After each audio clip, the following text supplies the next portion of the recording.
Yo, welcome back, Karth.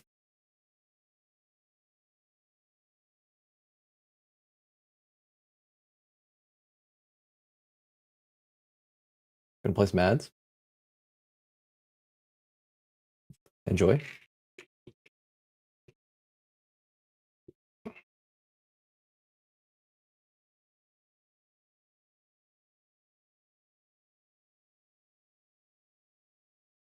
Get him out of the way like right away. So we're good for an hour. I'm still really fucking tired today. This whole week, I felt like my head is like foggy. You know what I mean?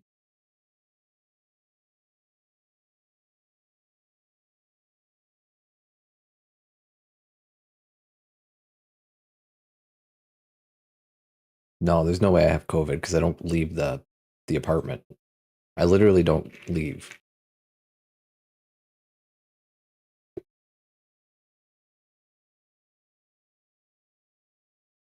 It's just not enough sleep. Or just it's bad sleep, really. It's poor quality sleep.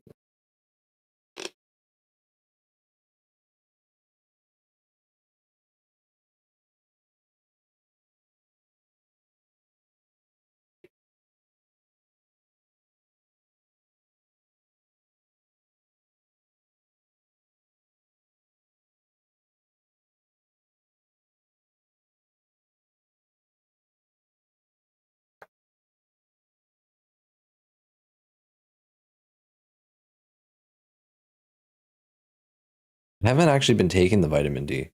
I'm really bad at actually like taking things that I should be taking. I've taken maybe like 5 of these pills total. I'll take one right now. I just forget. I'm very much a person of routine. And if it's not something I do every day, it doesn't happen.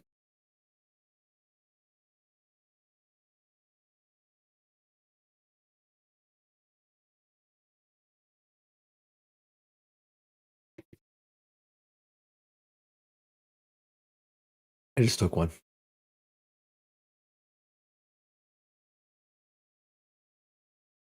Okay. Let me look at Steam here.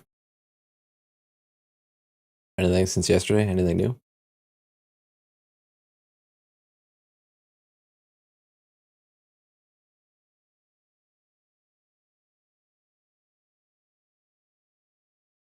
Today's deal 70% off.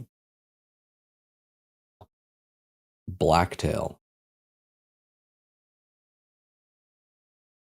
Forge the legend of Baba Yaga, a girl accused of witchcraft and expelled from her home. Live out the origins of the Slavic myth in this one-of-a-kind blend of intense archery combat and dark storytelling set in a vibrant fairy tale world. It looks neat.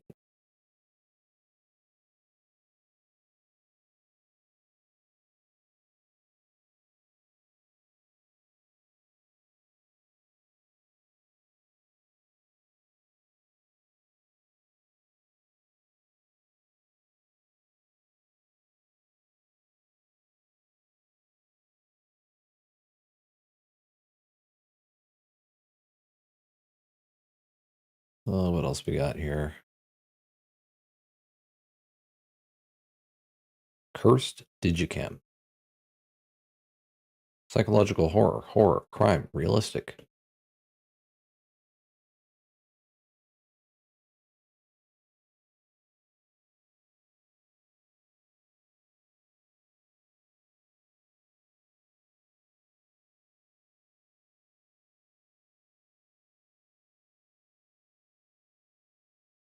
Okay, it's a horror game.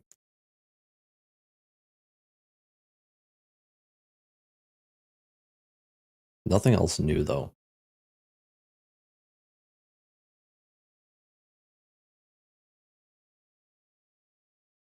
Kingdom Come Deliverance 2 is on Steam as a top seller.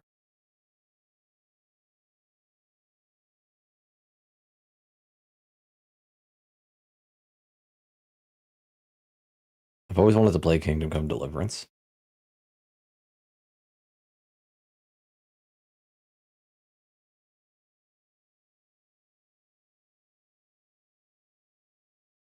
15,000 games came out on Steam last year, 40 plus a day. Yes, I don't know what makes it so games appear there. It probably has something to do with the amount of wish lists. Like if a game releases and nobody's like wish listed or anything, then it probably doesn't appear here because Steam recognizes that it doesn't have interest.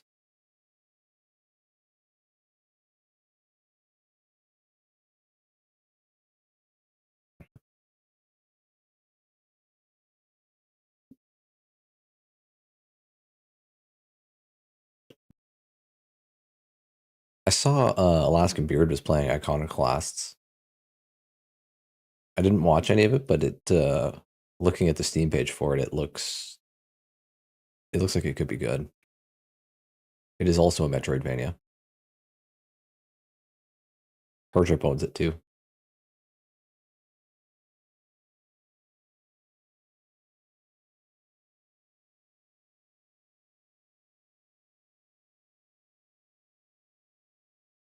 Blasphemous 2 is in the latest Humble Bundle. Do I even own the first Blasphemous? I've never played it. Whoops. I do own the first Blasphemous.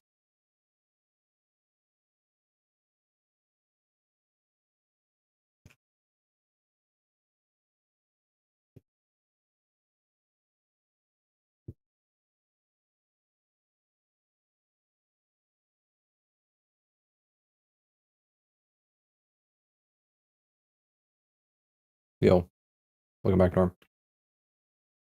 You love Blasphemous?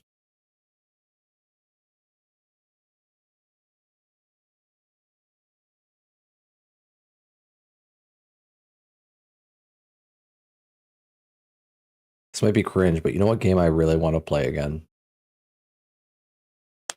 I want to play the first Guild Wars again.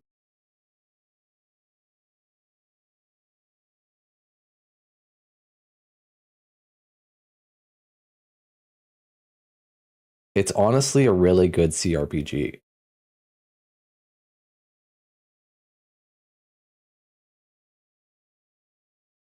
You tried it last year a bit?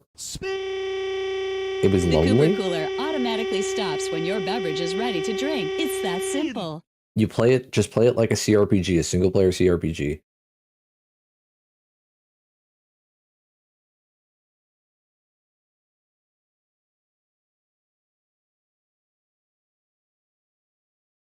I'll play with you.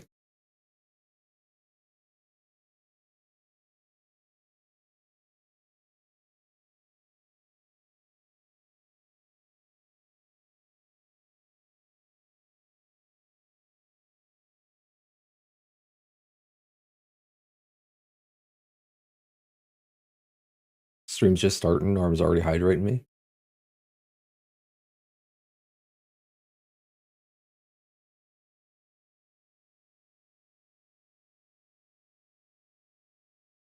I got my controller plugged in today. Hopefully it's easier to control. Have I played Soma? Yeah.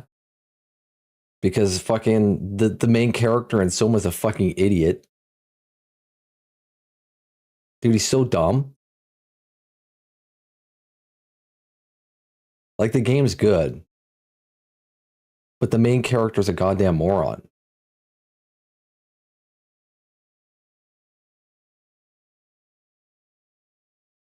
You bought the Guild Wars 2 first 3 expansions?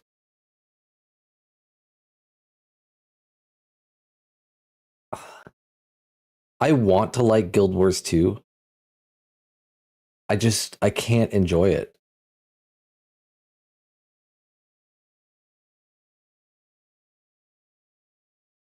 You can't, Norm, you can't ask me if I played Soma when it's an actual game that I have played. It's an actual game. Which class did I play? I played in Guild Wars 2, I played Ranger, Necromancer, Mesmer. Oh, what the fuck else did I play? Those are the 3 that I remember for sure. I did like Necromancer. Like I was having fun with the class.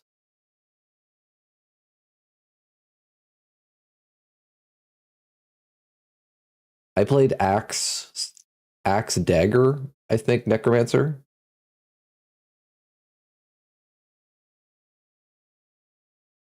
Like the actual like skills and gameplay and stuff I have no problem with. It's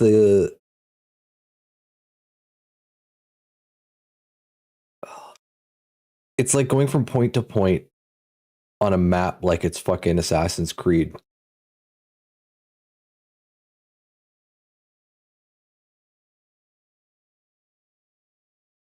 To be honest, you forgot it was a game. Oh my god. You were trying to fucking D's nuts me without knowing that Soma is an actual game. It's a horror game. It's a good game. It's just the main character's an idiot.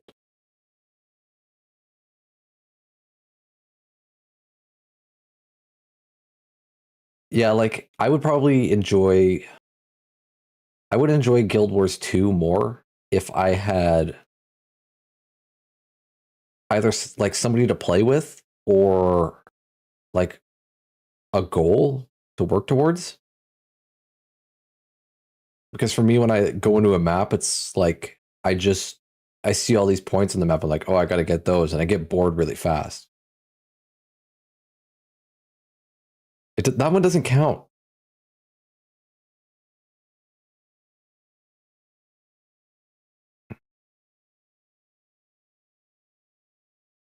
You can't do a setup for like a game that's actually like a real game.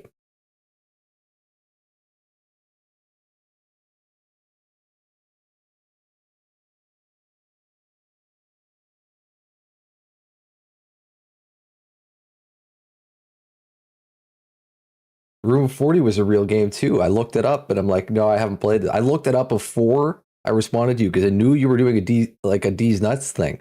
But I looked it up and it was an actual game, so I responded to you.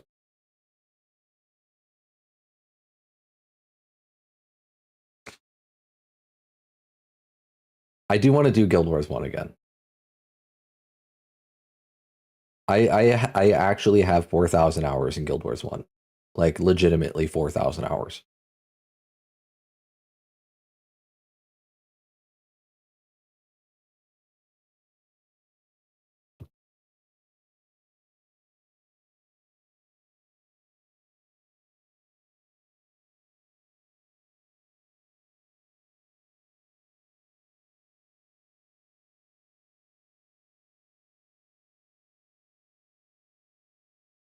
Three campaigns to go through.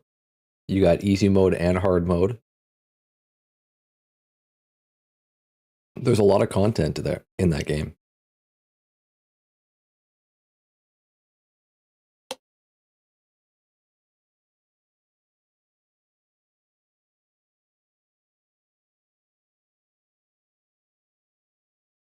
Mesmer was base campaign.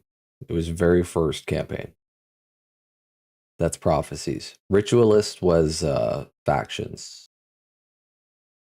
I think no, Ritualist Nightfall?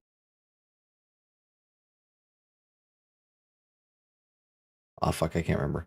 Because Nightfall was Dervish for sure. And then Factions was Assassin for sure. I just don't remember the other one that came with it.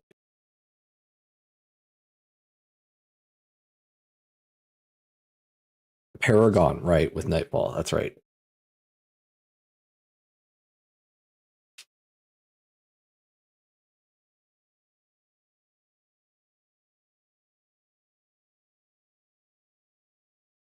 The fucking that game gets really hard, by the way. Guild Wars 1 gets so hard.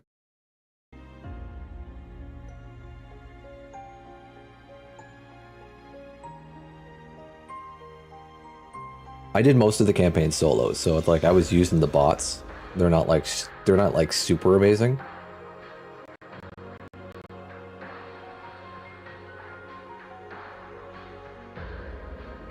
I remember the last boss in Nightfall is really hard.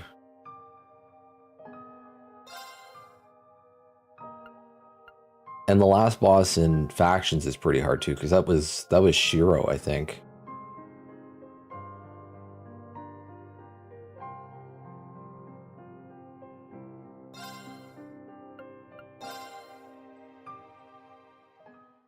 The last boss in Nightfall, I think, was Abaddon.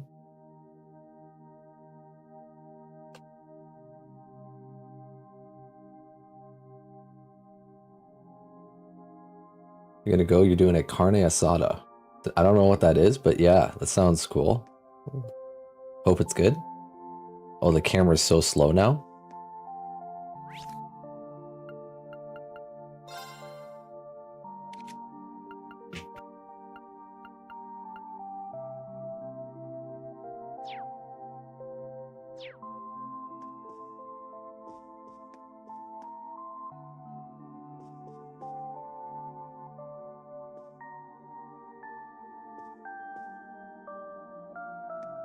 Jalapeno.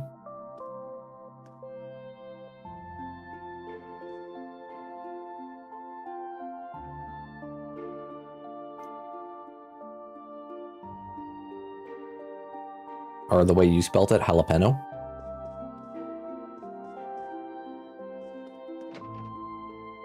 Let's look for Kurt first. Maybe he's in his room. We should check to be sure. It's at the far end of the hall. They just pronounce it worse? How do they pronounce it? Jalapeno? Some jalapeno peppers? And I guarantee if they're pronouncing it that way, they're just memeing on you. Say They probably... Nino. Well... Nino?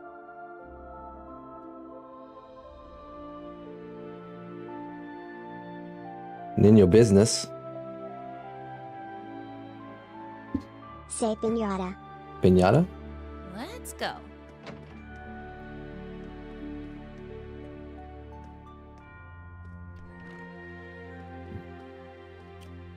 Where are we right now? You know, Altina room? Oh yeah, we're supposed to go fucking... We got like the black fog going on here.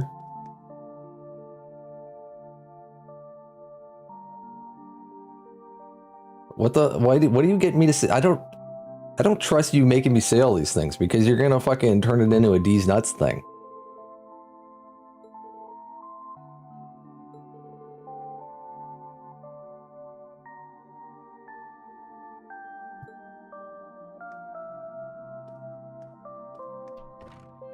I got a mushroom for you right here, pants grab. Got him.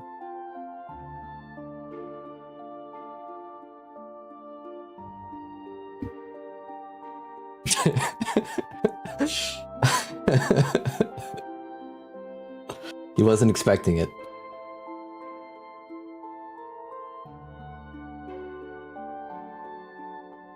Champignon? I don't know how you guys say it in fucking Spanish.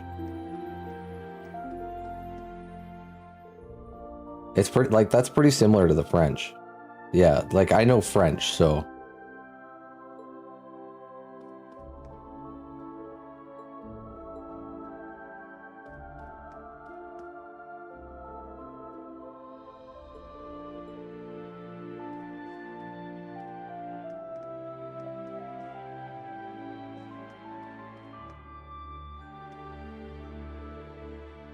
Whose room is this? We don't need to be here. Okay.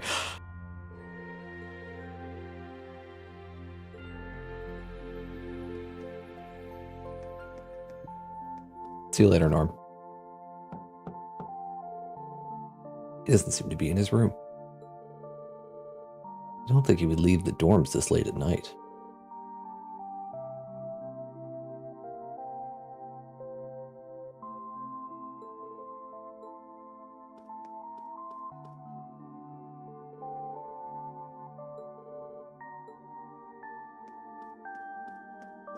Are we going up to the roof or are we going down?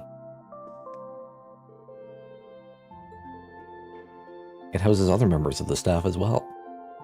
I don't think Kurt's up there. Oh, that sounds like... Aha! He's in the training room.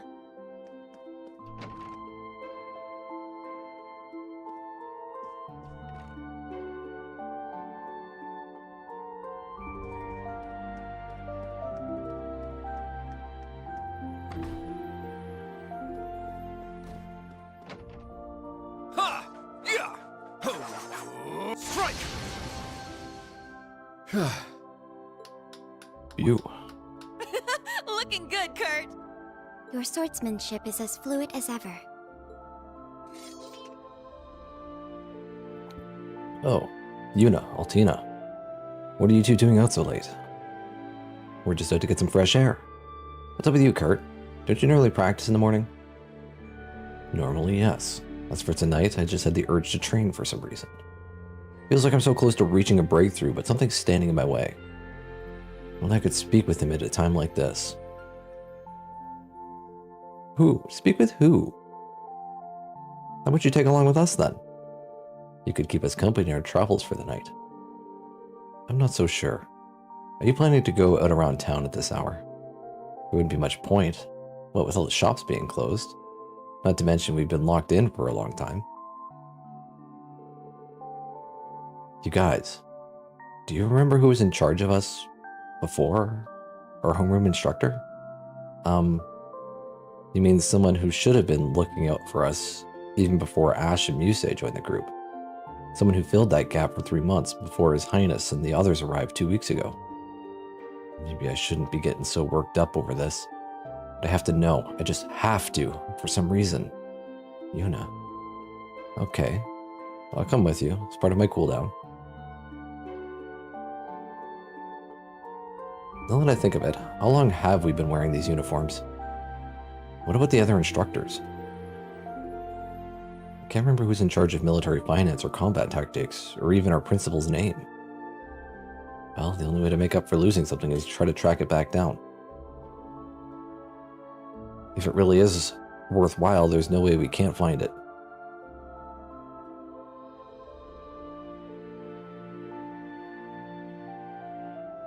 What do you want, bud?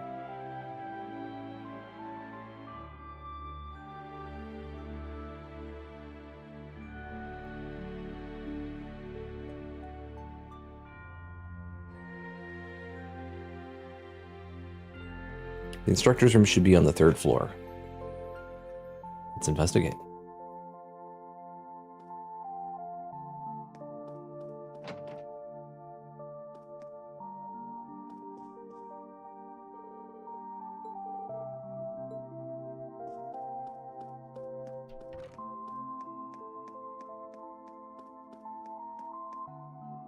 Can I go? It's probably not going to let me outside.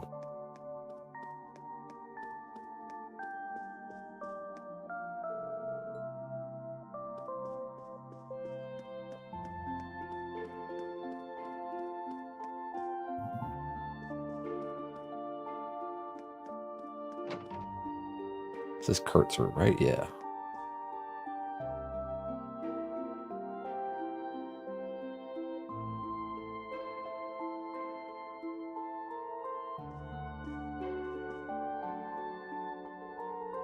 A photo of Kurt as a child sits on display.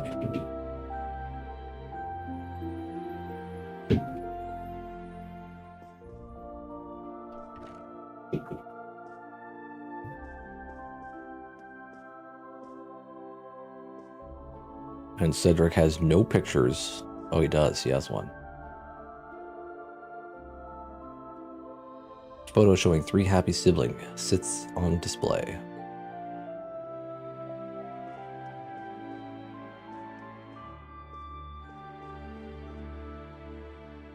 Their mirror doesn't work.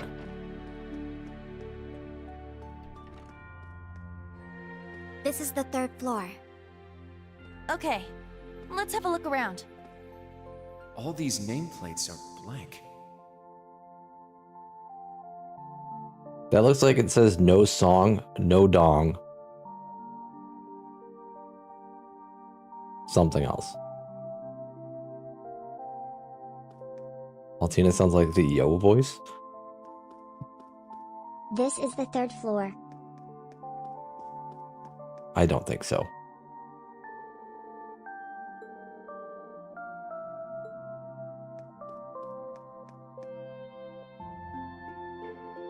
Who's Reen? Who the hell's that? Oh, this is... It's this room, without a doubt. I've only been here a few times, but I know.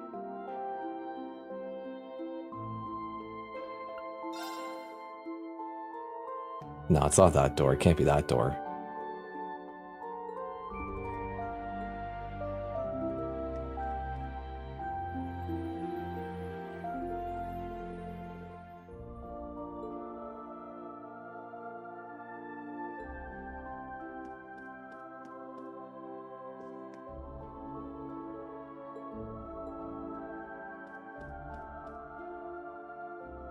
It's something about a hose at the bottom on that one. What I'm looking at.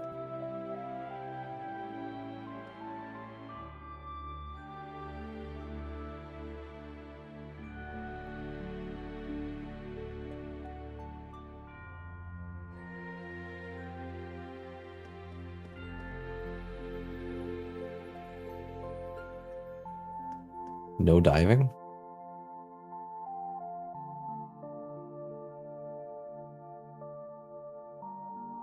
I don't think diving.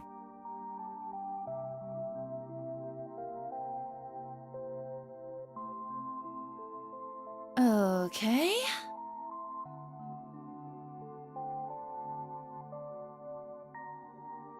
Hmm.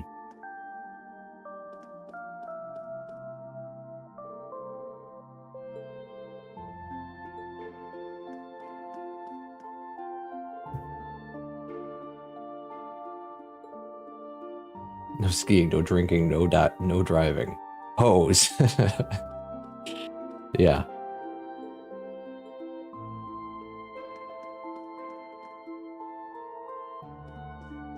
Alright, let's go see Reen's room, I guess. All of these are just like empty rooms. They have no names. None of these have nameplates.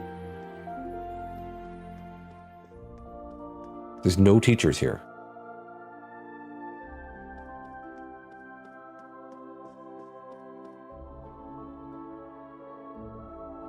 It's this room, without a doubt.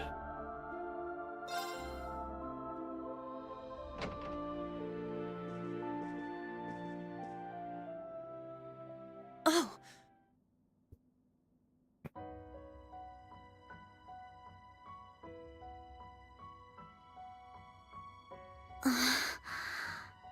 A scroll with Eastern writing.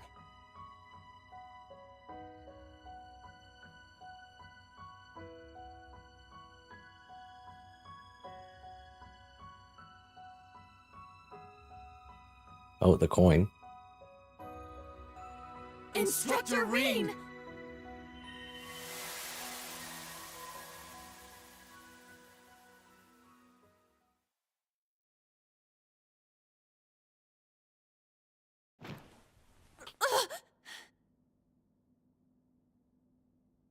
Was all of that a dream?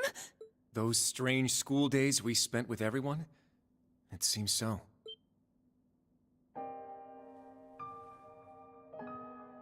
Wait, you had a dream about that too? Yes, I get the feeling we were all in the same dream together. Altina included. I remember now. I was brought to that dark place. The Grawl. I tried to protect everyone, but then Milliam, she...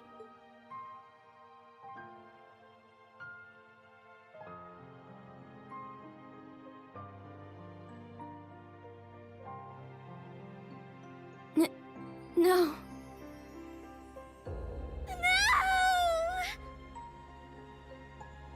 Allie, I remember now too.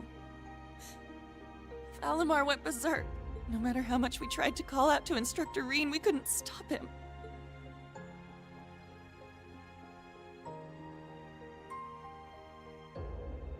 Now, Reen, let us begin. Together we shall write the end of this wretched fairy tale. In ink, black as despair.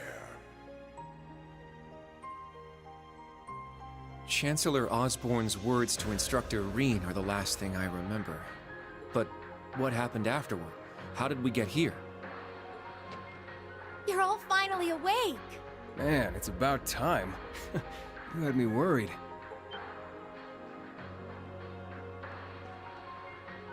Emma and Randy. I am here as well. Wait, Rosalia? Kiva, why are you such a menace, dude? What are you doing?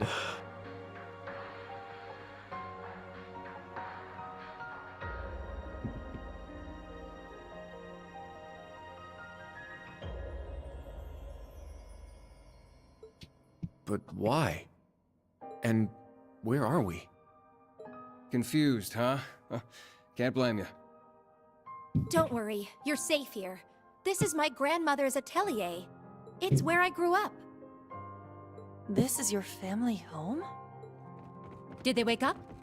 Sounds like it. Holy fuck, the gang's all here. Jesus Christ. You're all here. What a relief. I'm glad you're all okay. You really had us worried there. It's nice to finally have a bit of a silver lining after everything that happened. I'd ask if you're all okay, but... No one could blame you after all that's happened. I imagine you must be feeling weak and disoriented. You were unconscious for 2 whole weeks, after all. 2 weeks? Anyway, first thing you need to do now is eat. Even soup is fine, just get something in you. Trust me, I'm just as lost as you are, but we can talk later. That's right. Let me go make something for you.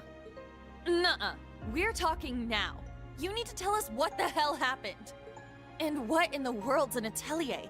There's no way we're still in Heimdall, right? What's an atelier? That's like fucking basic English. It's like, that's a word you can learn the definition of. What's a window? Yeah, exactly.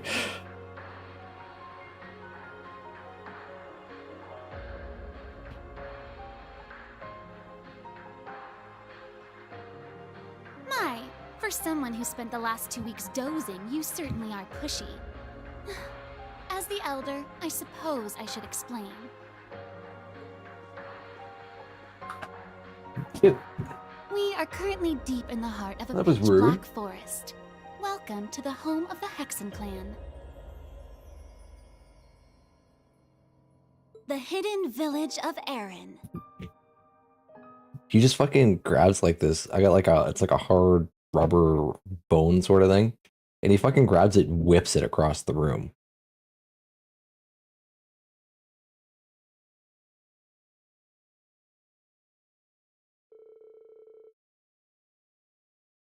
Wait, does that mean you don't know where the others are?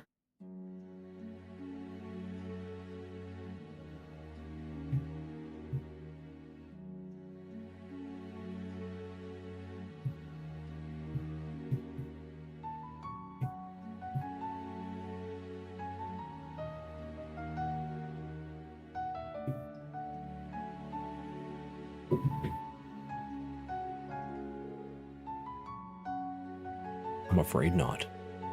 It's my fault. If only I was more powerful, I could have brought them here as well.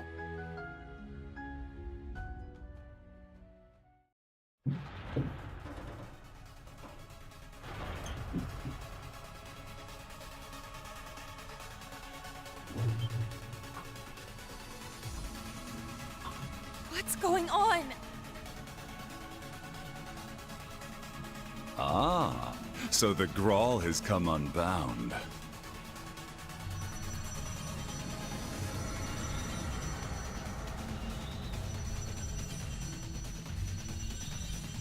This whole place is returning to its proper dimension and taking us with it. It's going to cause a distortion. Emma! I'm on it.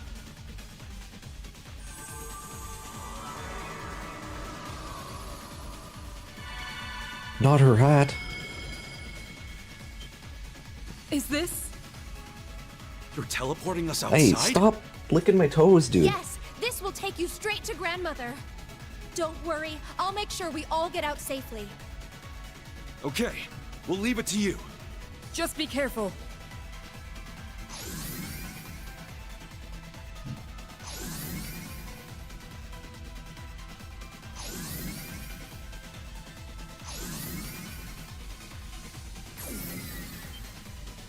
Emma?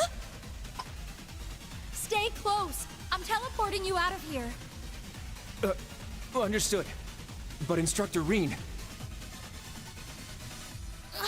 Fine, I'll get him! Celine, no!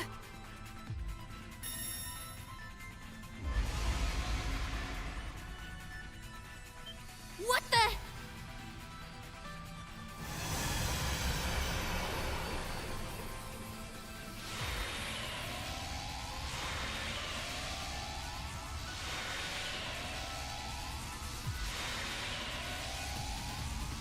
No!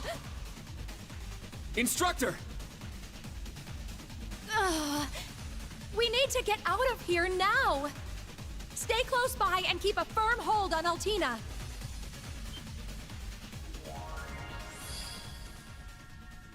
Muse? What the heck is that? Grianos? No! Is this Vita's magic? Correct. A transportation talisman imbued with the power of her deceased familiar. She gave it to me in case of emergency. How unfortunate I have to use it so soon. Just who are you? Yuna, Kurt, and Altina too. I'm afraid it's time for me to say goodbye. Muse! You can't be... The Great Twilight has begun, and I too have a role to play. But I will always treasure the memory of these few months we spent together. So please, take care, and just leave Ash to me. Muse! Come back! She's gone, Yuna.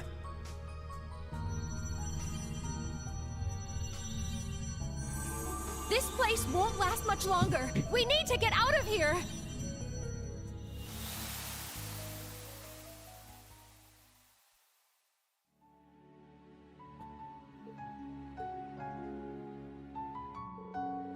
So much happened while we were unconscious.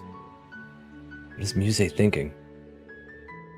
I always thought there was something odd about that girl.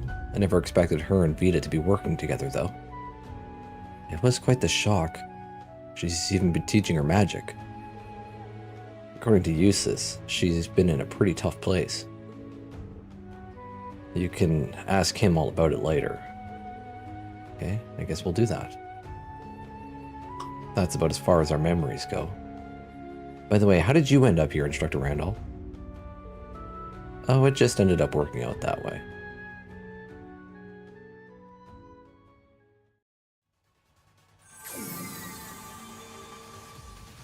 Grandmother!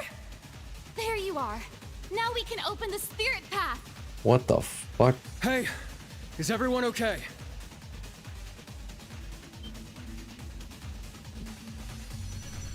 Huh?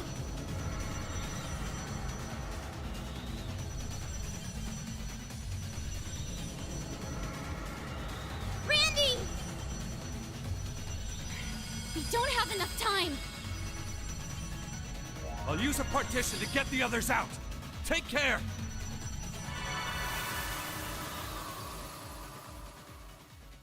That's Thomas. Where's his squire? Was it Rosine?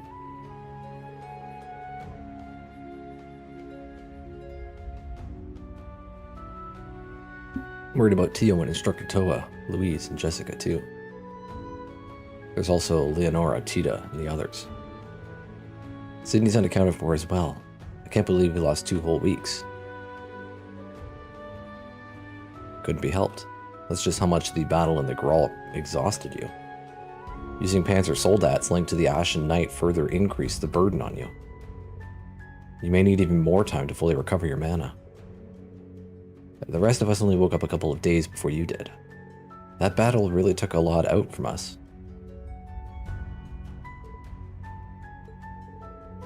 What happened to your black cat? Celine? Celine is physically linked to Emma. If anything bad were to happen to her, Emma would know right away. So far, things have been quiet. But I've been unable to sense her for a while, though. Even during the Civil War, her presence felt very faint to me. Sounds like the two of you have a relationship similar to Cleom Soleus and myself.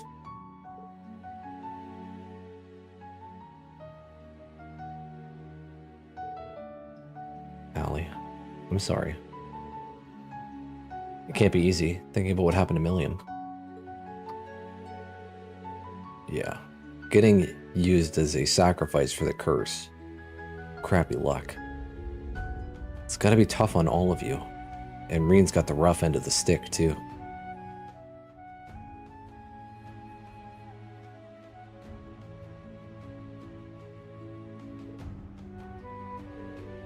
Instructor Reen. Guys, Uni, Kurt, Altini. Your instructor is being kept captive by the gnomes and Ironbloods. This much we know to be true. The Ashen Knight, who's been consumed by his power, and the Sword of the End are with him. It is likely that Celine is there as well. I see.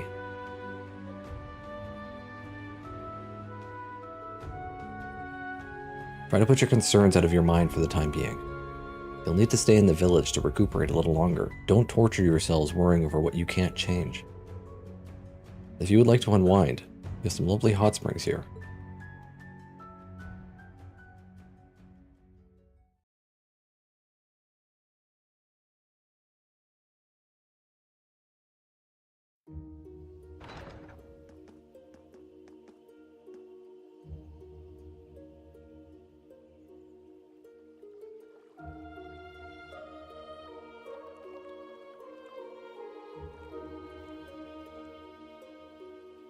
Like a little hobbit house.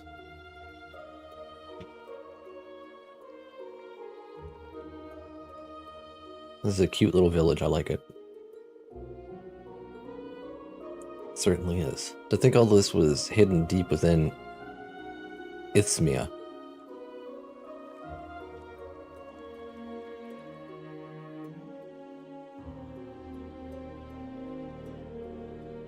Why don't we take a quick look around?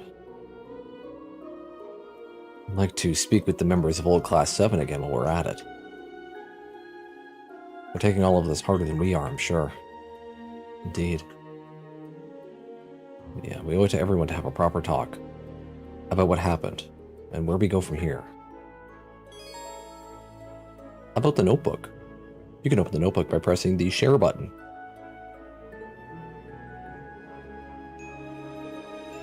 Okay. Okay.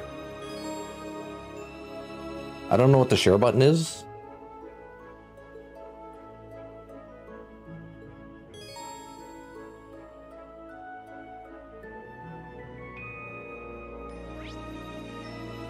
Oh my god.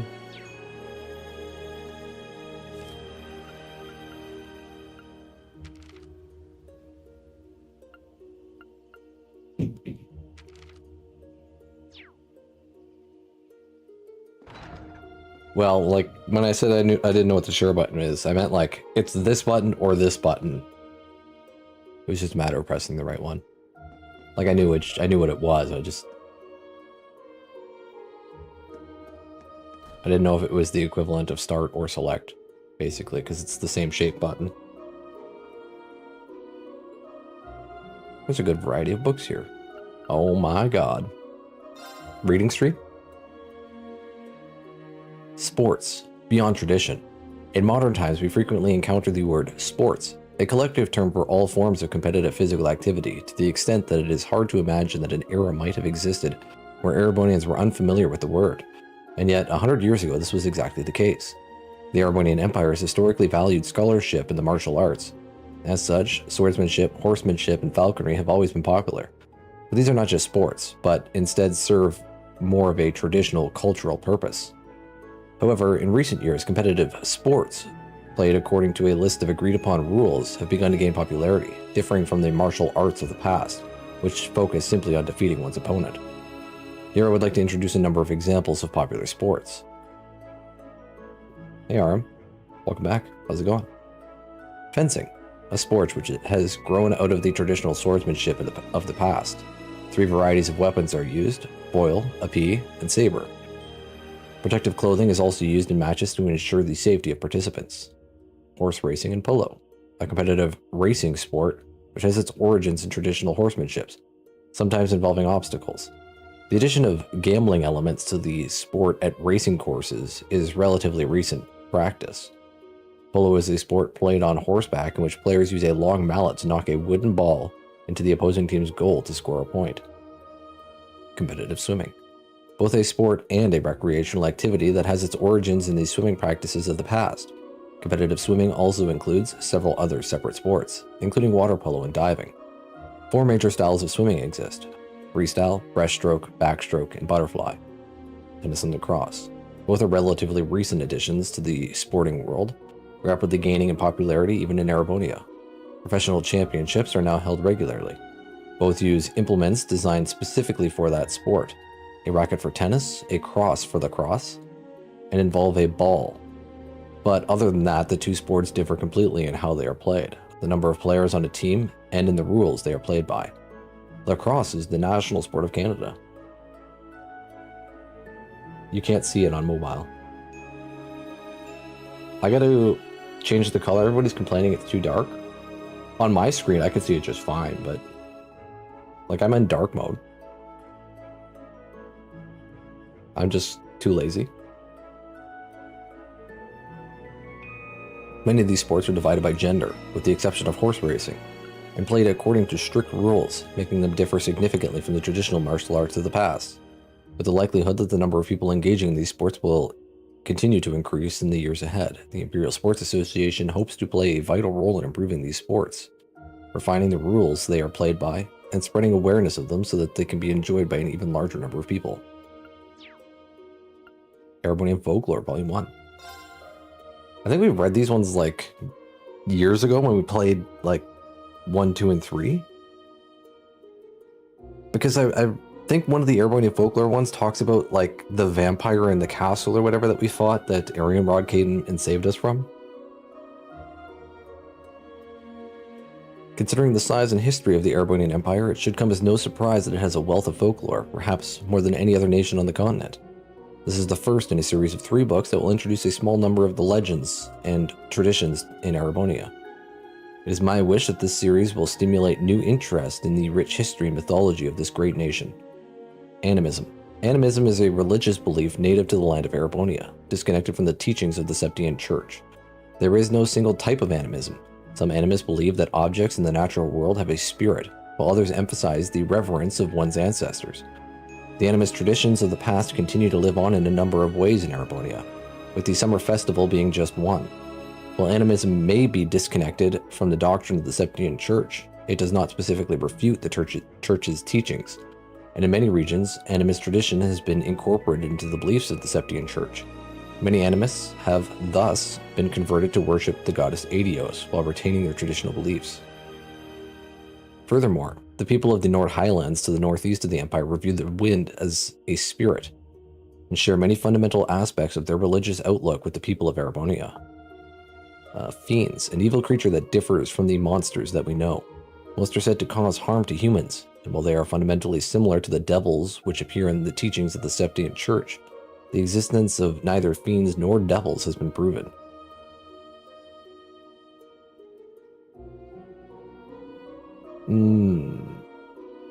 They do exist, though. Sort of.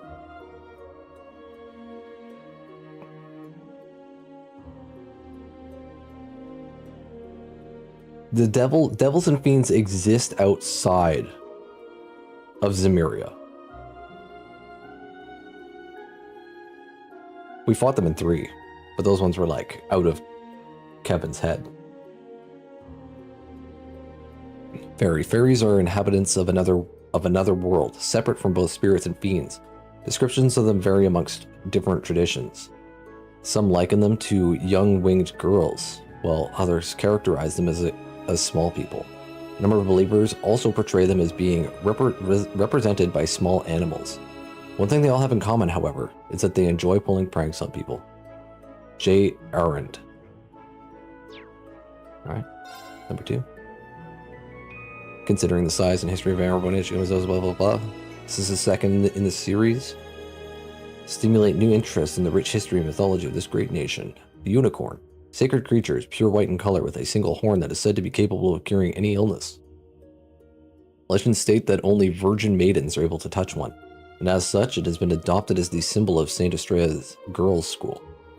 Gnome granted the people of old the knowledge of steel, a staple of ancient legends, giving heroes the weapons they needed to overcome the trials ahead of them. See, these are all things that definitely exist. We know, well, Gnome exists as like a faction, and they're very good at working with metal. They make like mechs and shit. Witches exist for sure. Unicorn probably exists. Practitioners of witchcraft and black magic who are said to live among us. Various legends regarding their nature remain all over the continent. Both good and evil witches supposedly exist. Vampires are powerful fiends said to suck the blood of humans. There are many tales that exist regarding them, with some stating that they turn to ash in sunlight, and others suggesting they have no reflections. But all concur they have significant enough power to be known as the King of Fiends. Hang on, I'll be back in, give me a couple minutes, I'll be right back.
The Cooper Cooler automatically stops when your beverage is ready to drink. It's that simple.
Alright, I'm back. Sorry about that. Alright, number 3. Dark Dragon. An evil dragon said to have emerged from beneath the earth in Heimdall during the early Dark Ages. It is said that the miasma it had exhaled turned the capital into a city of the dead, resulting in Erebonia's center being temporarily moved to St. Ark to the south. Though no hard evidence exists to verify these claims, according to the legends, it was eventually vanquished by the Emperor and his knights. Well, sounds like we might encounter a dark dragon.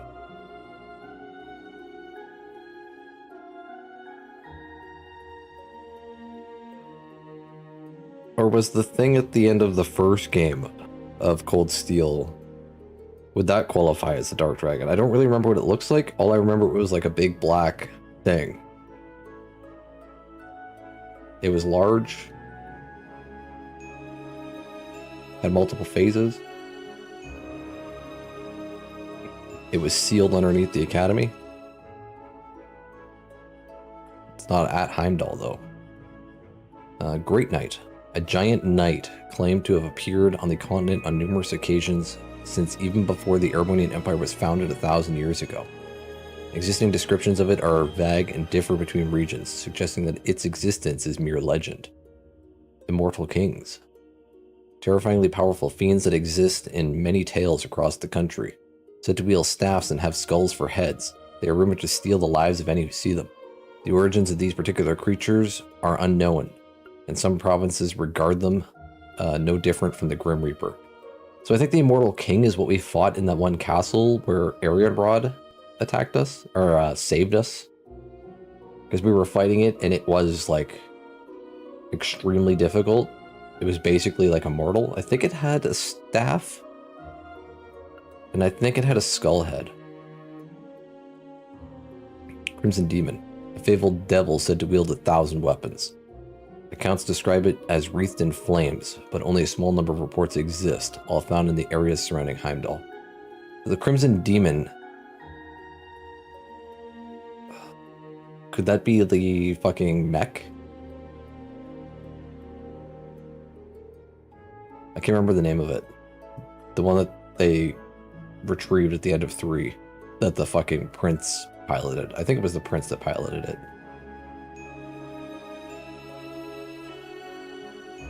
Didn't get to see it much in action, so I don't really remember it. Marching towards dystopia. Well, that's good. Do you know the word dystopia? Recently, the self-styled reformist faction criticized the unchanging nobility system, asserting the highest priority of a strong nation was to replace that system with an equal society, with the imperial family at the top. They say this is the utopia that the Empire and all imperial citizens should strive for. The opposing noble faction tends to place importance on respecting traditions, which is difficult to call a logical argument, causing them to lose ground to the reformist faction. This author doesn't totally support the system of nobility, but after seeing the situation of politics these last few years, I can't help but agree with the nobles. Typical of this are the words and policies of Chancellor Gileath Osborne, representative of the imperial government. Of common birth, he is known as the leader of the reformist faction, though he received a title when taking the office of Chancellor. He spoke out against the discriminatory class system and worked hard against it. This obviously triggered conflict with the nobles' powers, and wasn't the core of the problem. He's stressed countless times in his speeches that these are turbulent times. Indeed, the Orbital Revolution sped up many things, and fighting not only over territory but now in the economic field has exploded inside and outside the Empire. His urgings seem to be on the mark. Looking closely at the situation, however, should clue one into the fact that many of these confrontations and upheavals come from the Imperial government's strong and adroit interventions and the result of the work of the intelligence division that the Chancellor himself built. The annexation of the city-state of Jurai 6 years ago. The 4 great houses increasing hostility to explicit tax reform. The citizens that were victims of the expansion of the railway system. All of this fanned the flames that threatened to swallow us, even adding the fuel of hatred to grow those flames even larger. This is the scene painted by these events. If so, then what awaits on the other side is not a utopia, but a time of tumult, a dystopia where offerings are made to monsters, a world where morals have fallen away, ruled by war. If a wildfire like that swallowed the Empire, or the entire continent. I don't mind if you laugh this off as an absurd delusion, or if this is considered slanderous. I decided to put my career as a philosopher and statesman on the line by writing this piece. I pray that these words reach at least one person. July 7th, Septian calendar 1202, Imperial Academy, Assistant Professor of Political Philosophy, Michael Gideon.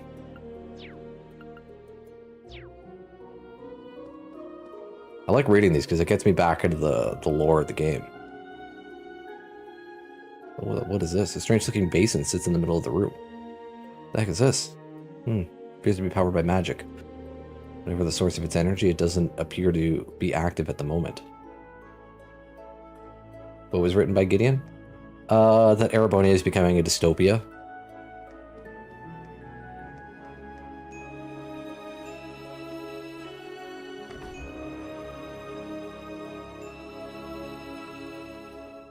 Sir Gideon Ofnir, the all-knowing.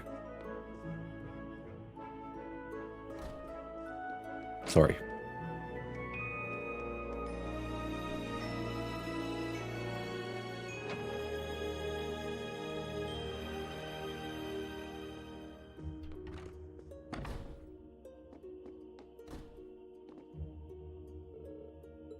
It's a storage room.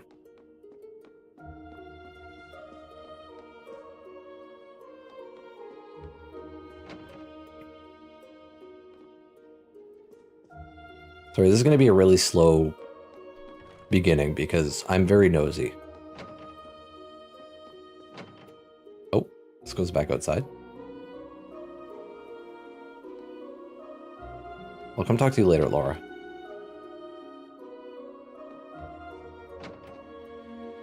We explore everything before we even start talking to our classmates.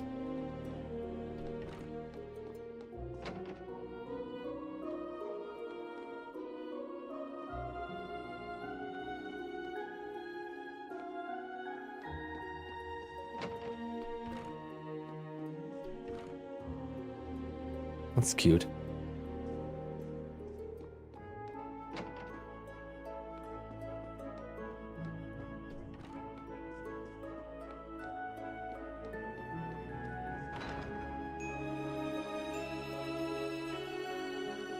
You know, this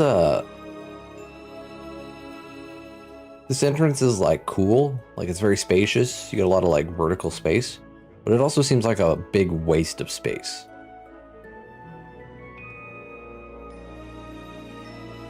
You didn't see me inspecting the tea vintage. Where the fuck was that?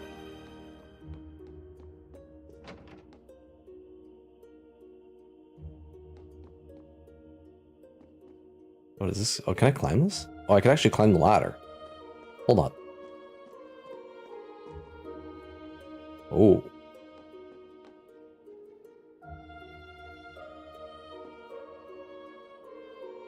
There's some casual novels mixed in amongst the ancient-looking texts. Red Moon Rose, chapters 8 to 13 in the finale. But where's the first 7?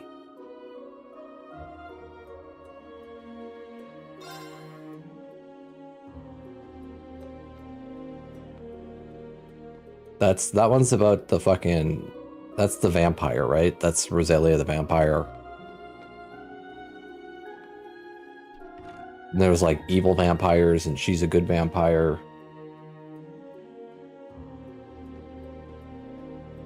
The fuck is this evil ass Mishi? Any Mishi fans?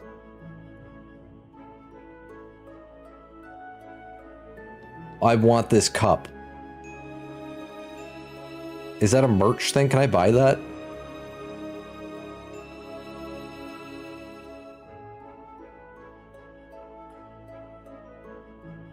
Why do you have so many Mishis? Holy fuck.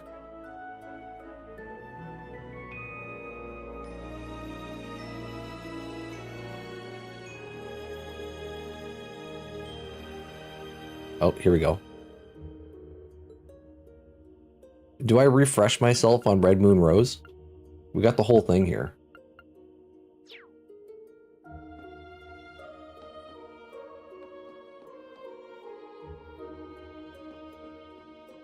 I mean, it's kind of relevant.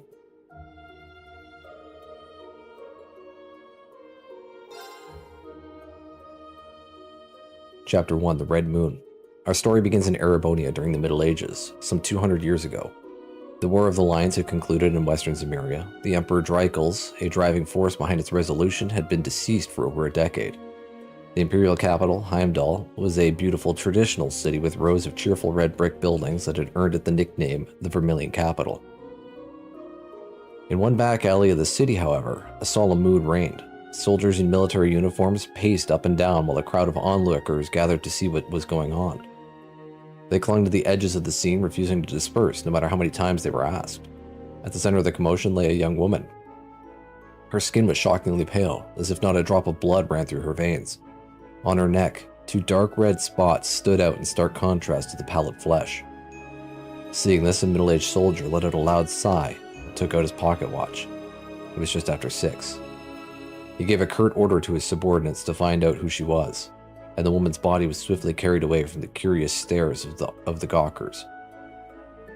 After watching her safely borne away, he noticed a younger soldier following the woman with his eyes as well. Alphonse. He tapped the young man on his shoulder. The soldier started, seeming to realize that he was still on duty. Sorry, Gerard. Somewhat flustered, Alphonse adjusted his beret, then hung his head apologetically. Though snapped from his reverie, it was clear that he still had something on his mind. I believe I've told you before to address me as Sir while on duty. I am your commanding officer, after all, Gerard jokingly said. With a fond pat on the shoulder, Gerard reminded him to stay focused and left to give orders to the rest of his subordinates. Alphonse quickly returned to his post, silently grateful for Gerard's characteristically thoughtful gesture. Watching this exchange was another young soldier, the same age as Alphonse. Scowling unpleasantly, he gave an audible tut. The girl's untimely demise, though shocking, was but one in a series of grisly murders that were the talk of the town. Most of the victims were young women who had been out at night, and they had all met their ends through loss of blood. Or, put another way, the victims had died after having all of the blood drained from their bodies. Furthermore, all of the bodies which had been found had something else in common. Each had bite marks on their neck, as if they'd been pierced by incredibly sharp fangs. It didn't take long for word of this to start to spread among the people of Heimdall, and all who heard the rumors were quick to think of one of the many ancient legends which existed in Erebonia, specifically the legend that described immortal, monstrous creatures which roamed the land at night, feeding on the blood of humans. It was these very legends that eventually became the inspiration for the mass killings' new moniker, the Vampire Murders.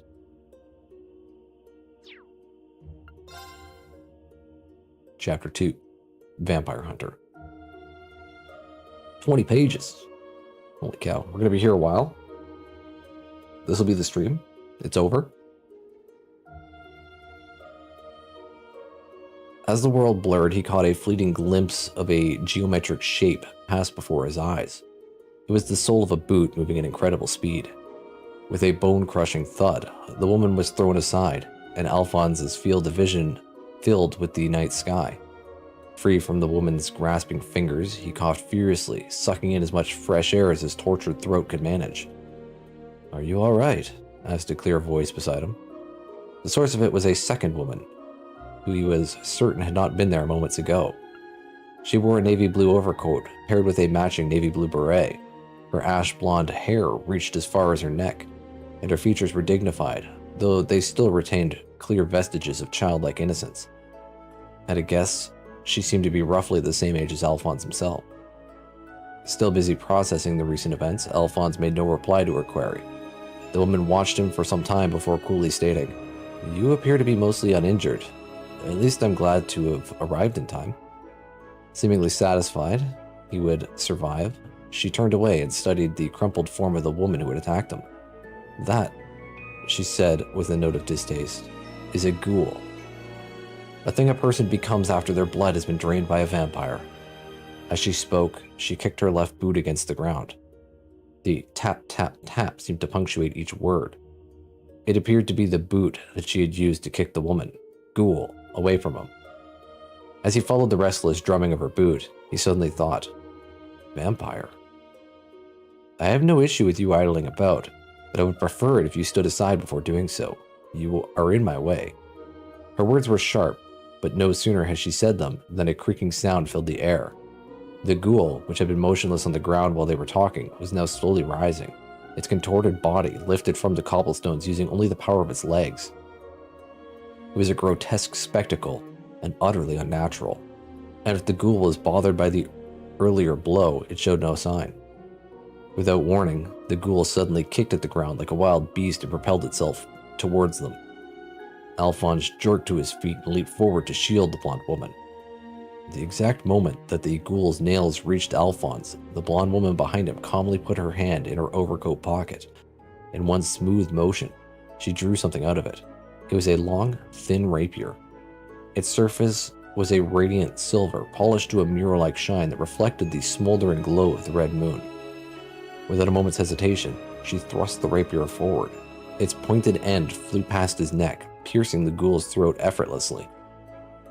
With an equally smooth motion, she withdrew the blade. The ghoul fell to the ground and didn't move again. The menacing aura that it had been radiating dissipated into nothing. Alphonse stood fixed to the spot, dumbfounded by what he had just witnessed. A small trickle of blood ran down his neck where the rapier had grazed it. I do believe I told you to stand aside. I suppose you must not have hurt me. Sighing, she took the ghoul's blood from her weapon. She shook the ghoul's blood from her weapon before returning it to its scabbard. After all, if you had heard me and acted that way, regardless, I would be forced to conclude that you are most foolish indeed. Her blunt words and composed expression finally brought Alphonse back to his senses. I was just trying to keep you from getting hurt.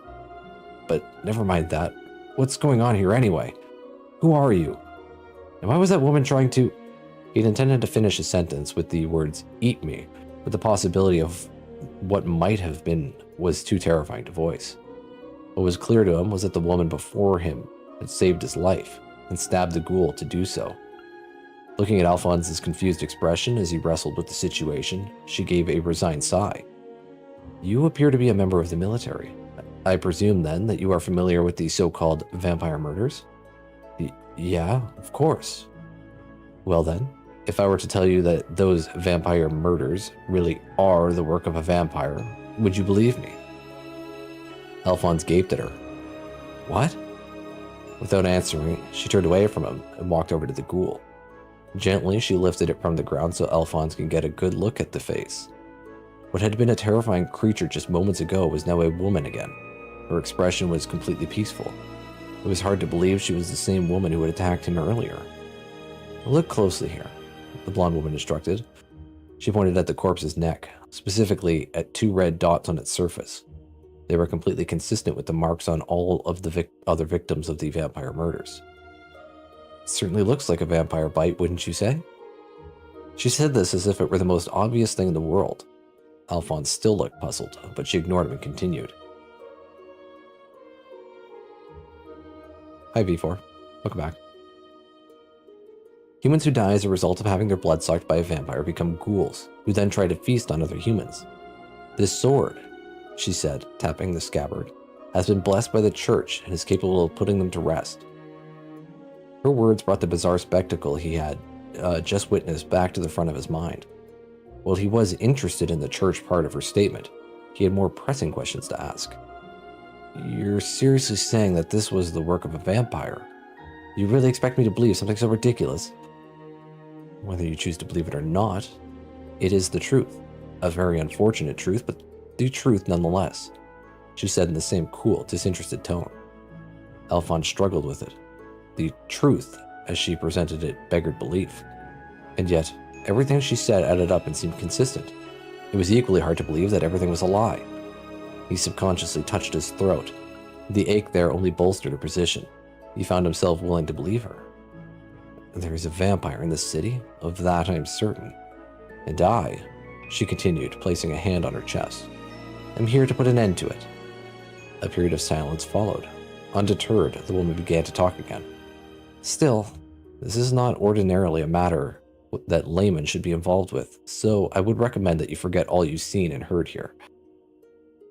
And I would prefer, she added, with a meaningful glance, if you kept all of this to yourself as well. She turned to walk away. Wait, Alphonse called out to her. He swallowed, stood a little straighter. Will you allow me to help you? The blonde woman came to an abrupt halt. She turned her head to look at him. It was clear that his sudden question had caught her off guard. Slowly, she faced him completely. Well, I certainly wasn't expecting you to propose something quite that ludicrous. What could I possibly stand to gain by allowing you to help me? Her tone was as sharp as ever, but Alphonse was unfazed. Around 10 years ago, both of my parents were killed. They died the exact same way as the victims of the vampire murders. Shock showed through the woman's normally blank expression. Alphonse continued. I don't remember much about that day, but there's one thing that I can't forget. One thing I'll never be able to forget. As he spoke, the memory returned vividly to him. Roughly 10 years ago, Alphonse and his family had lived in a village in a remote region of the Empire. His father was a member of the army, serving in a unit stationed nearby, but it was an uneventful post, and they lived a quiet life. It was normal and peaceful in existence as it was as normal and peaceful in existence as one could have until that fateful day when Alphonse returned from playing outside. It was then that he saw a sight that would be burned into his memories, his dreams forever. There in his home, he found the corpses of his parents, laying in a room stained with blood. Their bodies had been drained, and their necks were marked by strange bites. The incident was so unpleasant and bizarre that, even then, there were those who believed that it was the work of a vampire. The army conducted an investigation, but were unable to find any clues that would lead them to a suspect, and eventually the case was deemed unsolvable. Left with no living family, Alphonse was taken in by his father's best friend, and fellow soldier in the army, Gerard, and ended up living in Heimdall. If what she was saying was true, and vampires really did exist, then maybe one was actually responsible for his parents' death. From the look on her face, it seems she too thought that could be the case. Alphonse shook his head, though it was more for himself. It doesn't really matter if it was the work of a vampire or not. I feel as though by solving this case, I'll finally be able to move on from what happened that day. That's why... Another long silence fell between them. The blonde woman seemed to be deep in thought, and Alphonse waited patiently for her to reply. Eventually, she let out a short sigh. As part of the army, you have access to restricted information on the murders. Perhaps your assistance might allow me to find the vampires more quickly. She put her hand inside her coat and took out a short sword with the same silvery glow as the rapier she had used earlier. This will allow you to fight against ghouls and vampires. If you'll be cooperating with me, I expect you to protect yourself. Alphonse glanced at her face. Her expression clearly said that she wouldn't brook any nonsense. His resolve would need to be firm and unwavering, and he would need to be prepared to encounter more ghouls like the one from before. Furthermore, he would have to be ready to face the vampire that lurked in the city once and for all. With a resolute air, he accepted the sword from her. My name's Alphonse, but everyone just calls me Al.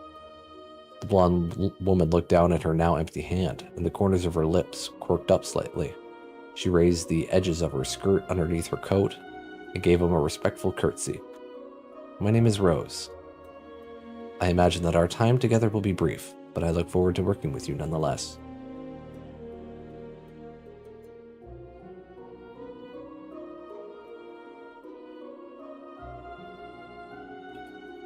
We're going to be reading for a while. There's like 14 chapters of this book.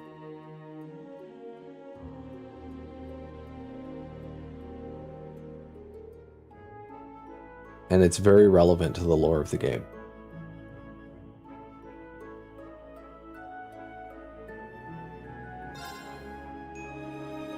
Chapter 3, Foreboding.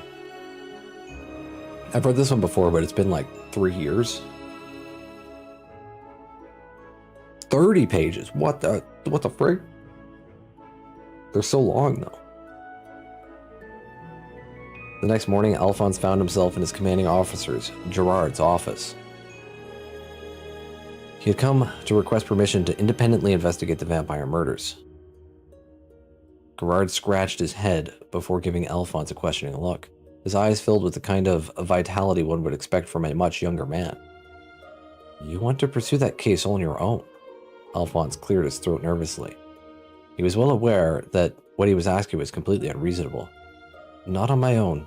A civilian has agreed to help me conduct my investigation. The two of us will be working together. It sounded pretty weak to him, but Rose had been adamant that they keep the truth of the matter to themselves. It wouldn't be to the benefit of society for the existence of vampires to become widely known, she had insisted. As such, try to arrange for us to be able to investigate the murders by ourselves, without interruption. Aside from a cool farewell for now, those had been her last words before disappearing into the night. And what she said made sense. There was simply no way Gerard would believe that vampires existed, even if it was his surrogate son trying to persuade him. After all, despite seeing a ghoul with his very own eyes, part of Alphonse still wanted to believe that it had all been a dream. To compound the problem further, for reasons that Alphonse wasn't privy to, Rose seemed opposed to anything other than investigating the matter covertly. As such, her joining the team formed to officially investigate the murders was off the table. Alphonse was therefore left with no choice but to propose that the two of them investigate together in secret. Alphonse was not surprised then to see Gerard's less than willing expression. Listen, Al. As your guardian, I've got a responsibility to look after you. That's why I want to raise you to be a fine soldier, and why I don't want you putting your life in danger for no good reason. Alphonse flushed. He'd already been removed from the team investigating the murders, as well as taken off night patrol duty. Gerard was well aware of his fixation with the case. That was exactly why he was afraid Alphonse might end up going too far in his attempts to solve it, get injured, or worse. Gerard, sir, I understand exactly what you're trying to say, and I appreciate your concern, but... Seeing Alphonse's determination, Gerard hesitated. The boy standing before him was calm with clear eyes, where previously there had been recklessness. Now purpose and resolve seemed to rule. After a lengthy silence, he let out a sigh of resignation. You really do take after your father. He smiled fondly, but quickly switched to his official commanding officer voice. I expect you to give your utmost to successfully solving the mysteries behind these murders. However, I will approve of this mission only on the condition that you report daily on the results of your investigation. Alphonse almost responded in his casual tone, but caught himself just in time. He coughed, cleared his throat, and stood to attention. Gerard chuckled. Just be sure not to put yourself needlessly in danger, understood? And if anything happens, inform me immediately. Yes, sir. Alphonse gave a deep bow, grateful for his guardian's kindness. I see that everything went well. That is good news. The two of them were in the corner of the shopping district where the first victim of the vampire murders had been found. It was the middle of the day, but the alleyway in which they stood was gloomy and draped in shadows by the looming buildings that surrounded it. The second he stepped into the narrow passageway, Rose had appeared out of nowhere, just like the previous day. Because the place where Alphonse had been attacked by the ghoul on the previous night was currently under investigation by the Gerard team, they thought it best to steer clear of it for the rest of the day.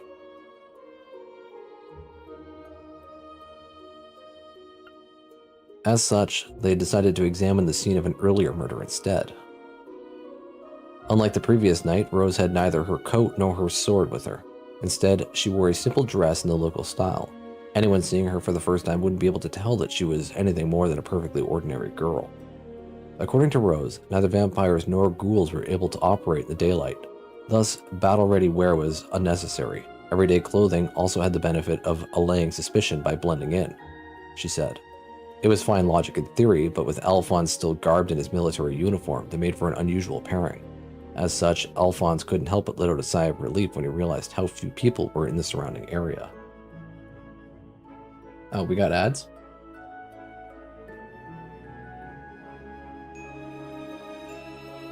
Starting soon anyway.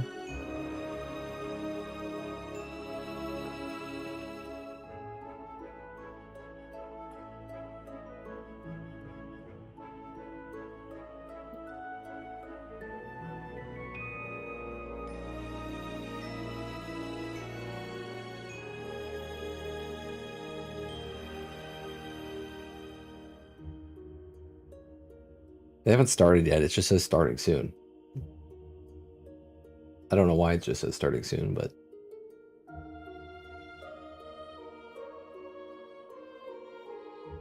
There they go. We'll wait.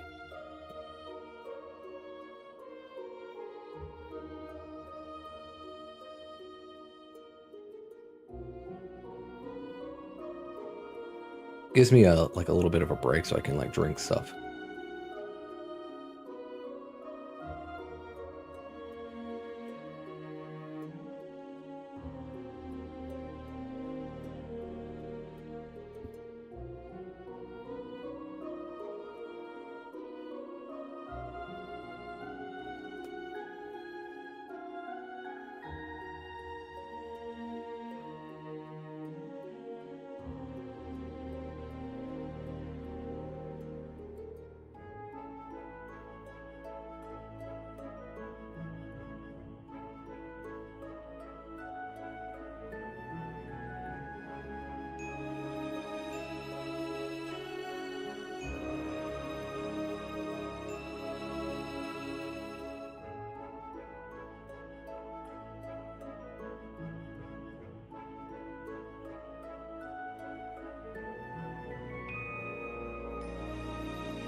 Still got 30 seconds left.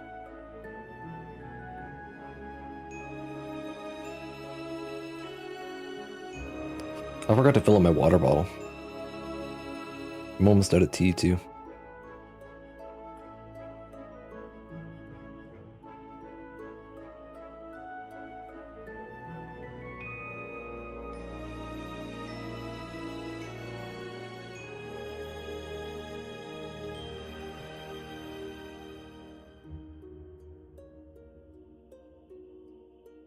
Alright, we're back. The scene of the first murder still had a solemn air about it. Alphonse set about scouring the area, and as he mused over the case details involving the victim, a question came to mind. Thinking about it, I never heard about any of the earlier victims turning into ghouls. Is that because you've been defeating them? Rose shook her head. No. In previous cases, I was able to purify the bodies with thaumaturgy before they turned into ghouls. I would rather not harm the bodies of the deceased if I can help it. Thaumaturgy, as Rose explained it, was the collective name for a special technique used by a small number of people belonging to the Septient Church.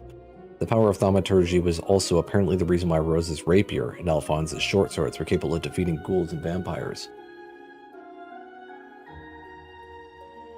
Curious, Alphonse asked Rose if she was connected to the church, to which she responded, "Feel free to think of it that way."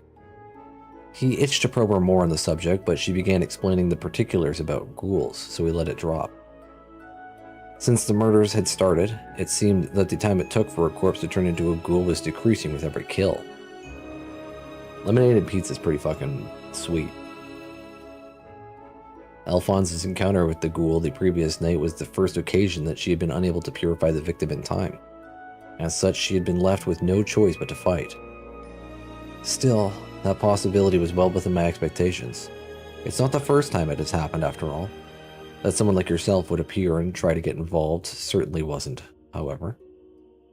Rose said with a giggle, causing Alphonse's ears to turn pink at the tips. Anyway, he said, crouching down to inspect the ground level. Have you managed to gather anything about the culprit from your previous investigations? Rose nodded. Judging by the bite marks left on the victims, I believe that the vampire is likely male. Furthermore, despite victims being found all across the city, the bite marks look the same as one another. That suggests the works of a single vampire. Beyond that, however, Rose fell silent. Is something bothering you? Alphonse asked without thinking. Yes, actually. It may be possible that the vampire lurking in the city is... She stopped mid-sentence. Her gaze was focused on something behind Alphonse. Turning around, he saw a young man in a military uniform, much like himself. It was someone he knew. Elroy, what are you doing here? I was about to ask you the same thing, the other man grumbled. Elroy was a fellow member of the Gerard team who had joined around the same time as Alphonse did. That, combined with the two being roughly the same age, one might expect them to get along well.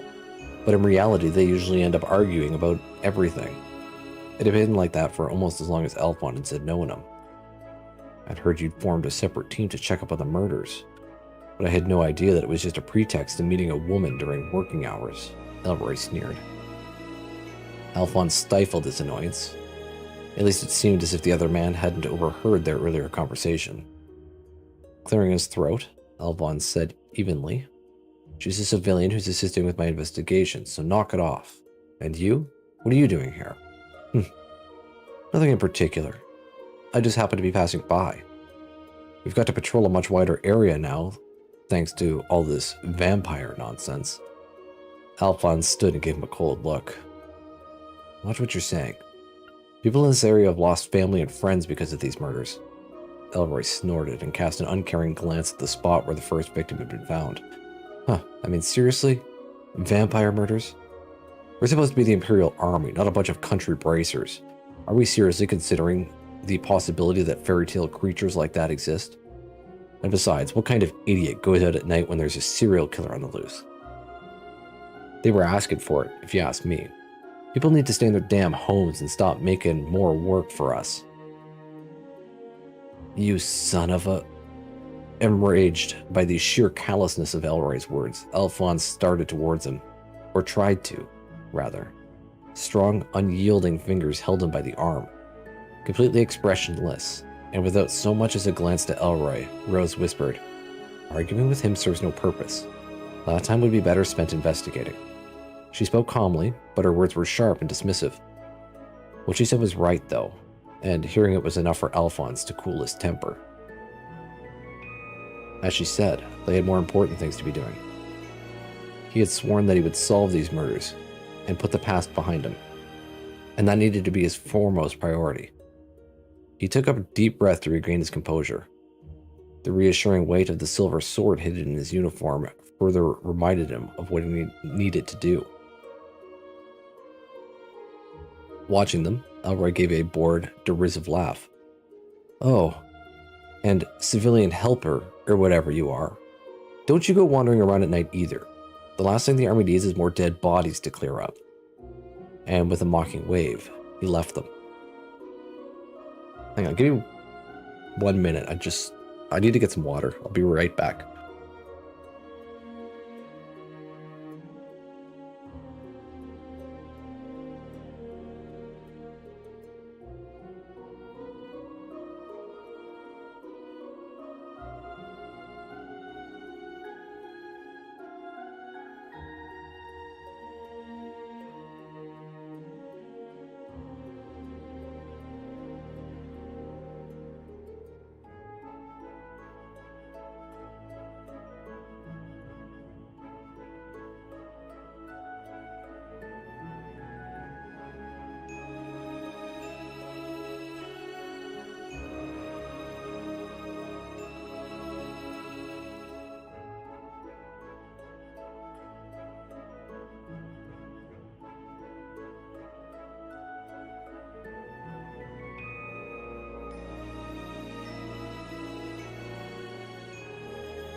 Right, I'm back.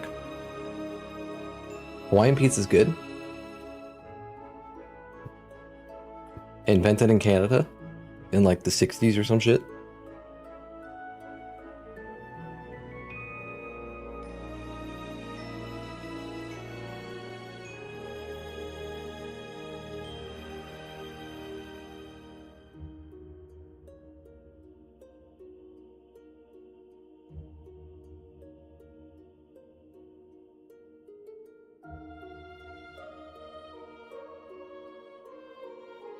After their inspection of the first crime scene, Alphonse and Rose spent the remainder of the day scrutinizing the scenes of the second and third murders. But in the end, their search yielded no fruit. After reporting their progress to Gerard, he made his way to the Algeria, where he had promised to meet Rose to discuss how they would proceed with their investigation. The city around him was bathed in the orange glow of the setting sun when Alphonse finally stepped into the sparsely populated tavern. He found Rose sitting at a table near one of the windows. Once again, she was wearing the navy coat from the first meeting. It seemed safe to assume that the rapier she used that night was inside of it too. "Evening," she called out to him. "I was expecting you to be here sooner." Alphonse didn't reply. He was too busy staring at the girl sitting opposite her. "What's wrong, Luca?" Luca turned at the sound of her name, eyes so wide and moist that tears threatened to fall at any moment. "Alfie, just what is this woman to you?" "What?" Perplexed, he looked over in Rose's direction as if seeking an explanation.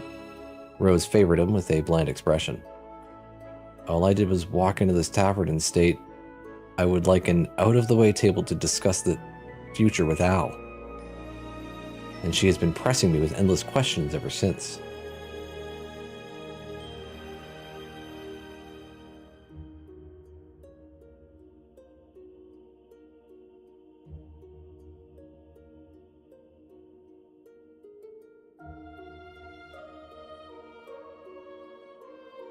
She sighed and shrugged her shoulders as if she understood the situation no better than Alphonse did. Seeing this, he let out an even greater sigh. Before Luca could launch into another interrogation, Alphonse set about explaining Rose's role as a civilian helper aiding an army investigation, and after several reassurances, he was eventually able to clear up the misunderstanding. Luca's relief seemed to fill her with renewed energy. Cheerfully, she bounded up from their table and made her way into the back of the tavern again. With her departure, so too left the gazes of the other curious and amused patrons. Rose and Alphonse bent to discussing their investigation. Vampires, Rose elaborated, were only able to use their powers at night. During the day, they were no different from ordinary humans. Unfortunately, this meant that even if they were to encounter one, neither of them would be able to tell. If they hoped to end the murders, they would first need to find some kind of clue as to the vampire's true identity. At some point during the conversation, Alphonse went pale at the thought that they might have to exhume the corpse of previous victims in order to reinvestigate them. But Rose assured him that would not be necessary. To his great relief, she had already checked them thoroughly for clues. Even that gruesome task had yielded little more information than the similarities between the bite marks, though. Their vampire foe was a cunning one. The number of bodies and lack of clues all pointed towards a careful killer who more than likely was living right there among them as an ordinary human. After working their way through the simple meal that Luca brought them, Rose casually glanced over to the back of the tavern. "You seem rather close to that girl," she murmured. It took a few moments for Alphonse to realize who Rose was referring to. "Yeah, I suppose you could say that. I've known her for 10 years now, after all." He had first met Luca when he was brought to Heimdall by Gerard. Initially, he had stayed in a house near the tavern, and being brought by it often, the two of them quickly became friends. As an orphan, Luca's support over the years meant more to him than words could express. Telling Rose all of this, Alphonse could feel his cheeks heating. He began fidgeting awkwardly. "I'm a little envious," Rose said. As she spoke, Alphonse noticed a change in her expression and tone. Usually, she said things sharply or with an air of cool detachment. Her face also rarely betrayed her inner thoughts. Now, though, he thought he caught a hint of loneliness. Unable to let this pass unnoticed, Alphonse opened his mouth to comment. Suddenly, Rose jumped up out of her seat. Her chair fell to the ground with a crash. Once again, the two of them became the subject of a room full of gazes, but she paid that fact no mind and stared out the window, her eyes wide open. What is it? What's wrong? Alphonse whispered loudly. It's nearby. I can sense it. What do you mean? The vampire, she hissed. No sooner had she said it, she raced over to the tavern's owner, who was busy at the back of the building. Alphonse chased after her. He had never seen her in such a panicked state before. Where is the young lady who was here earlier? Rose asked the puzzled tavern owner, who didn't appear to have any idea who she was referring to. It was then that Alphonse realized that he didn't see Luca anywhere, and hadn't seen her since she brought him their food half hour before. After telling this to the owner, he finally seemed to realize what he was being asked. Now that you mention it, I would have expected her to be back by now. I asked her to run an errand over at the grocery store opposite here. Alphonse and Rose exchanged a glance and instantly understood what the other was thinking. Overcome with a sense of great foreboding, the two of them rushed out of the shop without saying a word. Imagine sending a girl out at night alone to do an errand when you know there's a murderer going around murdering people at night. Seems incredibly irresponsible.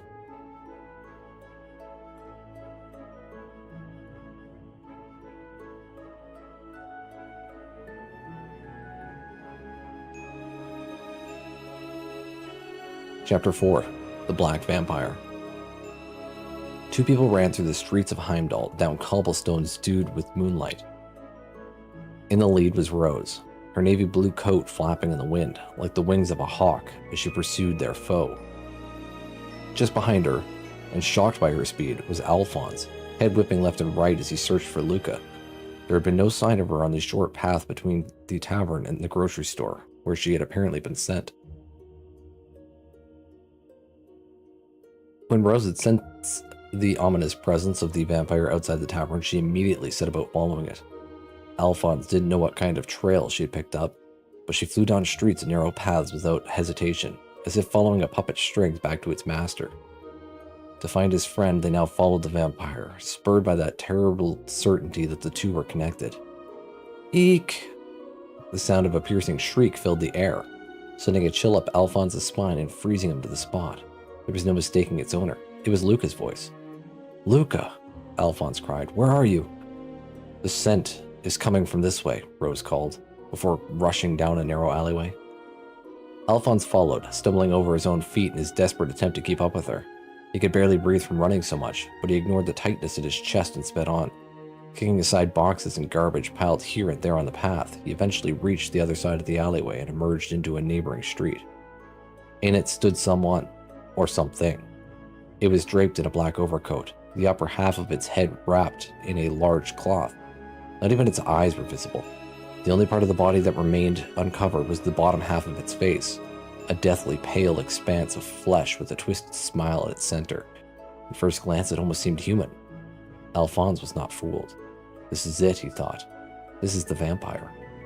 It was then that he realized the black-clad figure was holding something in its arms. Luca. Just as that realization hit, the vampire's rictus of a grin yawned wide as it opened its jaws. Alphonse caught a fleeting glimpse of beast-like fangs, too long, too sharp to be human. Seeing them, Alphonse instantly recalled the bite marks on the murder victims' necks. As he watched, horrified, those needle-like teeth descended towards Luca's throat. Rose was the first to act. In a movement so fast he could barely track it, she withdrew several thin objects from the inside of her coat and threw them at the vampire. Alphonse remembered her showing him them as part of her vampire hunting kit. The knives flashed in the moonlight as they sped towards the creature. As it was about to sink its fangs into Luca, the vampire turned towards them, dodging the knives just in time. Luca fell to the ground and the vampire jumped high into the air, descending just behind Alphonse. It happened so fast that Alphonse was still staring at the spot the vampire had been when it landed silently behind him. The creature that was terrorizing Heimdall, the murderer of countless women, the thing that had attacked Luca, it was so close. Anger overrode fear.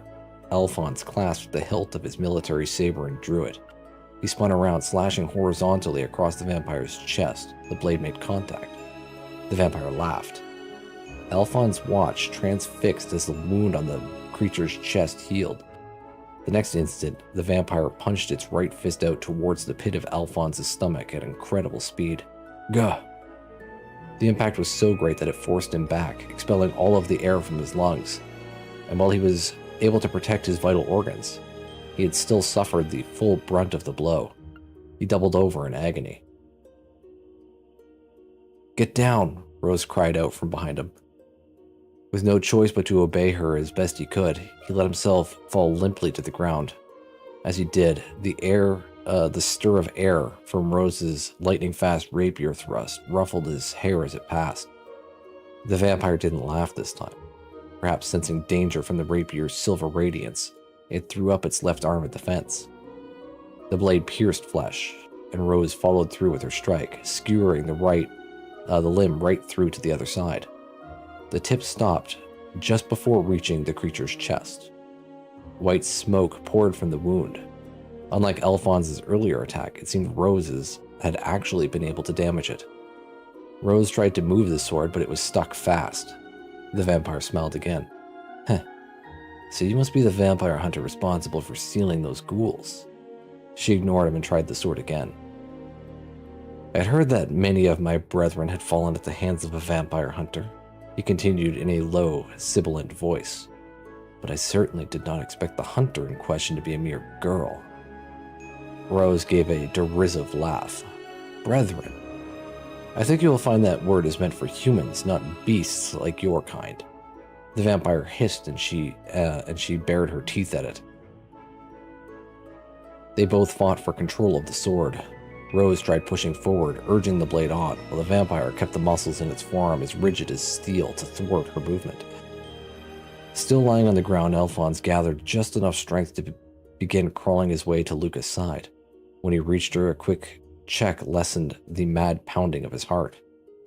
She was unconscious, but otherwise unharmed. Relief washed over him. Rose's voice brought Alphonse back to the situation at hand. She and the vampire were still locked together, each refusing to yield. If we were to stay here like this until morning, your power would be sure to weaken significantly. I'm happy to spend the night with you until then, if you wish, she suggested to it. It made an unsettling sound, somewhere between a snort and a laugh. I'm afraid I will have to refuse your kind proposal, my beautiful lady.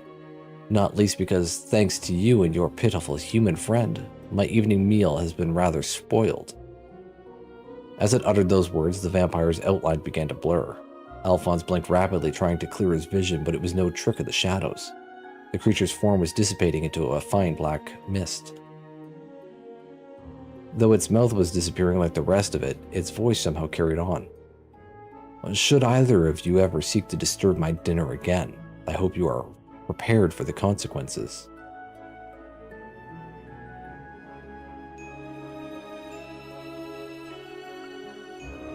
And then it was gone. Silence fell.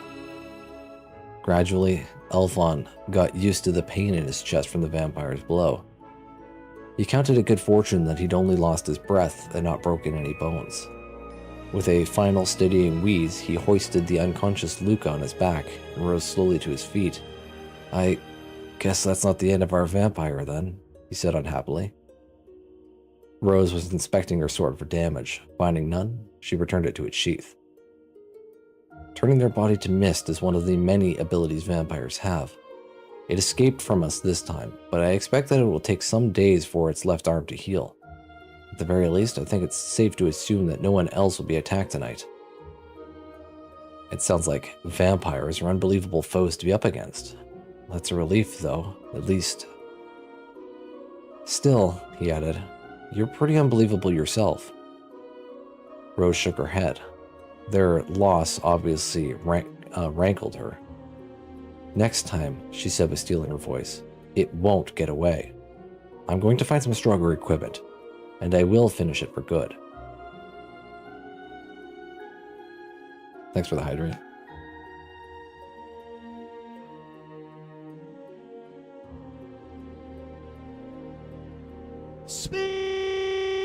The Cooper Cooler automatically stops when your beverage is ready to drink. It's that simple.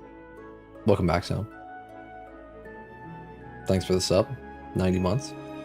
You missed day 1, which was just the prologue, so I guess you didn't really miss much. And now we've just been reading, so we're rereading Red Moon Rose. And it's fucking long, so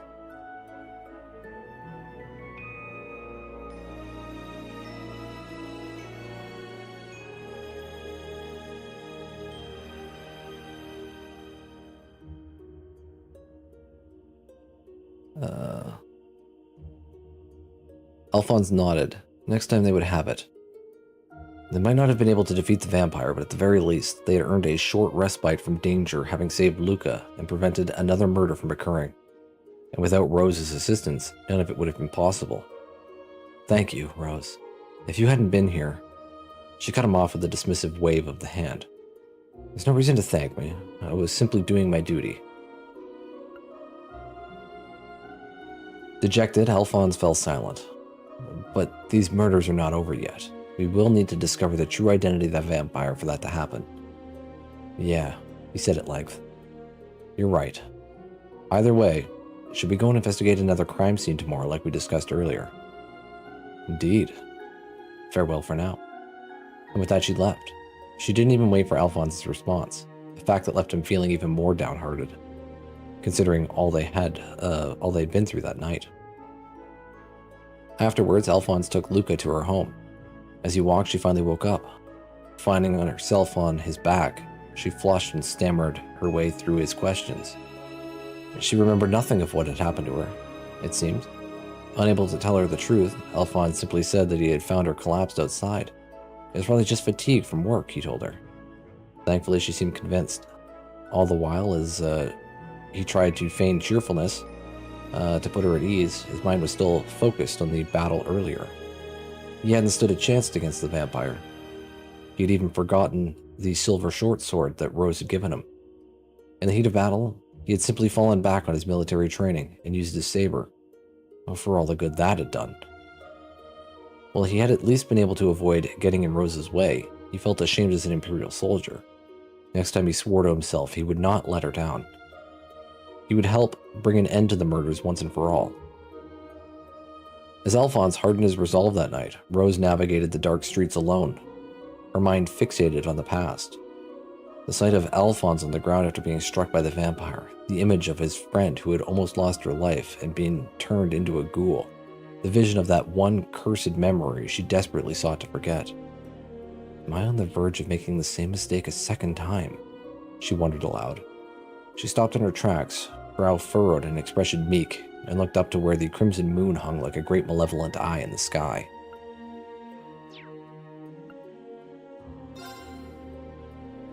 Chapter 5. Farewell. So this is the culprit behind the vampire murders, you say? Gerard peered at the sketch, brows drawn down. The morning after Alphonse and Rose had fought the vampire, he had made sure to report the fact to Gerard. The sketch Gerard had been studying was outlined based on Alphonse's testimony. It depicted a figure dressed in all black with the upper face obscured. The portrait showed everything Alphonse could recall of the vampire's distinguishing features. I hoped that would be helpful to the army's investigations. Naturally, he had left out how the suspect was actually a vampire and capable of turning itself into black smoke on a whim. Having his commanding officer think him crazy would help no one. The purpose of the sketch was simply to help people watch out for the culprit, not to try and convince them of its true nature after all. He did wish he could tell them the complete truth, if only to better prepare them for a potential encounter against the monster and help them more effectively hunt it. But he knew better than anyone that no ordinary human would be able to stand up to it. He had learned that much firsthand the previous night. Trying to fight the vampire would only lead to unnecessary fatalities, and organizing large teams to try to and exterminate it could even lead to it hiding itself away, or worse, fleeing the capital and going elsewhere. As such, the best chance to defeat it once and for all seemed to lie with Rose. Gerard straightened and fixed Alphonse with a concerned eye. Anyway, Al, I'm just glad that you and Luca are both alright. Then he let out a relieved sigh, as if that genuinely was the most important thing to him. The description and portrait of the black-clad man would be used to encourage people to be more vigilant, watch out for the culprit. If the number of people going out at night were to decrease, the number of murders would likely decrease too. Gerard tried to convince Alphonse to rest for the day, not least because he had been injured the previous night. But Alphonse had no intention of listening. He and Rose had already decided to meet up and investigate further, he insisted. Gerard's brows descended once again at that. His parting words as Alphonse left his office were simply, "Just don't do anything to put yourself in unnecessary danger, alright?" While he was usually strict as a superior, it was obvious that he genuinely cared for him like a real son, a fact that Alphonse couldn't possibly be any more grateful for. Feeling newly motivated, he quietly muttered to himself, "I will stop these murders," as he walked towards the exit of the guardhouse. Just before he could set off for his meeting with Rose, however, he encountered his fellow soldier, Elroy. The other man looked as glum as ever. Judging by his appearance, he had just finished the morning's training. Beads of sweat ran down his face, and his hair was matted to his forehead. Despite this, he didn't seem the slightest out of breath. Elroy had always been that way, though he never seemed to train more than Alphonse and the other team members. He always seemed significantly stronger and more capable than any of them. He was well aware of this fact, too. He seemed to have developed a sense of superiority because of it. Looking down his nose at the others was Elroy's signature move. Today seemed no different. He turned to Alphonse with a mocking smile on his face. "So you ran into the culprit behind those so-called vampire murders, did you?" "Yeah, I did." Elroy gave a contemptuous snort. "Well, you're useless then, aren't you? Why didn't you catch him? This would have all been over if you had." As usual, Elroy wasted no time in trying to pick a fight with Alphonse, but this time he had no comeback. Elroy was right. If he hadn't been so weak, he would have been able to defeat the vampire and stop the murders the previous night.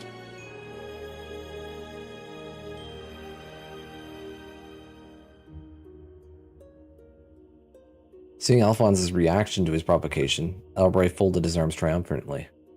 "The commander might favor you, but I think it's about time you stopped letting that get to your head and learned your place." Alphonse was about to retort when he noticed something. Elroy's left arm was wrapped tightly in several layers of bandages. "What happened to your arm?" Alphonse pointed at the bandages with his finger, and for a brief moment Elroy seemed unsure how to respond. "That? It's nothing really, I just hurt it in training earlier."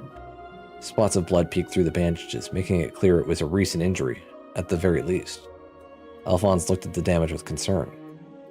This is why I can't stand you." Apparently thrown off by his teammates' worry, Elroy gave an audible tut before walking away, leaving a slightly embarrassed Alphonse behind. While they were hardly on the best terms, Alphonse didn't bear any particular grudge against Elroy. It was clear that the same couldn't be said for the other man, but Alphonse had no idea what he had against him. Letting out a sigh, he returned his thoughts to the investigation at hand. Now wasn't the time to be thinking about Elroy. He had to focus. With a shake of the head, he opened the guardhouse door and set out to meet Rose. They decided to continue their search where they left off, so it was at the scene of the fourth murder that Alphonse met Rose. Despite scouring the scene area as thoroughly as they could, however, they found nothing that would help them identify the criminal. Eventually, Rose stopped to think for a while before proposing that they make their way to the street where they had encountered the vampire the previous night and searched the scene there. Alphonse agreed. It seemed like a completely different place during the day. The still quiet that had marked the night had been replaced with cheerful chatter and the bustling of people examining the wares at these street stalls. Since the murders were known to happen at night, people seemed happy to go about their ordinary lives during the day without a worry in the world. Taking care to avoid standing out too much, they walked side by side around the street looking for potential leads. "It's hard to believe that we fought a vampire here last night." Rose's lips curled up slightly. "Most would find it difficult enough to believe that vampires exist to begin with. I suppose that makes the existence of people like me, who live to hunt those vampires, more unbelievable still." Was that meant as a joke? Alphonse wondered. Unsure how to respond, he elected to remain silent. Unfazed, Rose set about analyzing the previous night's events. The scent given off by that vampire was the same as the one I sensed from all of the victims. At the very least, it seems beyond a doubt that the vampire is the killer we've been searching for. His scent? Alphonse asked before recalling that Rose had mentioned something similar earlier, when they were trying to pursue the vampire the previous night. So if we follow that scent, we can find out who the vampire is? Rose shook her head. I'm afraid not. As I said before, vampires are only capable of using their powers at night. During the day, they're no different than ordinary humans, and accordingly, that scent that gives them away as being vampire vanishes as well. They both knew that ideally, the best way to defeat the vampire would be to strike during the day, while it was unable to activate its powers. Without any clues as to the vampire's identity, they didn't have any chance of doing so. Realizing anew just how difficult the work of a vampire hunter must be, Alphonse admired Rose all the more for being able to cope with it. Nonetheless, we made contact with the vampire yesterday, and I believe that's a big step forward for this investigation. After all, the more fierce the battle, the greater the chance that one of the participants may leave behind some incriminating evidence. There's always the possibility that she may have seen something too. Alphonse assumed that she was referring to Luca. He made to reply, but Rose was no longer alongside him. Turning around, he realized that she had stopped in her tracks some distance behind. Her face was as expressionless as ever, but her eyes were cast downwards. It was as if she was regretting something. What's wrong? It's nothing, she said briskly and moved on. We should continue our search. They set about combing the street for any remnants of their battle. At one point, Rose suggested that they split up to cover a wider area. But even after doing so and reconvening to discuss their findings, or lack thereof, they found themselves no closer to pinpointing the vampire's true identity than they were the previous day. The hour had grown late, and the sun was beginning its slow descent in the sky. The warm glow of its fading rays deepened the red hue of the bricks, even as the shadows cast by their sturdy walls lengthened. Alphonse ground his teeth in frustration. All this searching and not a single result. Damn it.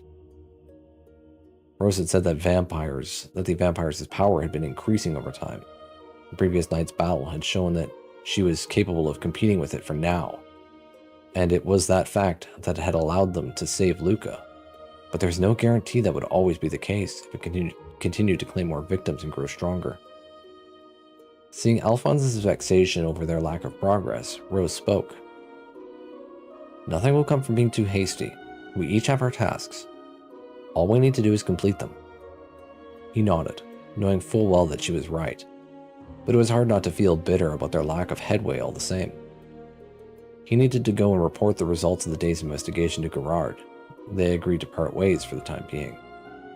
Alphonse proposed that they meet again at the tavern, like they had the previous day. But Rose refused his offer. I am afraid I have business I must attend to with the church. Oh, okay. I was really hoping we'd be able to patrol and keep an eye out for the vampire again. Though, since you're the only one who can sense its presence, considering what had happened the previous night, and the increasing occurrence of the murders, remaining vigilant for the vampire was of the utmost priority. Or at least, that was Alphonse's thought on the matter. Rose didn't react to the disappointment in his trailing words. Instead, she merely replied that she'd watch out for it alone before excusing herself with a solemn farewell. There was a pause in which it seemed as if she wanted to say something else. But then she curtsied deeply and disappeared from his sight.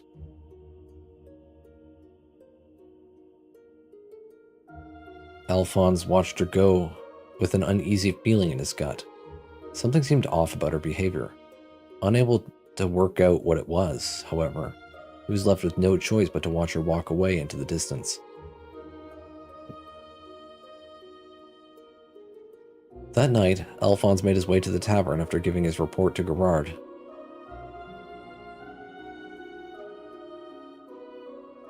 Rose may have refused his offer to meet there, but he still wanted to look in on Luca after what had happened to her the previous day. Oh, hello, Alfie. Luca was quick to spot him, and she showed him to his seat at the empty counter. After squaring his earlier bill from the dinner with Rose with the tavern owner, Luca excitedly came over to take his order. Seeing her smile and chatter as energetically as ever, Alphonse felt relieved. He'd been expecting and fearing a more subdued demeanor from her. Watching her, he couldn't help but think how close she had come to losing her life. And for a pathetic reason like feeding a vampire. Just the thought made his blood boil. Elfie? Are you okay? Her nervous question made him realize that his anger must be showing in his expression. He quickly put on an awkward smile and set about eating to avoid having to explain anything. After a few bites, he felt himself calming down, gave her a more genuine smile. I'm fine, honestly. But never mind me. You haven't managed to recall anything about what happened last night, have you? She shook her head. Sorry. I wish I could, but I can't remember a thing. He hadn't really expected her to, but he was still slightly disappointed to not be able to gather any new information. Rose had speculated that the shock of seeing the vampire had caused her to subconsciously block out any memory of what had happened. As such, it didn't seem particularly likely that she would be able to help them find out the identity of the vampire either. He sighed. Luca, meanwhile, was desperately trying to remember something, anything that would allow her to be of service to him. After mulling it over for a time, she suddenly let out an "ah" sound. It doesn't directly relate to what happened yesterday, but that person you know was here earlier, on her own too. Alphonse was momentarily puzzled. Who do you mean? You know, Luca prompted, with a swish of her hair. The girl you were with yesterday? It suddenly dawned on him who Luca was referring to. But Rose had specifically told him that she wouldn't be coming to the tavern today because she had business with the church. A troubled feeling began to build in the pit of his stomach. Anyway, she just came and asked me a few things about yesterday. I couldn't remember anything when she asked either, but eventually she seemed satisfied and just said farewell and left. Farewell. Though when Alphonse heard those words, it dawned on him. Every time he parted ways with Rose, she always left with a farewell for now. But not today. When they separated earlier, she had instead simply said, farewell. He had thought something seemed off about her at the time, and it was then that he realized that was the reason. After that, she must have come to the tavern where she was able to discover something from Luca. But if that were the case, what would she try to do next? Alphonse fairly jumped out of his seat, half of the food still left on his plate, and dumped enough Mira to pay for the meal hurriedly onto the table. Al? Luca goggled at him. Just keep the change.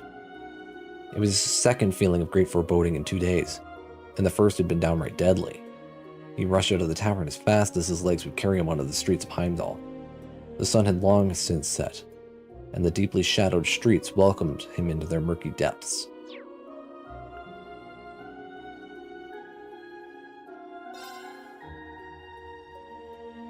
Chapter 6. Bloodstained Rose. The city of Heimdall was deathly silent. During the day, word had been spread throughout the populace from Gerard's team regarding the culprit behind the vampire murders.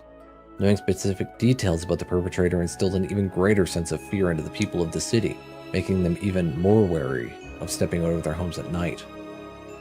That the streets would be empty was an inevitability, and yet one dark avenue in the city, a petite woman walked alone, as if to defy all of that. She wore a plain, undecorated dress, and from all appearances belonged to the middle classes. She walked quite quickly, the sound of her shoes against the ground echoing loudly in the empty streets. Her arms were wrapped tightly around her chest, almost as if embracing herself, and she was hunched forward, clearly afraid of something. Of course, it was perfectly natural for her to be afraid, considering the majority of the victims of the city's serial murders were young women like herself. She looked around restlessly, carefully surveying her surroundings for signs of danger before disappearing down a dark alleyway. The faint moonlight illuminated her profile as she turned the corner, cast a long shadow behind her, which slowly and silently began to enlarge. Gradually, the silhouette extended upwards, the inky depths taking the shape of a man. It loomed behind her. The figure was swathed all in black, with the top half of its face covered. The bottom half remained exposed, revealing a wicked grin and sharp, pointed fangs. It was a vampire, a creature of legend. It stood silently behind the woman, very much real, despite its supposed mythological standing. From the sable folds of the cloak swaddling its body, it slowly extended a pale hand. The fingers stretched forward, sharp, pointed nails gently swept aside the woman's shoulder-length blonde hair. The tips brushed the back of her neck almost carelessly. The second they did, though, it seemed to sense that something was wrong. Its prey was behaving oddly. It hadn't expected the frail creature before it to put up the slightest resistance. She should have frozen at its touch, or given in to despair, having no choice but to succumb to the inevitable and have her blood drained. What fell from her instead, however, was defiance and danger. This woman was no prey. Hunter had met hunter. The creature tensed, ready to leap backwards. Too late, it realized. Another threat radiated from directly beside it. There was no avoiding it. The sound of paving stones cracking resounded in the still night, and its outstretched arm was suddenly shredded by numerous sharp objects. The vampire let out an involuntary hiss of pain as a wave of silver blades arced through the air and flesh. After one after another. But the attack wasn't over. The vampire sensed danger from below, too, and the blades which impaled into the ground suddenly arced upwards with alarming speed, as if retracing their path through the air. Just as the blades were about to sever its right arm from its body once and for all, it was able to jump out of their way. Clutching its mangled limb, the vampire edged further back to put distance between itself and the woman. It watched balefully, with narrowed eyes, as the razor-sharp segments that had pierced it soared back over the bladeless handle in the woman's hand. When she had drawn it, it didn't know.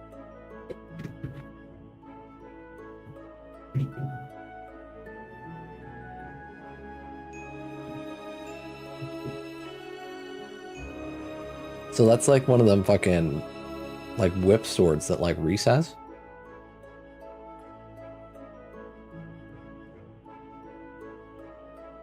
Connected by sturdy steel wires, the segments interlocked one by one, eventually forming a complete blade known as a Templar sword. She swung it, shaking the blood from its surface. Every last trace of the weakness she had shown earlier when hurrying through the night was gone. She turned around finally, revealing the dignified, expressionless face that had lain on the other side of the sleek blonde curtain of hair. It was the vampire hunter, Rose. So you were trying to lure me out, were you? The vampire sneers. Heh, such cunning. Its words were sharp, but the delivery felt somewhat tremulously on the rough cobblestones of the empty alley. You flatter me, Rose said, her Templar sword still raised in her right hand. She put her left hand into her pocket and pulled out an unbelievably large caliber pistol, greater in size than those used in the army. She aimed it at the vampire's forehead and pulled the trigger without a moment's hesitation. The gunpowder flash illuminated the alleyway briefly, and a single blessed silver bullet flew from the muzzle with merciless intent.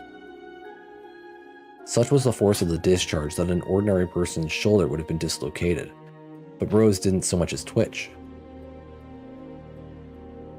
The vampire moved with liquid speed, dodging the projectile just in time and slipping behind Rose. Not the slightest perturbed by its change in direction, Rose moved as well and kept the pistol focused on the creature, tracking the vampire's every movement. You're quite adept at fleeing, if nothing else, she said coolly. Would you prefer I did something like this, then? The vampire asked as it spoke. It fluttered the black garments it was draped in, and then began to expand the folds, stretching to impossible size before her eyes. Pitiful moans echoed in the dark depths. Rose watched with narrowed eyes as a number of ghouls crawled out from within, as if emerging from thin air. 5, 6, 7. Eventually, she counted 10 in all. It hadn't even been 24 hours since their previous battle. The vampire couldn't possibly have attacked that many people in that time. Rose's mouth tightened. I see. And here we believe the reported murders to be the only victims, but that wasn't the case at all. You were abducting others who had no living relatives to notice that they were gone and keep them locked up somewhere, weren't you? Precisely. With a vampire hunter on the loose, I had to make sure I had some food in reserve. I'd rather not run the risk of going hungry, you see. The very thought makes me physically ill, Rose replied quietly. With a vicious yank, she tore the dress she had worn as a disguise from her body. Underneath it, sturdy leather clothes designed with mobility in mind were revealed. Attached to them were numerous belts holding large guns, knives, and other anti-vampire weaponry in place. It was clear at a glance that she was well prepared for battle. The sight of Rose's arsenal coaxed a sickly smile from the vampire. "Go forth, my minions." And with a wave of its pallid hand, the ghouls leaped forward. "Where are you, Rose?" Alphonse shouted between pants as he ran back and forth across the city, desperately searching for her. Try as he might, though, he could find no sign of the blonde woman. Even his fellow soldiers patrolling the streets had seen nothing. Alphonse had a very specific reason for pursuing this case, and he didn't intend to lose this opportunity to put the past behind him. That was what led him to propose that he and Rose work together, a proposal which she had accepted. And yet, despite all of that, she was trying to fight the vampire all on her own. It was too risky, even for her. His mind was full of worry for her, and that fear conjured forth the image of his parents' dead bodies. Never again. He never wanted to see a sight like that again. Wishing over and over again that Rose was still alright, he raced on. And it was then that he heard a sound that caught his attention, the clash of battle. As soon as the noise reached his ears, he quickly surveyed the surroundings. The source seemed to be an alleyway nearby. Without a thought spared for his own safety, he charged into the alleyway. There, an unbelievable sight met his eyes. Two ghouls lunged at her. Sheathing her Templar sword into its scabbard, Rose drew a second, large pistol in its place. The ghouls swung their fists and ragged nails towards her with inhuman power, but she dodged them gracefully. As she spun out of their range, she aimed one pistol at each ghoul's forehead and pulled the trigger simultaneously. Flesh and bone were obliterated instantly. The sheer force of the blast sent the mangled remains somersaulting backwards through the air. The move left Rose slightly unbalanced, and as if seeking to take advantage of that, 3 more ghouls flew at her from outside of her field of vision. The mere sound of their movement was enough to alert her, however, and without even turning to face them, she sent 2 more bullets through the heads of the 2 ghouls charging her from the sides. The third ghoul's mouth distended, seeking to crush Rose's skull with its teeth, but she danced out of reach, holstering the pistols.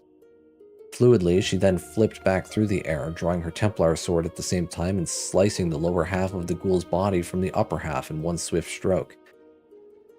She landed gracefully and kicked the ghoul she had just cut in half out of the way, without even waiting for its body to hit the ground. 2 more ghouls approached from the fringes, but without waiting for them to draw closer this time, she swung her blade horizontally through the air.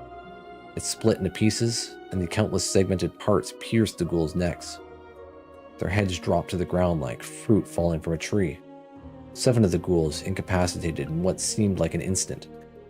Rose turned her attention to the defiantly grinning vampire, and the remaining 3 ghouls with him. She drew the 2 pistols from around her waist a second time and sprinted towards them, showering them with the remaining loaded bullets. The vampire evaded the projectiles by using the remaining ghouls as shields. Out of bullets, Rose drew her Templar sword and swung it in the direction of the vampire's neck in one fluid motion, seeking to decapitate it. The next instant, the high-pitched screech of metal against metal filled the air. The vampire had drawn its own weapon from inside the black garments. It met Rose's blade in midair. The 2 swords locked against one another, filling the air with sparks and leaving them in a stalemate, reminiscent of the previous night's battle. "I'm impressed at how unfazed you seemed fighting against those ghouls," the vampire said, teeth bared, but with a slight curl to its lips. "I would have expected a human to at least hesitate when being forced to fight their own kind. They ceased to be my kind the moment you drank their blood. They are nothing but soulless puppets now. Why should I hesitate against them?" Hi, Ego. Welcome back.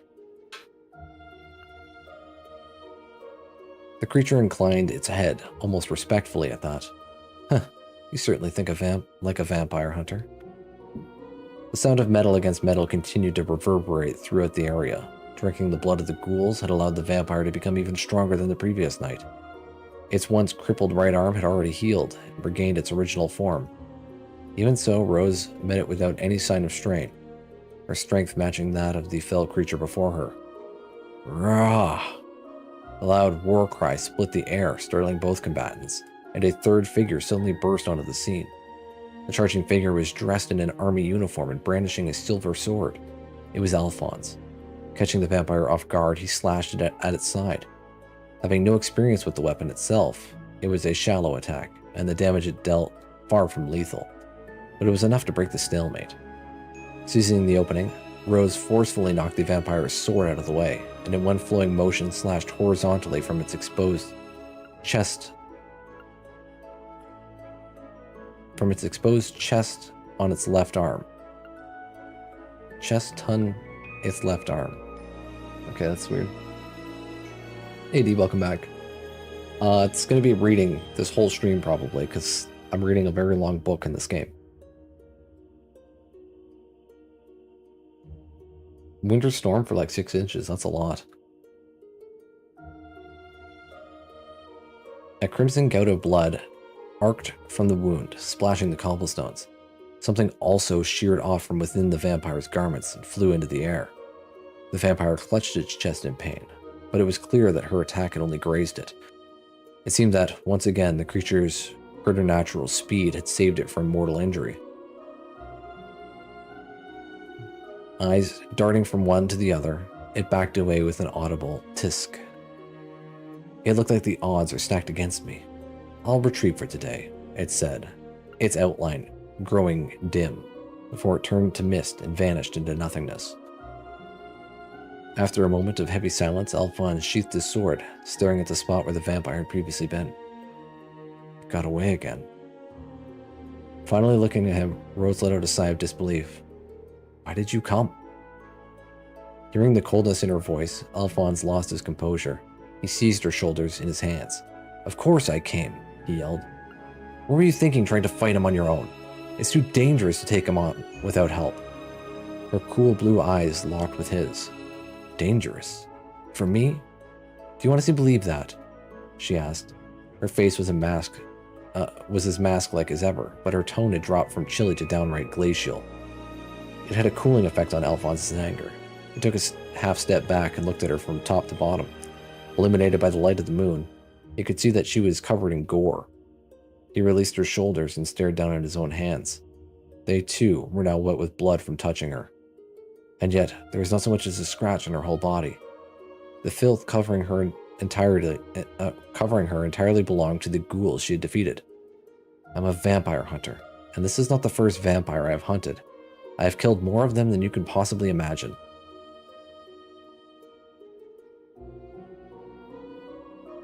Alphonse couldn't deny what she was saying.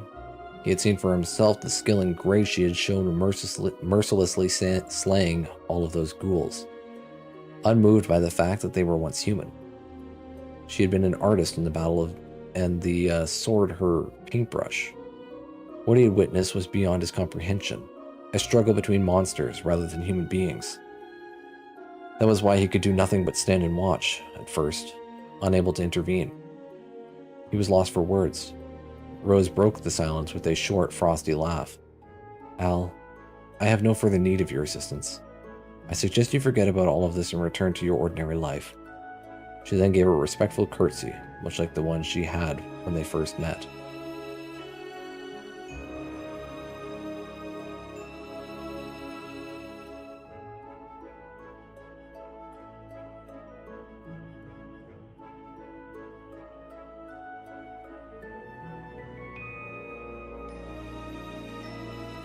Oh, we got ads. Good timing.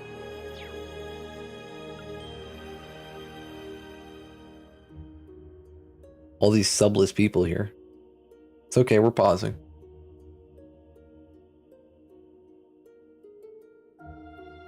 I need the break.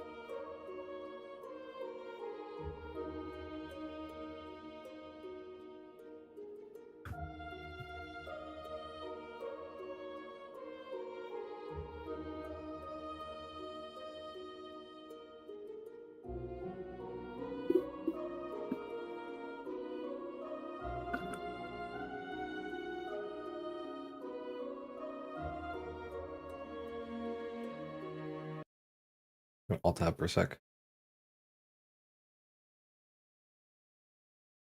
So, how are you, D and Ego? How are you both?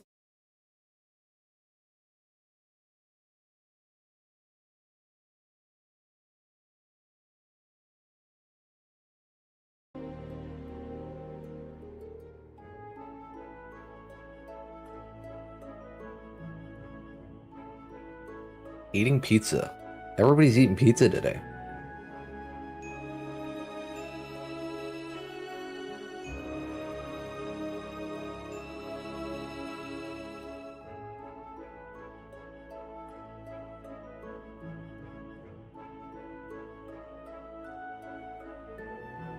I had pizza for lunch. I had leftover pizza for lunch today.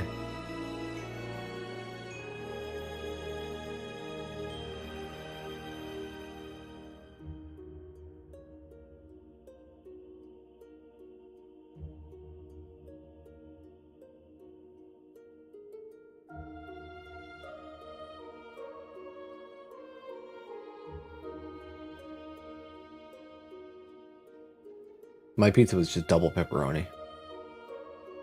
It was like pepperoni and like Brooklyn style pepperoni, so like the bigger pepperoni.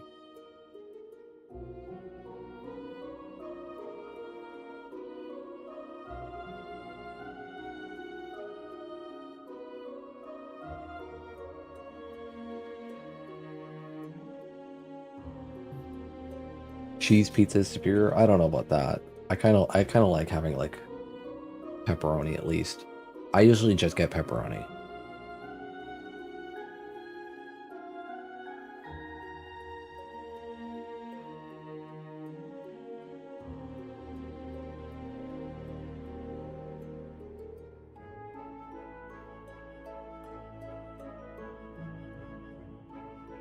Alright, ads are over. I don't like mushrooms. The texture is gross to me.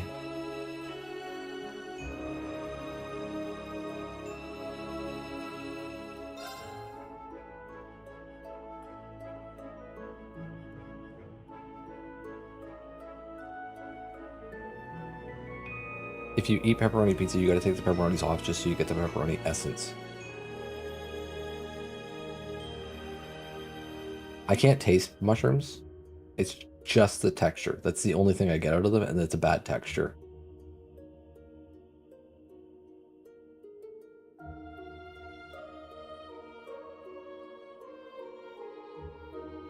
I like pepperoni. Kiba likes pepperoni too. I give him a pepperoni.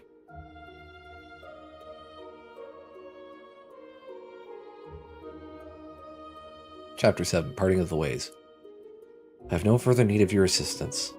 His mind still reeling from the skill that Rose demonstrated in her earlier battle. The only way he could react to her words was with dumbfounded silence. There were plenty of ways he could have argued back, not least by pointing out that they had yet to discover the vampire's identity, and that the reason she had originally agreed that they worked together was so that he could use his position in the army to aid her in doing so. As if reading his mind, she said, I discovered the identity of the vampire this afternoon. As such, there is no longer anything you can do to help me. His initial reaction was doubt. How could she have possibly been the only one to discover the vampire's identity when they had conducted their investigation together? Then it hit him. They hadn't always been together. They had split up to investigate a wider area today, too. And if she had discovered a vital clue during a period where they were acting separately, it made perfect sense that only she would have worked out the truth. He tried again, but still, I have my reasons for wanting to see this through to the end too. I can't just go back to living as if none of this ever happened.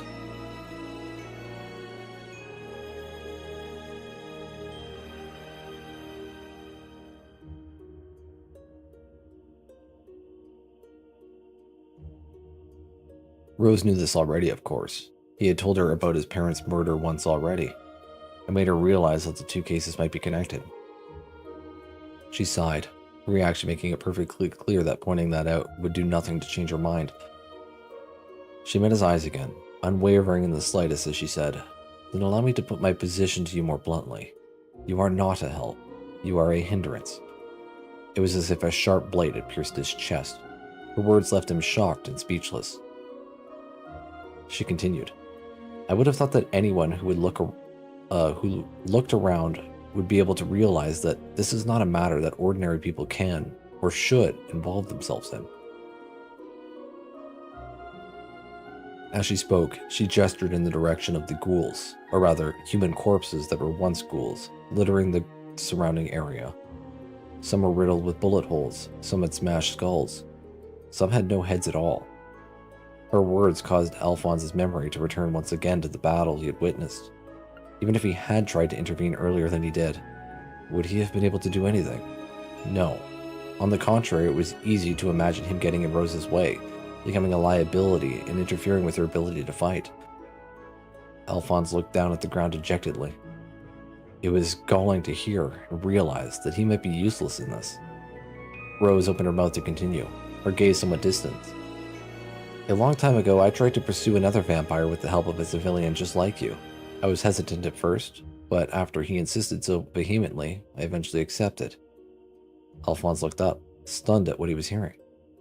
He had assumed that he was the first person to offer to assist her. He was killed by the vampire we were pursuing. After that, the vampire disappeared, never to be seen again. It was clear by the pain in her voice that for someone whose life revolved around killing vampires, there could have been no worse outcome. Of all the jobs I've undertaken, that was my worst failure, and the most terrible stain on my record. I would not allow something like that to happen again. As such, I have always tried to keep you at arm's length. All I wanted from you was all I had wanted from you was for you to make it easier for me to conduct my investigation and find out what I wanted to know. I was just using you all along. She continued on, telling him that everything had gone the way she hoped it would, perhaps even better. Thanks to his contribution, she had been able to discover the identity of the vampire, and the army was able to find out what it looked like, helping them to keep people off the streets and allowing her to successfully lure the vampire out. For that, at the very least, she was grateful. Alphonse could only stand and listen as her cold words washed over him, the meaning of what she was actually saying not truly sinking in. She fell silent for a moment and took a deep breath before starting again. The worlds we live in are just too different. We should never have even met, and yet by coincidence we did. But that's all. Now you need to forget that it ever happened, and go back to the life you should have always lived. Besides, as a vampire hunter, the only life for me is one of solitude.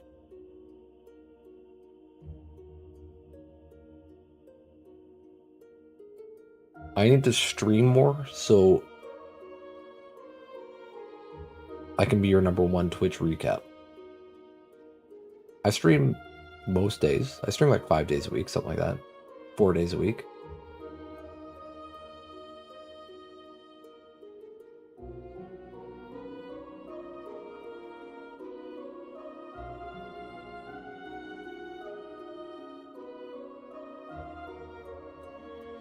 Five days a week, I guess.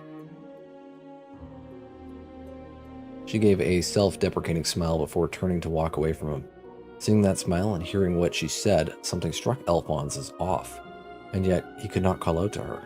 It was as if there was an impenetrable wall between them now, stopping him from interacting any further with her. I can take care of everything by myself now. All I ask of you is to stay away from me and let me do it. Farewell. She said her final words as she walked without so much as turning to face him and then disappeared into the dark night. Left behind, Alphonse stood alone, frozen to the spot in a sea of blood. Due at 7, work overtime. The only problem is, I would stream 7 days a week. The only problem is, I play D&D on Sunday, and like alternating Mondays and Fridays, I play Pathfinder.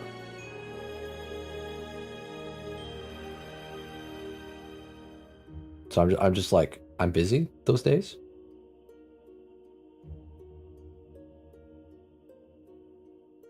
I do like streaming though.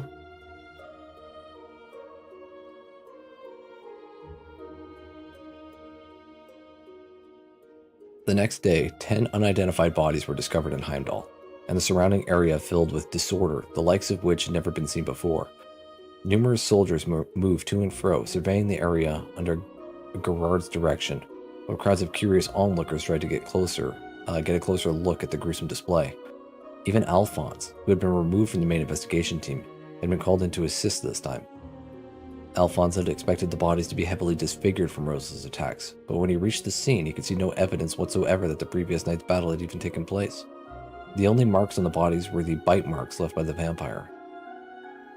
At first, that fact confused him, but then he remembered that Rose was somehow connected to the church. It seemed quite possible then that she would have worked alongside others, one or more of whom may have arrived later to disguise any evidence of their involvement. After all, the church had the ability to purify weapons to allow them to contend with vampires. The possibility that they might also be able to put corpses back together was hardly a stretch after all the things he had already witnessed. Realizing how ludicrous that this would sound to the average person, he could only laugh to himself under his breath. Simply do both on those days. But it's like, I do it at the same time.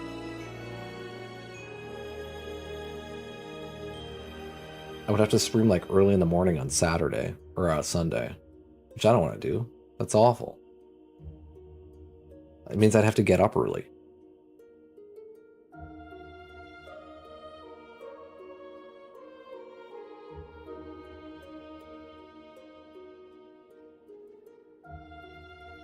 There was no sign of Rose at the scene, although Alphonse hadn't really expected that she would appear to begin with. She had made it clear the previous night that their original arrangement was over.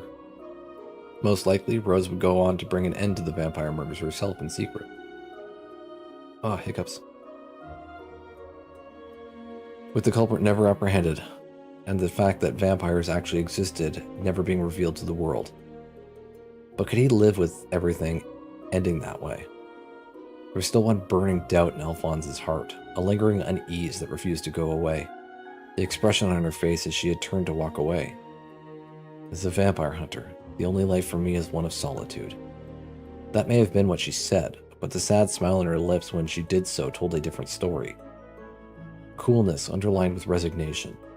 Her words had been blunt, but to Alphonse they also seemed tinged with loneliness. Alphonse found himself reflecting on what loneliness meant to him. It was a feeling he was all too familiar with after losing his parents. In the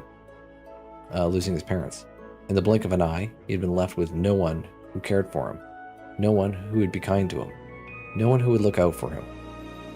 It was easy to imagine how being placed in a situation like that would gradually eat away at a person. Fortunately for Alphonse, his father's friend Gerard had held out a hand of salvation to him, and he had later met others, like Luca, who cared for him, and he for them. It was thanks to them that he was able to free himself of the loneliness that may have otherwise consumed him. Nonetheless, the experience had taught him exactly how painful living like that could be, and that humans could not completely live alone. Rose, however, had said that living in solitude was the only life for her. But did she honestly mean that? Or did she really long to break free from it, yet something was stopping her from doing so? With the memory of his own experience still painful, even after all those years, Alphonse couldn't stop wondering. Rude, TBH. Your cat is not very smart. She just drank some of your coffee.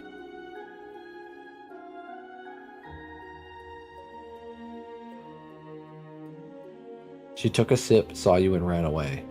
She probably went to go puke because coffee's awful.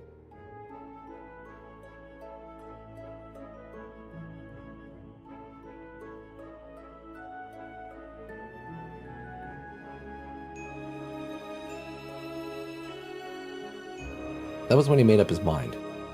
He wouldn't just leave things as they were. Rose may have cast him aside, but he had long ago decided what he needed to do to put the past behind him. And no matter how much danger he risked doing it, or how much she tried to stop him, he was determined to see it through to the end. If that meant he might be a hindrance to her, so be it. This was his fight as much as hers. Alphonse shook his head furiously from side to side, as if to divest himself of the thoughts, doubts and hesitations that had been filling his mind since the previous night. Focusing on the task at hand, he set about frantically investigating the area. That, he felt, was the only way for him to be able to stand shoulder to shoulder with her. Time dragged on as the search continued, and the receding rays of the setting sun began to blanket the scene in warm apricot hues. The 10 corpses had been carried away, and the vast majority of onlookers had dispersed. The large number of soldiers who formed the investigation team had also reached a stopping point in their investigation, and were ready to return for the day. But Alphonse waved them off, still silently combing the area for clues. Come on, Al. Time to go back to the guardhouse for the day. The concern in Gerard's voice was obvious, but Alphonse only spared him a tired smile. Sorry, sir. Just let me look around a bit longer. Considering the intense battle fought between Rose and the vampire the previous night, there was every chance that something may have been left behind that might help guide him to the vampire's identity. The investigation team had found no such thing, despite spending the entire day looking. But that did nothing to dampen Alphonse's spirits. There was something here, he knew it. Seeing Alphonse's determination, Gerard couldn't help but smile in return. All right, then. Have it your way. Just make sure you stop and come back if you ever get too tired. And with a backwards wave, he walked off to join the other soldiers as they returned to the guardhouse. Silently thanking Gerard for his kindness, Alphonse went back to scouring the alley.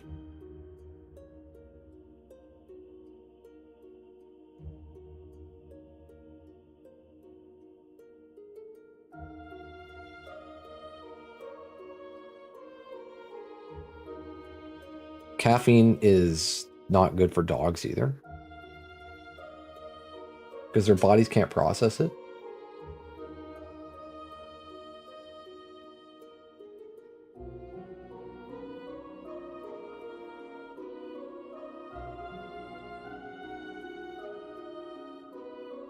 Another half hour passed while Alphonse methodically swept his eyes over every nook and cranny. As the light from the dipping sun retreated from the sky, he began to fear his time was up. But just then his eyes were drawn to a point between two of the buildings. It was a narrow gap overlooked in the investigation, where something might have fallen. Indeed, he spied the barest of shapes on the ground. Upon spotting it, Alphonse remembered seeing something fly from the vampire when Rose had landed her glancing slash on its chest. He crouched down to inspect the space. The gap between the buildings was so narrow that his arm could barely fit inside. He stretched out his fingers, desperately trying to reach the fallen object, and eventually managed to catch it between his index and middle fingers. It was a narrow, rectangular piece of cloth. Alphonse stared at it, analyzing every last detail of its surface. It was filthy gray in color, most likely meaning that it had been white originally. It was also clear that it had been separated from something by Rose's sword. But other than that, it looked like an ordinary piece of cloth. It would have been nothing of interest at all to anyone just passing by.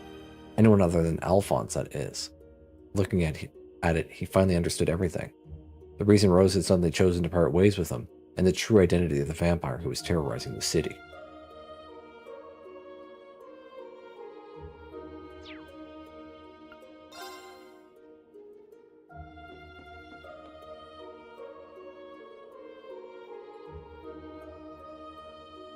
That was half.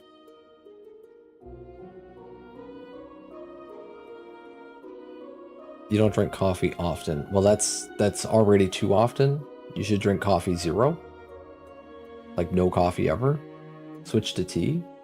Not that it's any better for like cats or dogs, but it's better just in general. Is this one of the newer trails? This is one of the newer ones, yeah.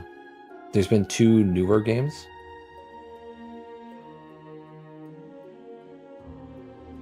This is the last one in the Cold Steel series. Chapter 8, The Truth. The stillness of night came once again to the streets of Heimdall. A bewitching yet eerie red moon hung full in the sky, its carmine glow staining the red bricks of the surrounding buildings in even deeper crimson. After the gruesome discovery of the bodies that day, the Gerard team had strengthened its nighttime patrols. Most of the soldiers in the team were on the streets, determined to prevent any further violence, and repair the damage to the Imperial Army's honor. Their patrol routes had them making tight circuits of the city roads, vigilantly searching for anything out of order. On one particularly dark street corner, a block away from the Allegria Tavern, stood a young man in military uniform. Much like the others, he was making the rounds in his thoroughly deserted patrol area. A figure turning onto the street just ahead of him made him pause mid-step. Warily, he put his hand on the sword at his waist.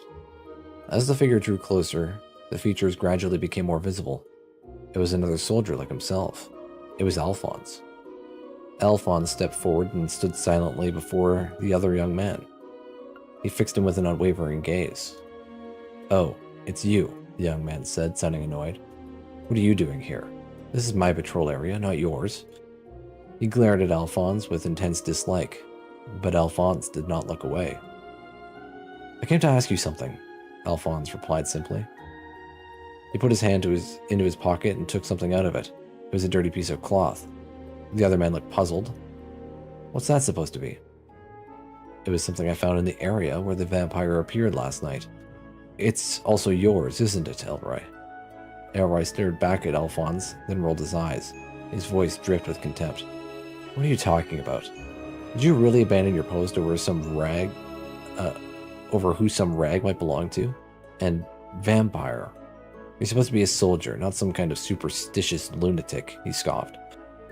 "This is part of the bandage you were wearing around your left arm when you said you were injured in training," Alphonse said calmly.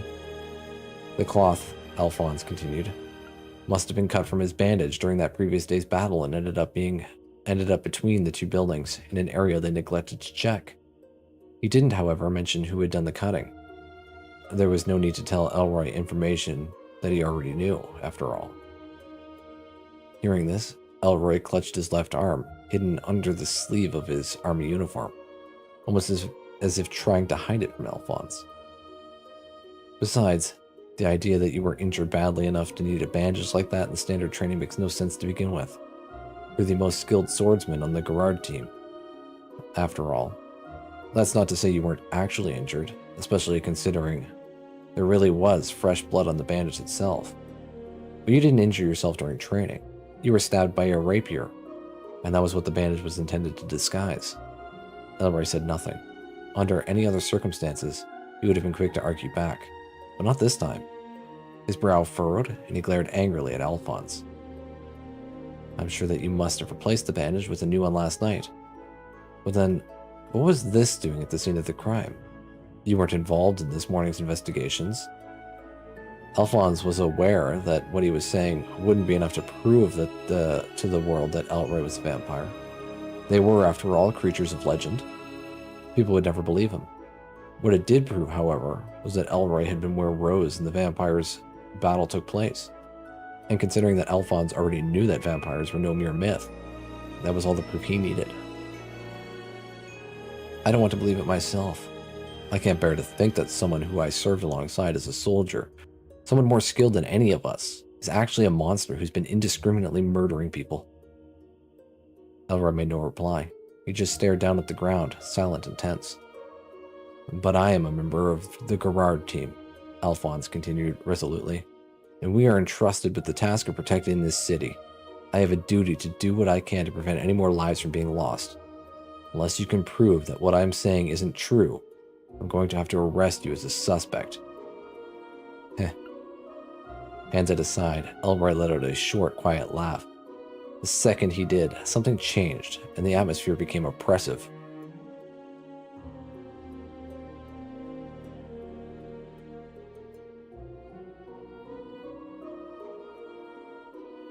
You'd argue that Reverie is Cold Steel 4.5. I guess Reverie is kind of a conclusion to both Cold Steel and like Azure, the Zero Azure. You start your new job on Tuesday? As an elderly? You're old now?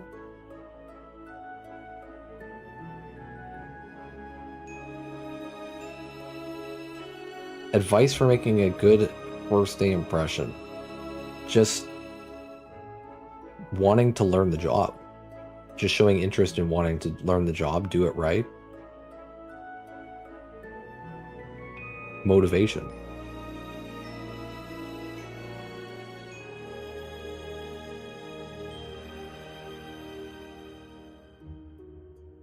No, you just said you're starting your job as an elderly. Like, I don't get paid to be old. You're getting paid to be old, but that still makes you old.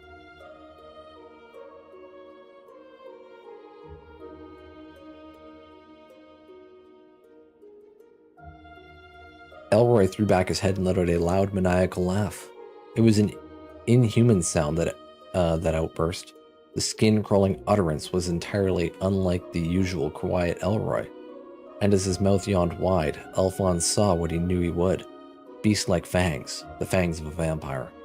Alphonse placed his hand on the saber at his waist and drew it as fast as he could. The sound of blade scraping against scabbard cut short the awful laugh, but he wasn't fast enough. Before he knew it, Elroy was right in front of him, swinging his own sword with incredible force. Alphonse barely had the time to block its arc with his own. The sound of metal against metal filled the air, and the monstrous strength of the blow pushed Alphonse backwards. It was obvious to him that Elroy's power was vastly greater than it had been when he took the punch to the stomach several days before. If Elroy had been this strong that day, Alphonse knew he would already be dead.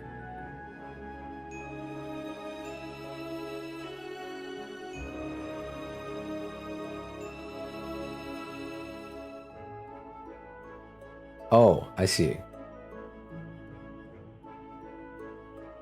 I missed the comma after Tuesday, so I read that as you're starting your new job on Tuesday as an elderly.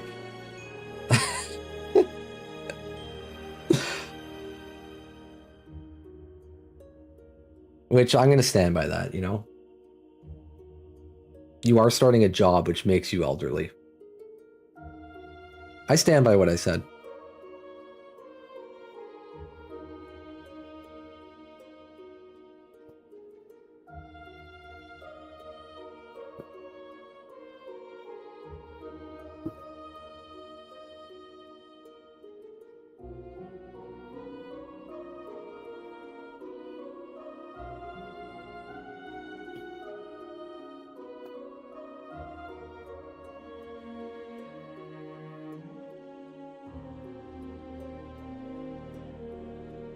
Barely managing to hold his position, he clung to his saber with his now somewhat numb hand. But the vampire was already drawing back for another strike. Planting his feet firmly on the ground, Alphonse was just able to parry the blow. But it was all he could manage. If he strayed even a hair from focusing on defense, he would soon be overwhelmed. Elroy, meanwhile, maintained his onslaught seemingly without effort. Blow after blow rained down relentlessly. "You should have waited, Alphonse. Surely you know that vampires can only use their powers at night." Alphonse grunted as he narrowly deflected another attack. Naturally, he did know. He was fully aware that waiting until morning might have actually given him a chance to defeat Elroy, but he just couldn't bring himself to wait. Not when there was a possibility that he might have claimed another victim that very night. His conscience wouldn't allow him to sleep peacefully in his bed, knowing that he could have done something to stop that murder from happening. As if to punctuate his point, Elroy knocked the saber from Alphonse's hand with a vicious swipe that drove him to his knees. The blade clattered down on the paving stones, far from the fighting pair. You felt a newt was integral to the story. That's fair. That's fair. You're lucky I remember to put in that command, because I've lost all of the bot commands. Because it was the one thing that I forgot to back up when I reinstalled Windows.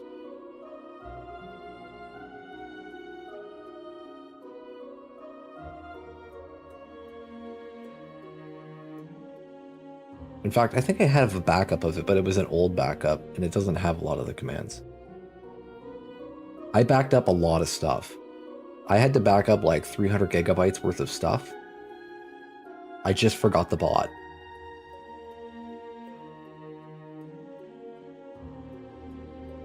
I just forgot to export the settings.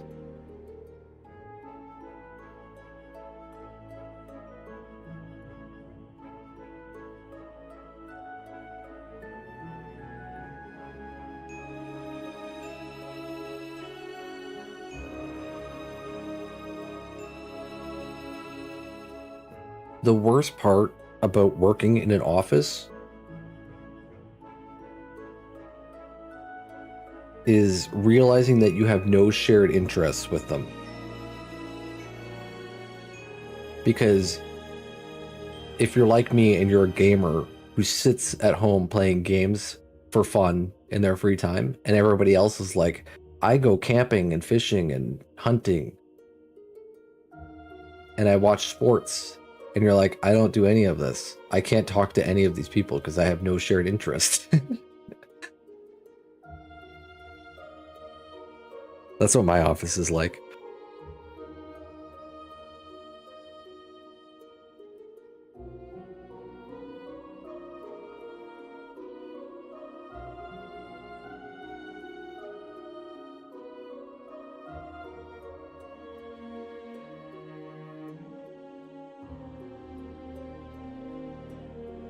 I work from home now, so I don't have to socialize with people in the office. It's good. D's going to like a lab? Like a research thing? It's kind of like an office. Like my work is also a lab. It's like a soils lab. But we still do office stuff. Like we have to make reports and stuff.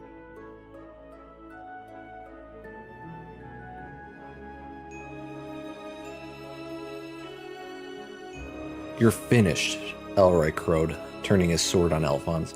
The blade flashed up, then descended. Alphonse watched the fall of the sword as if in slow motion. He knew there was nothing he could do to stop it.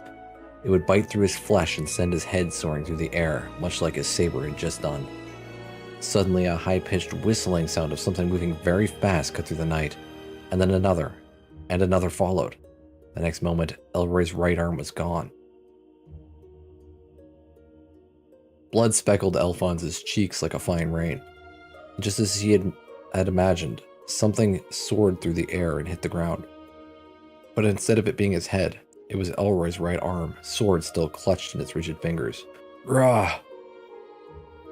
Elroy instinctively jumped back, clutching at his wounded limb, while Alphonse stared wide-eyed at the many parts of a Templar sword stretched before him, like the flexing of a metal snake. The wires connecting the razor-sharp blade segments gleamed in the moonlight. A line of tension then ran through the wires, and they all retracted just as fast as they had appeared. Soon after, a lone figure approached to take their place. It was a woman in a navy blue coat that was thrown wide, exposing countless weapons attached to the battle gear she was wearing underneath. She had sleek, shoulder-length blonde hair, capped by a navy blue beret. The look she gave Alphonse when she saw him was somewhere between exasperation and disbelief. Alphonse smiled weakly. What took you so long, Rose?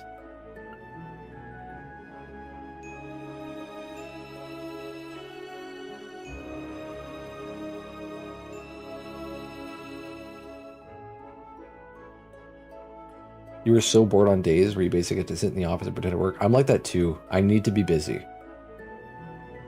If I'm not busy, like, I'm doing something else. I just like there was a couple days where I'd be working and then like I'm out of work. So I just like open up Balatro for a bit till I get a message on Teams or something. Then I go back to work. I'm not going to sit there doing nothing.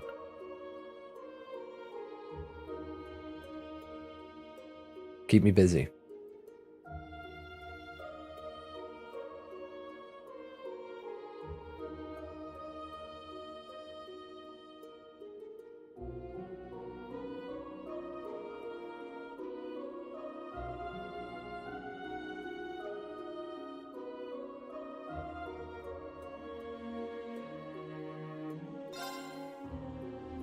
Chapter 9. A Fool. Campanella?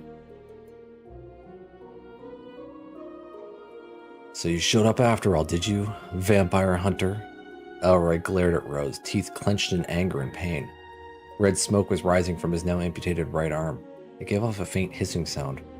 Rose turned her attentions from Alphonse to him. She raised her Templar sword and stared without expression at her target. Elroy glowered back. They both maintained a distance from one another, each trying to work out what the other would do next. Without taking her eyes off Elroy, Rose addressed Alphonse. I told you not to get involved with this any further.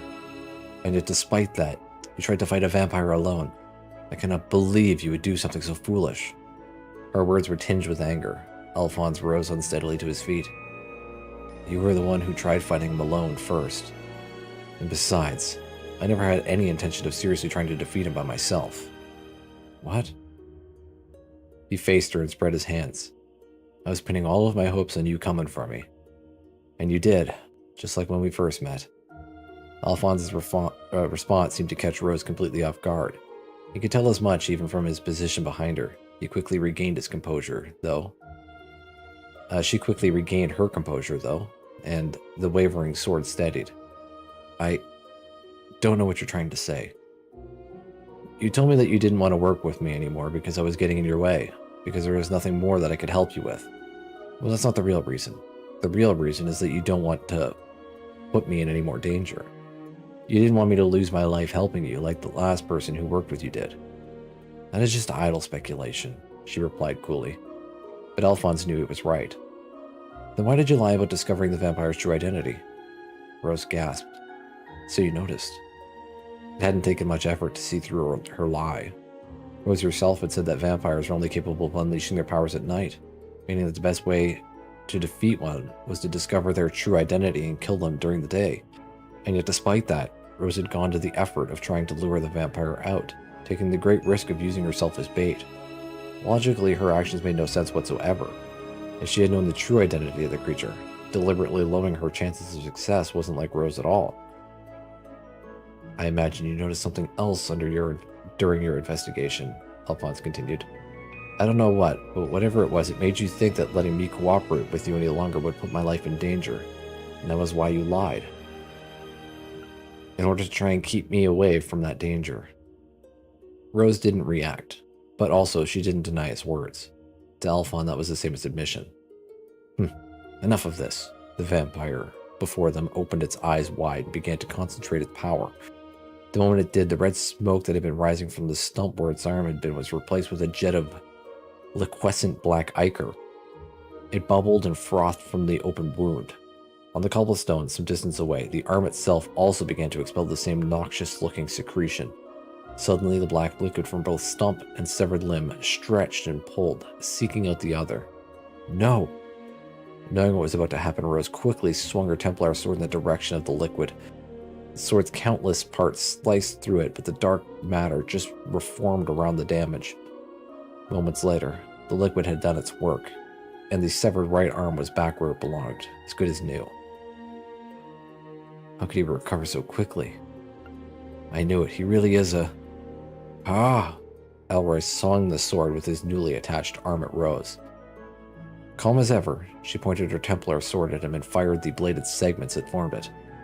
They flew from the handle and wrapped around him, binding and tearing simultaneously. Before they could completely ensnare him, however, Elroy transmuted in a mist. The blades of the Templar sword fell from the spot he had been as the mist dispersed. It reconverged a moment later at a point just behind the vampire hunter.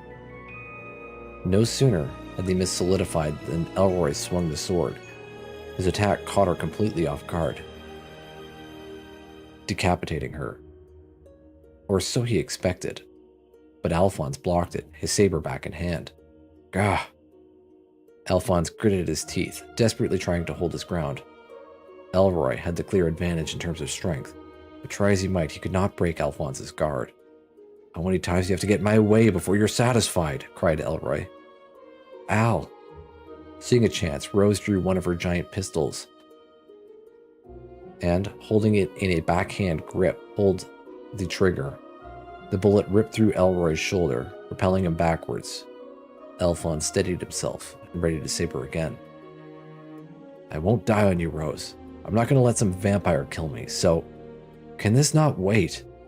Rose aimed her pistol resting on Alphonse's shoulder and fired it repeatedly at Elroy, his wound already fully healed. Elroy dodged all of the bullets with snake-like grace and flew at them with great speed.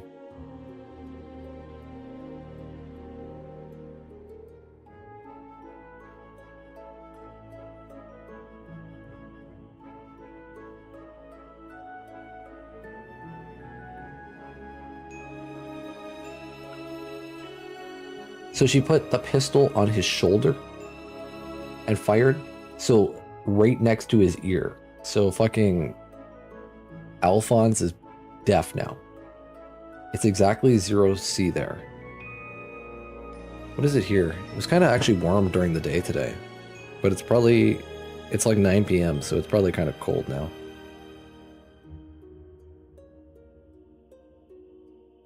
Oh, but that's fucking Fahrenheit. That's wrong temperatures. It's 2 degrees here, Celsius. So that's like what, 30 fucking 6 or something?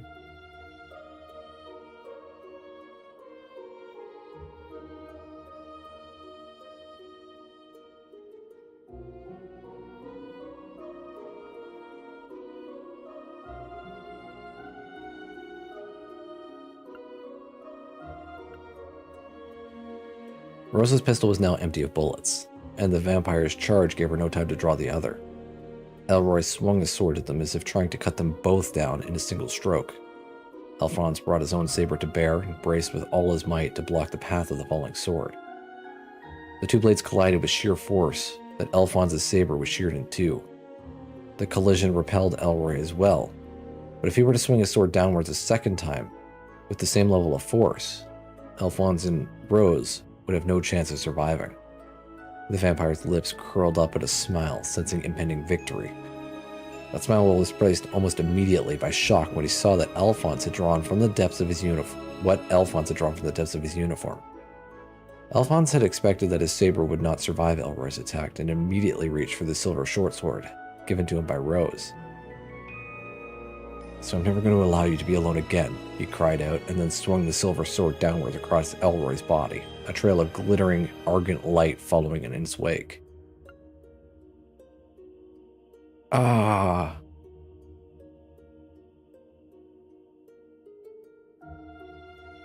Elroy recoiled backwards, clawing at his chest. Alphonse's attack had missed his heart, but the damage it had done was the greatest he had received yet. How could I be wounded by the likes of him? Damn you, damn you, damn you, damn you! Elroy's expression was one of pure hatred, mixed with intense agony. There wasn't a trace of humanity left on his face. Alphonse, meanwhile, had exhausted the last of his strength with that attack. He was on his knees, out of breath. Rose stared down at him, a peculiar look on her face. Alphonse was desperately trying to accept and understand her solitude, yet recognized the intense loneliness she had been burdened with when she let her companion die all those years ago, and was trying to save her from it. The words, "I'm never going to allow you to be alone again," resounded in her head over and over.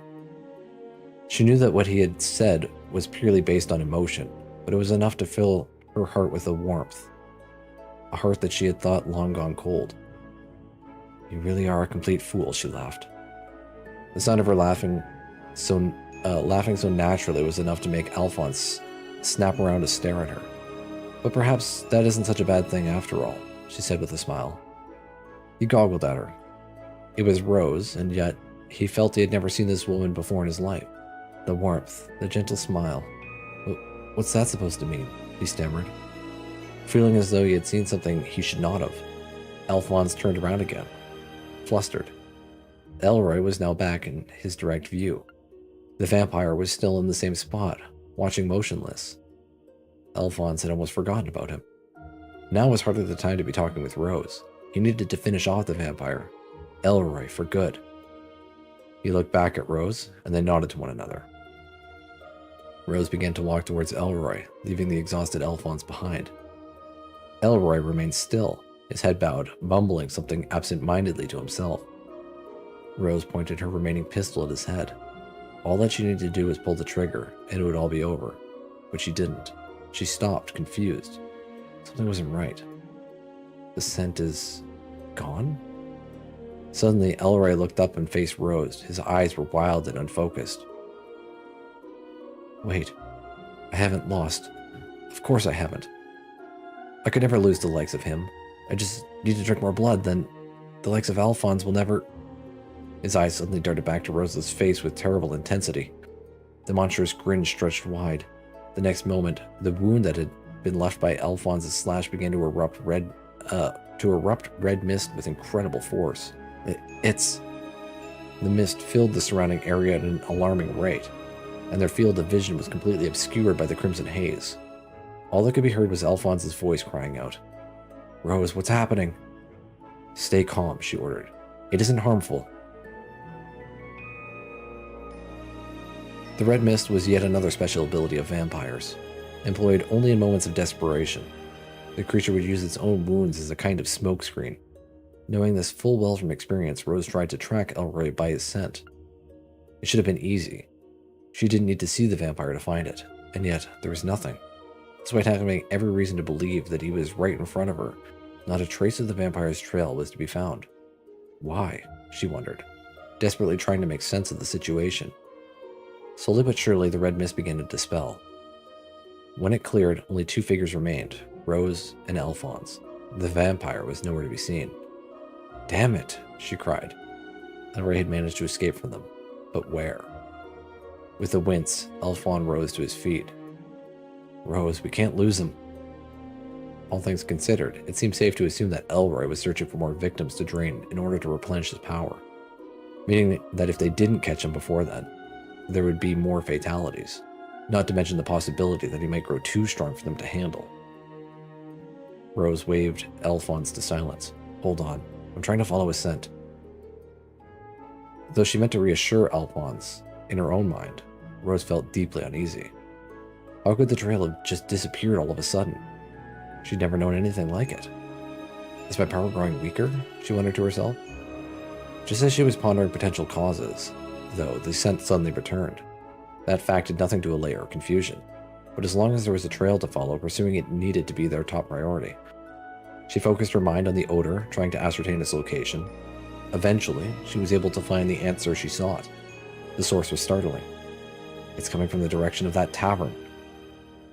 The Allegria was only one street away from where they stood. Elfons didn't even spare Rose a glance.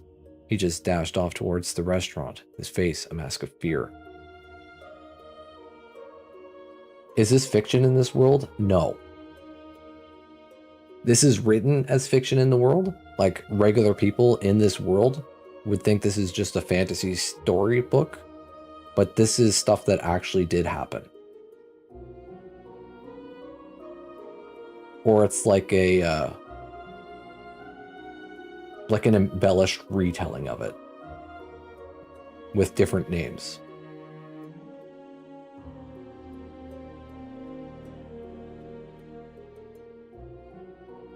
But they are real.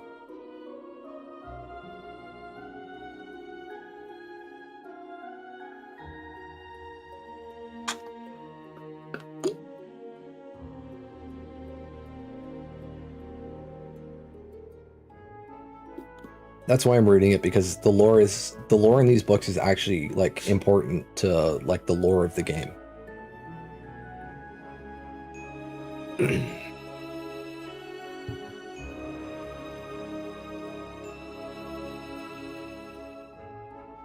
Oh no, there is vampires. Vampires are real.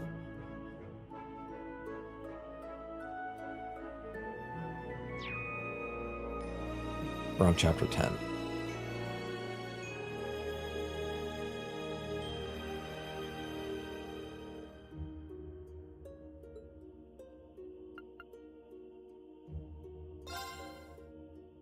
Oh my god, 30 pages on this one. 28. 31. 17, okay. 21. There's a lot.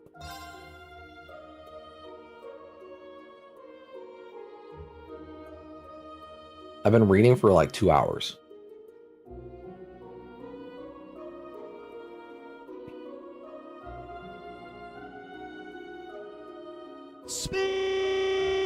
The Cooper Cooler automatically stops when your beverage is ready to drink. The Cooper Cooler automatically stops when your beverage is ready to drink. It's that simple. It's that simple. All right, give me like a minute. I'll be right back.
and I'm back.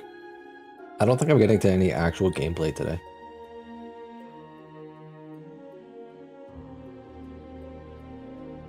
Chapter 10. Into the Darkness. Ordinarily, the late hour was the peak of business for the Allegria Tavern. On any other day, the chairs would all be filled with familiar faces, chattering away and enjoying food and drink. But tonight, not a single seat was taken, for so great was the terror of the vampire murders that none dared to leave their homes. Left with nothing else to do, Luca had set about cleaning the tavern, but the task was quickly finished. She slouched at the spotless counter, thoroughly bored. There hadn't been any sign of her friend Alphonse that day. Still, considering the rumors she had heard at the Gerard team's nighttime patrols, it wasn't all that surprising. He must be really busy, she thought to herself. Still, she couldn't pretend that she wasn't disappointed by the fact. Thoughts of Alphonse weighing on her mind, she let out a gloomy sigh. The tavern's owner stopped washing cutlery on the other side of the counter and gave her a warm smile. Go along home for today. It's dangerous around these parts lately, so you're best getting back, he called. Just as she went to do so, however, the bell over the door chimed. A customer had entered the tavern. Luca jumped out of her chair in a panic. What she saw made her gasp. Standing in the doorway of the tavern was a young man in blood-stained soldier's uniform. Letting out a short shriek of horror, she rushed over to the man. The uniform he had on was the same as the one worn by Alphonse, leading her to immediately think it might be him. As she drew closer, though, she realized it wasn't. Relief washed over her. Getting a closer look at his face, Luca was startled to find that she actually recognized him. A long time ago, when Alphonse had first joined the army, he had brought the man before with him to the tavern. She remembered hearing that the two of them weren't on very good terms anymore, however. His name was Elroy? The tavern's owner hurried over with a first aid kit, clearly concerned, but Elroy showed no interest in him. His eyes were focused unwaveringly on Luca. Hello, friend of Alphonse. I'm going to have to ask you to come with me, he muttered. His following smile was anything but inviting.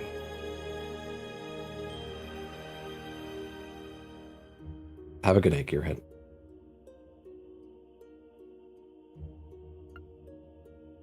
By the time Alphonse and Rose arrived, the tavern was in a terrible state. Chairs were strewn everywhere, tables lay in pieces all about the space, and the floor was covered in smashed glass and broken crockery. On the other side of the counter, they found the owner, blood trickling from his temple. Calmly, Rose used the church's thaumaturgy to heal him. Its mysterious power closed the wounds, and soon after he regained consciousness. The second he did, Alphonse began to bombard him with questions. What happened here? Where's Luca? He couldn't see any sign of her, and that worried him intensely. A boy in a military uniform came. No, that was no human. It was a monster. I tried to fight him off, but he took Luca. The moment he uttered Luca's name, he fell unconscious once again. Not long after, the soldiers who had been patrolling the surrounding area heard what had happened and hurried to the scene. The area soon filled with the sounds of people's voices and soldiers running up and down the streets. Even a number of the local residents had woken up and begun to gather to see what was going on. Eventually, Gerard himself arrived and set about questioning the tavern's owner and investigating the scene with a number of his subordinates. Alphonse and Rose, meanwhile, stood in the shadows of a building not far away. Damn you, Elroy, Alphonse cried as he punched one of the brick walls with all his might. Nearby, Rose stood with arms folded, deep in thought. Stay calm. We have every reason to believe that Luca is still alive. Elroy had fled to search for new blood to heal his injuries and increase his power. If he was intending to use Luca for that purpose, there was no reason to take her away. It would have been far quicker and easier to drink her blood in the tavern. Thus, it was safe to assume that he had a different purpose in mind for her. And the most likely reason seemed to be to use her to lure them somewhere. I suspect that I know where he was headed, said Rose. She pointed down at the ground below their feet. During the previous day's encounter with Elroy, he had summoned a large number of ghouls out of seemingly nowhere, each of them victims without families or friends, to note their absence. Elroy had been abducting them in secret and storing them somewhere from when he wanted them. And there was every reason to believe there were more. To stash them, he would need quite a sizable area, but it also had to be one where the chance of them being found would be quite low. In other words, a place that no one really went. A perfect match for both of those conditions was the network of underground passages beneath the city. The tunnels had been built during the Dark Ages several hundred years prior, and were normally used by people. Somewhere in there, Rose theorized Elroy was probably waiting for them. Alphonse proposed that they depart immediately. After all, every second they waited increased the danger that Luca was in. Rose, however, stood silently, her eyes cast downwards. "Is something bothering you?" Alphonse asked. Her mouth tightened. Two things, in fact. Firstly, I suspect that Elroy is what is known as an elder vampire. There were, Rose explained, several kinds of vampires. Those who were legitimate descendants of the race were known as true ancestors. The true ancestors were said to have all perished, but those who were closely related to them were known as elder vampires. And unlike true ancestors, some elder vampires still remained. Elder vampires were filled with a lust for blood every 10 or so years, and in surrendering themselves to that lust, they had been responsible for countless deaths throughout history. As a vampire hunter, therefore, they were Rose's most important targets. Furthermore, they were apparently among the most powerful of all vampires, with exceptional growth potential. As an example of this, Rose explained that when Luca was first attacked, she had been guided to a deserted area by a high-level ability called Charm, which allowed the user to control the thoughts of their victim to a certain degree. It was finding out that Luca had lost her memories of what happened when she was attacked that had first alerted Rose to the possibility that Elroy might be an elder vampire. And that was what had first led her to try to distance Alphonse from her investigation. The fact that they might be dealing with an elder vampire was only one of her concerns, however, though the other was closely related to it. The astonishing power elder vampires possess is amplified even further at night. Because of that, it should be impossible for them to be able to disguise their presence completely. And yet, in the battle against Elroy earlier, he'd been able to do just that, allowing him to make his escape. It had so surprised Rose that she had missed her chance to finish him off. It's possible that he's no ordinary elder vampire, or perhaps he is something even more terrifying, she mused aloud. They had no way of telling what Elroy was truly capable of, or even what he truly was. As such, it was impossible to gauge how much danger they would be putting themselves in by following him, especially knowing that they would be walking right into a trap. While she had no choice but to follow, she found herself questioning whether bringing Alphonse along would be a really good idea. The reservation must have been plain on her face, because Alphonse cut her thoughts with a determined shake of the head. "Rose, I've told you already that I'm not going to die. I won't let you be alone ever again. I don't care how strong our opponent is, I'm not going to back on my word." The resolve was clear and unwavering in his eyes. With or without her blessing, he would see it through to the end. He could not, would not, abandon someone living a life of solitude like he once did. The pure innocence of that emotion and empathy was enough to recall her own bleak loneliness. The dark feelings passed over her features like a cloud, obscuring the stars. There was, after all, one other secret she had yet to part with. And that, more than anything, was the cause of her solitude. The warmth of her words almost coaxed it from her lips. So moved was she, but now wasn't the time. For the moment, his heartfelt declaration was enough for her. Their priority needed to be saving his friend. Everything else could wait. Oh, we got ads?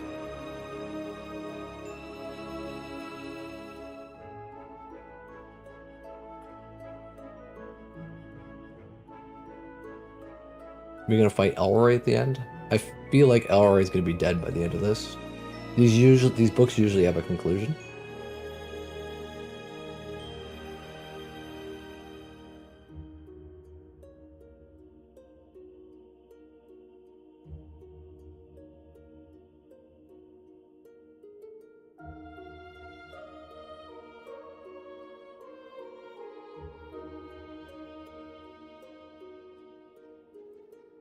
Rose is actually Elroy. So the reason vampires don't have a reflection is because the reflection is like the opposite of the vampire, right? So it left the mirror to go hunt the vampire.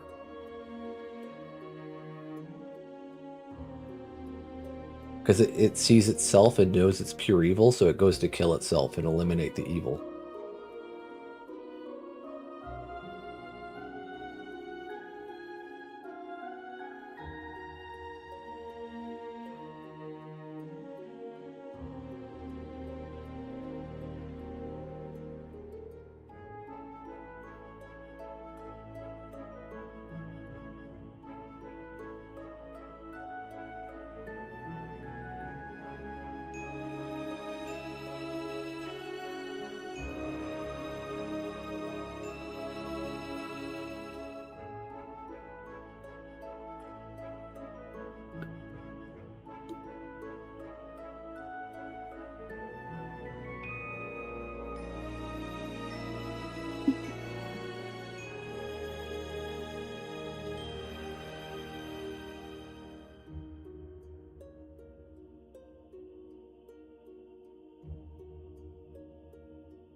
This is basically Oculus.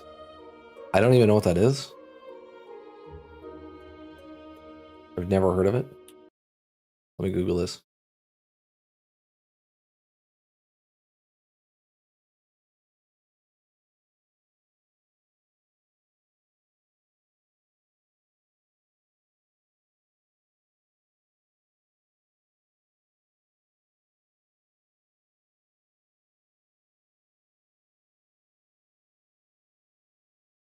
Horror movie about a creepy haunted mirror. I see.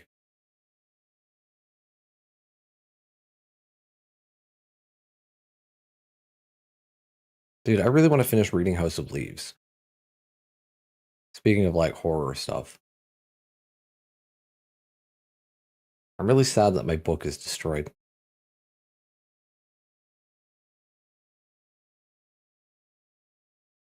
Ads are over. Let me go back in the game.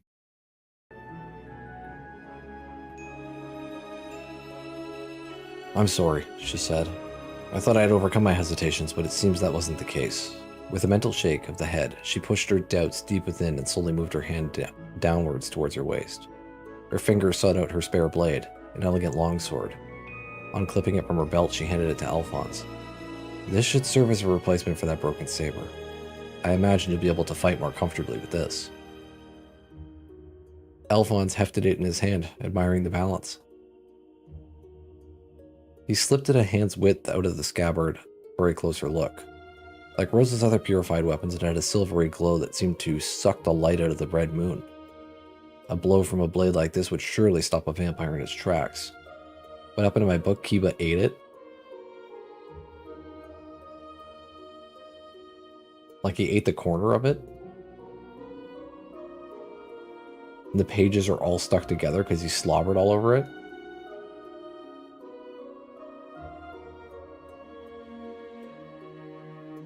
Not good, boy. That was a $70 book.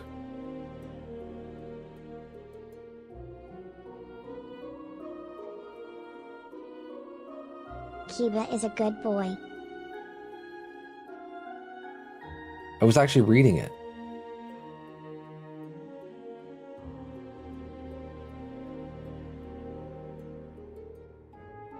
I'm sure him eating it isn't good for him. He didn't eat it, but he like chewed the shit out of it. He can't help that books are yummy. It probably tasted awful. Rose had always known that the short sword she had given Alphonse was hardly the ideal weapon for him. She had done this deliberately, hoping that having an unsuitable weapon would dissuade him from trying to get actively involved in battle. And yet not once had he balked at entering the fray. With whatever resources he had at his disposal, Alphonse was always ready to jump right in. Giving him the longsword, therefore, was a sign that she now regarded him as someone worthy of trust, and an apology for underestimating him previously. Alphonse acknowledged the gift, and perhaps apology with a nod of the head, and attached the blade to his sturdy leather baldric. They regarded one another for a moment, then, and swore to do what needed to be done. Their mutual resolve reaffirmed, they took off into the deep darkness where Luca and the vampire waited. Next to Heimdall there flowed a great river, known as the Anor. Facing out onto it was Heimdall Port. And at one corner of that port was a door that led down into an underground passage. In all seriousness though, sorry he ate your book. That sucks. Especially if it's a book you care about. It's a book I was half finished reading. It's a really cool book. House of Leaves is really cool.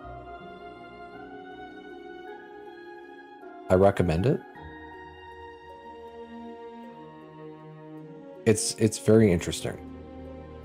There's several characters that are like, the way it's written is really weird because it's a biography. The book is written as a biography of like this event at this house, and it's like called the Novitzin Record. But then one of the characters is one of the editors that's putting in footnotes.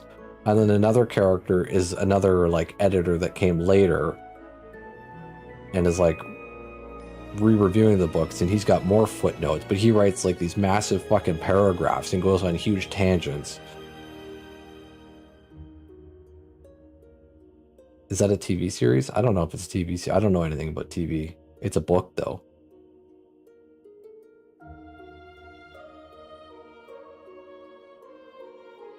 Yeah, it's not House of Cards. The book, okay, so the Novitzin record is to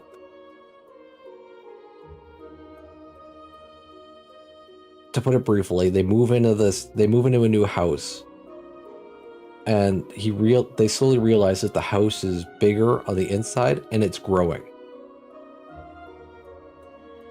They have like this weird like door upstairs, and they can like walk through it,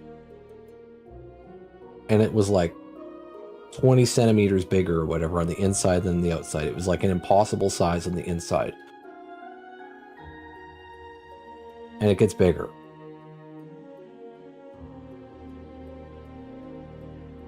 It's just a big liminal space. It's cool.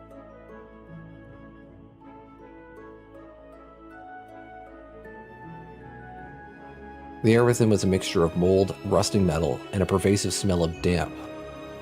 Cautiously, they moved along the slick stone path, ears and eyes strained for any movement. The tunnel was connected to the river itself, and the torpid water flowed all the way into the deep darkness further along the passage. It had been constructed during the Dark Ages, and the network of passages under the city was so vast that no one knew just how far it stretched, or exactly what lay within it. The entire area had long been abandoned. No maintenance or modernization had ever been done. To Alphonse's eye, it looked as though they were setting foot in some ancient labyrinth untouched by time or man for hundreds of years. They proceeded deeper inside, following Elroy's trail along the waterway with only the faintest of light from the red moon trickling through the periodic grates to illuminate their path. The scent coming from him had returned in full force, filling the air with tension as they drew closer and closer to their quarry. They proceeded cautiously, and more slowly now, as even the light from the moon eventually abandoned them during their descent. The pitch darkness did not last for long, however. As they advanced, they soon started to come across torches here and there, attached at intervals along the wall. The glow from the flickering light was both inviting and sinister. It looks like he really has been using this place as a hideout for quite a while, Alphonse commented. He and others, Rose thought with distaste. It seemed very likely that the people Elroy had abducted were somewhere around too. No sooner had the thought crossed her mind than she sensed movement. She sighed. Looks as though we're too late. The meaning of Rose's words soon became clear. Slowly but surely, a number of figures drew closer to them from ahead. They shuffled and jerked with unnatural cadence. Ghouls.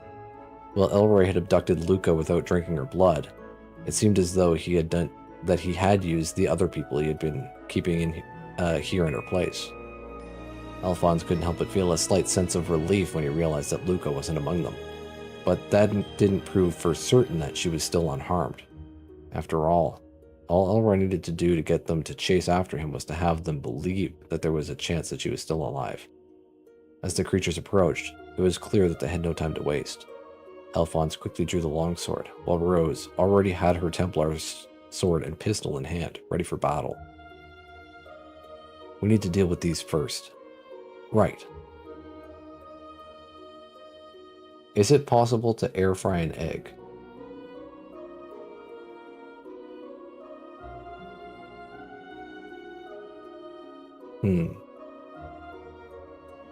I don't have an answer to that one. I want to say probably. Just put it in the microwave.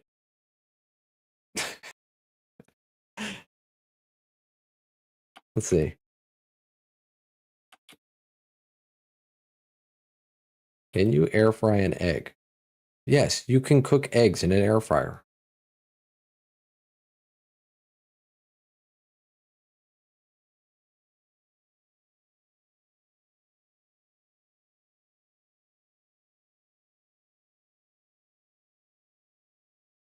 You can make them boiled, fried, or sunny side up. This is according to the AI overview, so if you trust the AI overview of Google, then yes.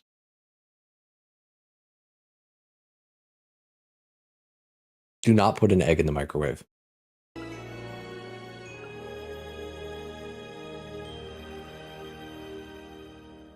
Their course of action decided, they both charged into the horde of advancing ghouls. It was the first time that Alphonse had been forced to engage in actual combat with ghouls, and he found it emotionally draining. After all, the ghouls were nothing more than victims of the vampire. They hadn't chosen to have their lives taken, or to be compelled to seek to devour their fellows. It had all been forced upon them. As such, he was not fighting to kill them, but to free them. Thinking of it logically, it didn't do much to reduce the pain of taking up arms against another human being, though. His heart ached every time he cut one down. Rose, meanwhile, was mowing down ghouls like a scythe through the summer harvest. They were nothing more than obstacles in her way, and their shambling attacks were no match for her peerless work with the blade. No matter the speed and the skill with which she dispatched them, though, more ghouls emerged from the darkness to block her path. Watching her, Alphonse couldn't help but wonder how long she had been enduring this same pain that he was feeling now. It didn't show on her face, but he remembered the tenderness with which she had handled the ghoul after defeating it on her first meeting. She was as disgusted as he was with their plight. He wanted to know what had driven her to continue subjecting herself to pain over and over again, what had driven her to the depths of solitude. But most of all, he wanted to find some way that he could be of help to her. Right now, however, all that he could do for her was to continue to fight. Shoving down the sorrow, he felt with every swing of the sword that met flesh. He kept advancing forward through the mass of bodies before him.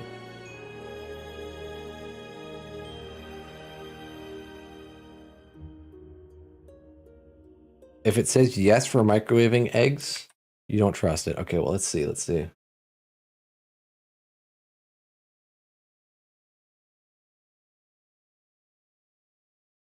Can you microwave an egg?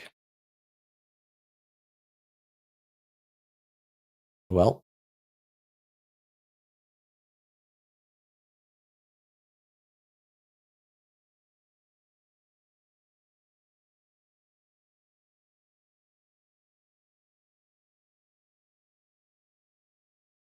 they say yes.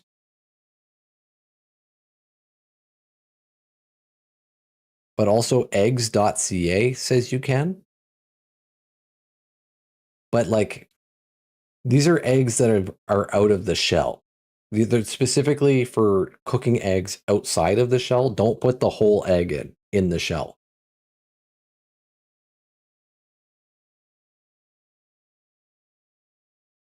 Basic microwave eggs are a quick and easy alternative to setting out a skillet pan. In just a couple of minutes, you can enjoy your eggs soft or hard-boiled. Apparently, you can do hard-boiled. What?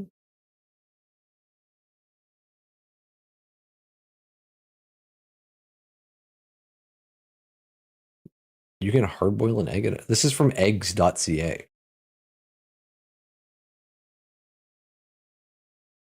I thought doesn't an egg explode in the microwave? You probably gotta do something for it.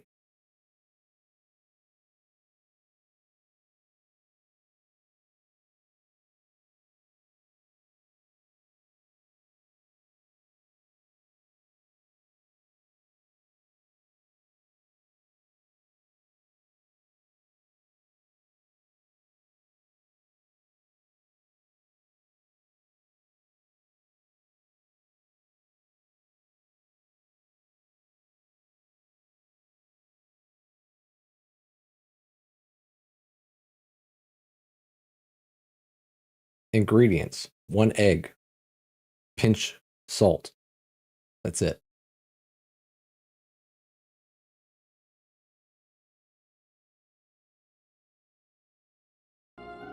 Okay.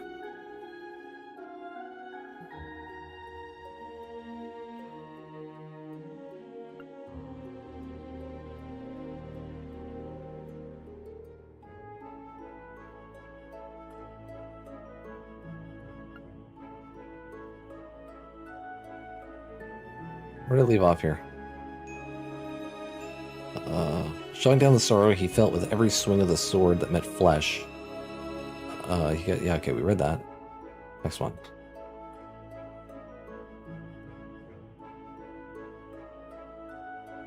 Using the torches on the walls as their beacons, Alphonse and Rose hurried as best they could through the maze of passages.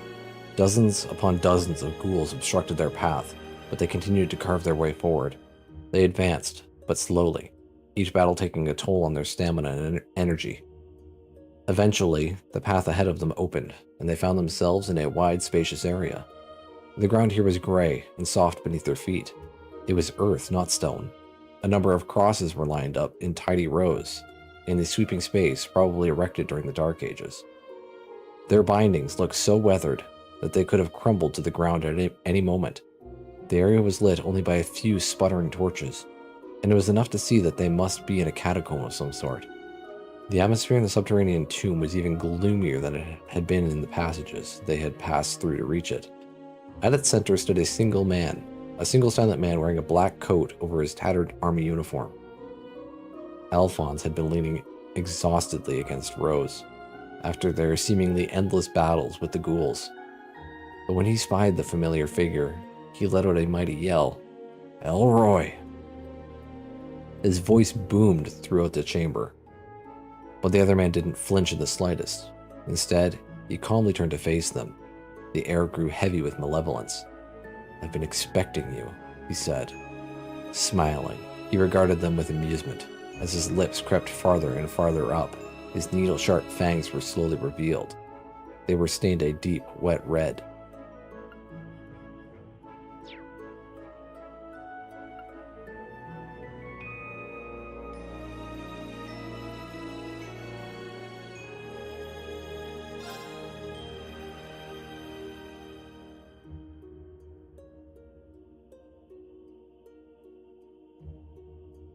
Chapter 11, Battle in the Catacombs. Watching Elroy turn, Rose knew with a sinking feeling that he had fully recovered from their previous battle. It was also obvious that he was much, much stronger, considering how much blood he must have drank to spawn all the ghouls they had fought on their way to reach him. It was hardly surprising, though. Nonetheless, neither Alphonse nor Rose had any way of telling exactly how powerful the monster before them had become. "Where's Luca?" Alphonse shouted. The vampire shrugged as if bored. "Who knows? Maybe I'll tell you if you beat me." He slowly raised his arms, then stretched them towards the heavens. An incredible wave of power erupted from his palms, reverberating throughout the catacombs. Alphonse and Rose tensed, but then the rush of energy suddenly stopped. "What was that?" Alphonse asked cautiously. "No," cried Rose. Though the discharge of power had no immediate visible effect, she knew what was coming. Her grip on her sword tightened. A strange, crumping sound filled the air, like vast unseen movement. Alphonse's eyes darted over the area, trying to find the source of the noise. Near one of the crosses he had noticed earlier, something white caught his eye. It was a skeletal human hand. With a start, he realized that similar grasping fingers and limbs were emerging from the other graves surrounding them. The twitching bones were pushing and clawing at the dirt, and not long after, the bodies that they belonged to began to heave their way out of the ground as well. The air was full of the crackling and clicking of bones and musty soil. These were the cadaverous remains of those who had been buried long ago. It seemed the skill to wake and manipulate the corpses of the dead was yet another ability as in an elder vampire's repertoire. "Hey, Evander."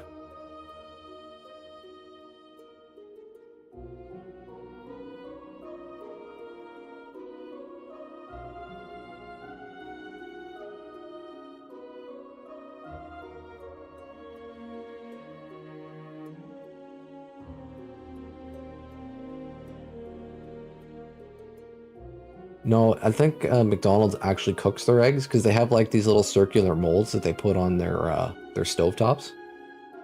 At least they used to, like way back in the day.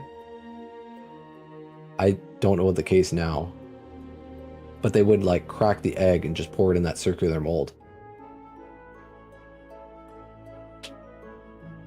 And it would just cook in like the disc form.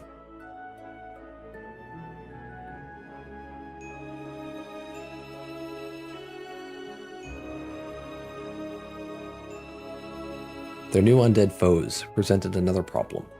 Unlike the ghouls, the skeletons were equipped with varying weapons and equipment. Some had axes and others swords, while many wore helmets and several had shields.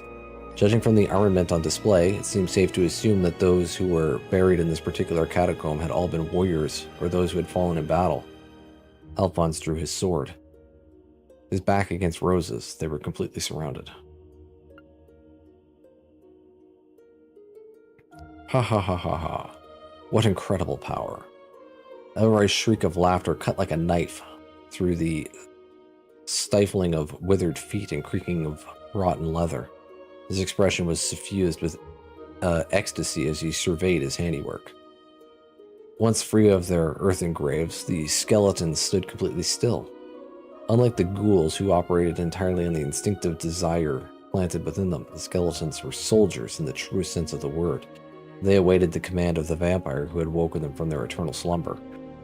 With a sweeping cut of his hand, Elroy gave the signal to attack. The skeletons surged forward en masse towards Alphonse and Rose like a wave cresting the shoreline. Each of them held their weapons out at the ready, but there were simply too many of them to block them all. Just before the undead army reached them, Alphonse felt Rose tap on his shoulder from behind. Instantly understanding what she was trying to tell him, he swiftly crouched to the ground. As Alphonse ducked, Rose jumped high into the air. She twisted the upper half of her body, her right arm stretched over the left side of her torso. With a powerful swipe, she swung that arm back to the right, her body making almost a full rotation. The motion lent even greater power to her swing as she whipped her Templar sword around in a scything arc. The heads of the closest skeletons exploded into a fine white powder as the segmented blades made contact. The sheer force behind the blow also blasted back the second row of skeletons, giving the pair precious breathing space. Not letting the opening go to waste, Alphonse leaped up from the ground and charged forward through the sea of bones towards the vampire. Some skeletons tried to oppose his advance but he simply bashed them aside, slashing, kicking, punching, and otherwise doing whatever he had to in order to remove them from his path. It was ugly but effective. Elroy was nearly in his reach. Rose, meanwhile, was doing all that she could to draw the skeleton's attention, switching rapidly between using her sword and pistols. She also did her best to cover Alphonse from afar, attacking enemies, bearing down on him from behind. "Why, Elroy? What happened to you?" Alphonse cried over the clamor of battle. As he smashed his way through the legion of skeletons, he couldn't help but wonder how the two of them had come to this point to begin with. They had first met several years before when Alphonse joined the Imperial Army. Elroy had been an orphan who had lived in poverty before being scouted out for the military by Gerard for his exceptional skill with the sword. As such, the two of them shared a lot in common. Well, Elroy didn't even know who his parents were. They were both orphans, and they were both saved from solitude by Gerard. They soon felt an affinity towards one another, becoming good rivals and aiding each other in improving their skills. Yet at some point after that, their relationship took a turn for the worse. Even so, Alphonse still saw Elroy as a comrade and respected his strength and skill. No matter how many times Elroy acted unpleasantly or coldly to him, that feeling never changed for him. And that was why even now, after all he had seen and done, he still couldn't bring himself to believe that Elroy was a vampire.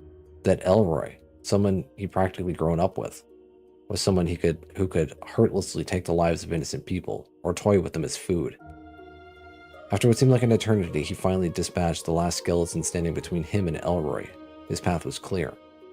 He raced towards the vampire, silver sword held high, and a war cry erupting from his lips. Watching him with undisguised amusement, Elroy smoothly drew his own blade. Once again, their swords locked together in opposition. "I won't let you harm anyone else. As a friend, I can't allow you to." "Don't give me that." Elroy blocked Alphonse's attack with a contemptuous swipe of his own sword, held effortlessly in one hand. He then repelled Alphonse's blade with incredible force. Alphonse's arm was knocked back, but he turned it to his advantage and used the momentum from Elroy's attack to spin around and attack him with a sweeping horizontal slash. Again, Elroy rebuffed him, this time employing but a single finger. The digit was burned by the blade. But though it smoked, Elroy didn't show the faintest sign of concern. Instead, he began to focus his strength into it, causing the sword to begin to crack. Alphonse looked up with gritted teeth, expecting to see the familiar, superior sneer on Elroy's face. But instead of a glimpse of a man assured of his own victory, he only saw pure hatred. The look was so intense that he almost faltered. Friend, how dare you call yourself my friend after you tried to steal what matters most to me?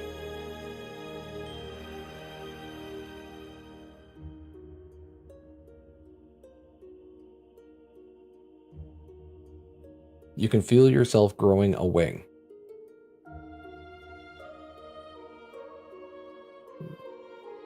If you grow a second one, you can fly, though. Elroy's words caught Alphonse so off guard that he wasn't able to react in time to parry the downward strike from Elroy's sword. The blade made contact, slicing through Alphonse's guard and uniform from shoulder to navel. Blood sprayed in the wake of the slash, and he howled in pain. Hearing his cry, Rose called out in concern. The path he had carved to Elroy, however, had long since filled with skeletons that she was diverting, and Alphonse knew he could expect no help from that quarter. Fortunately, the wound was fairly shallow. As if to demonstrate his fitness, he nimbly retreated backwards and raised his sword again. What are you talking about? I don't remember ever taking anything from you. Silence! Your chance to repent is long since past. Elroy renewed his attack with relentless force. Alphonse tried valiantly to resist, but his injury impaired him from fighting to his full potential, and Elroy managed to land one slash after another. Blood began to soak through his shirt. Though all superficial, the number of wounds on his body increased steadily, and he began to feel lightheaded. Nonetheless, he raised the sword yet again, but only pure willpower kept the blade from wavering. Elroy watched this display with glee, his mouth quirked up in a smile of anticipated victory. Don't worry, you won't be alone for long. That vampire hunter and the girl from the tavern will be joining you very soon. Alphonse trembled at the promise in those words, but they also filled him with renewed determination. Elroy, I don't know what you've got against me, but no matter what it is, I'm not going to let you kill me. I'm going to go back on my promise. I'm not going to go back on my promise. What are you talking about? Elroy asked, the smile slipping from his face. You think you can kill me? Go right ahead and try, because I'm not going to die. I will stop you. Enough! Enraged, Elroy finally clasped his sword in both hands. Fury and monstrous energy radiated from him in waves. Alphonse knew that this would be his strongest attack yet.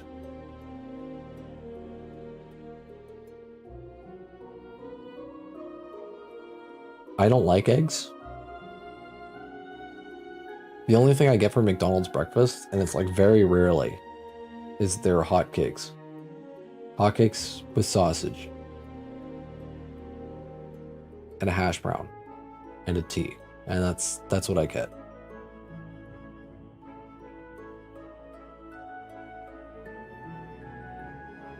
You're finished, Elroy cried, swinging his sword downwards with all his might. Death approached from above, and Alphonse saw it coming, but he made no move to block it. His silver sword still raised in front of him, he took Elroy's attack head on. Once again, the vampire's blade made contact with Alphonse's left shoulder, leaving through body, muscle, bone, and all. Or at least, that was what he expected to happen.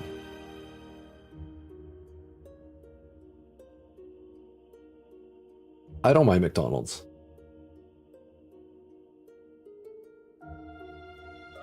Canadian McDonald's is probably different than American McDonald's. I've heard Americans that say that when they go to Canada, the fast food here is just better. Like everywhere.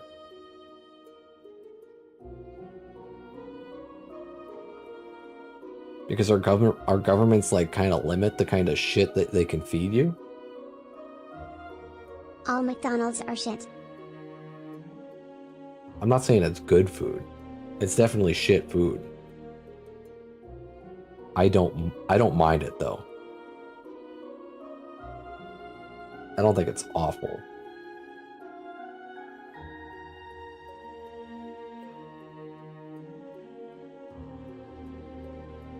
I've been boycotting Wendy's for 25 years.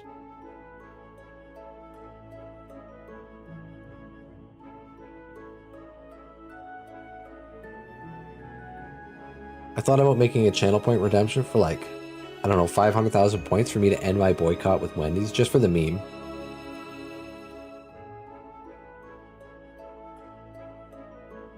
What did Wendy's do? Wendy's, I wanted free Frosty, and I was like 9 years old or something. And I went to go get my free Frosty, and they gave me the smallest size they had, which the smallest size for Wendy's is like a fucking thimble. Like a 9-year-old, like excited to get like a fucking cup of ice cream, and he gets like a thimble, one mouthful. It was so sad. Never went, and I've literally never gone again. I've not been back.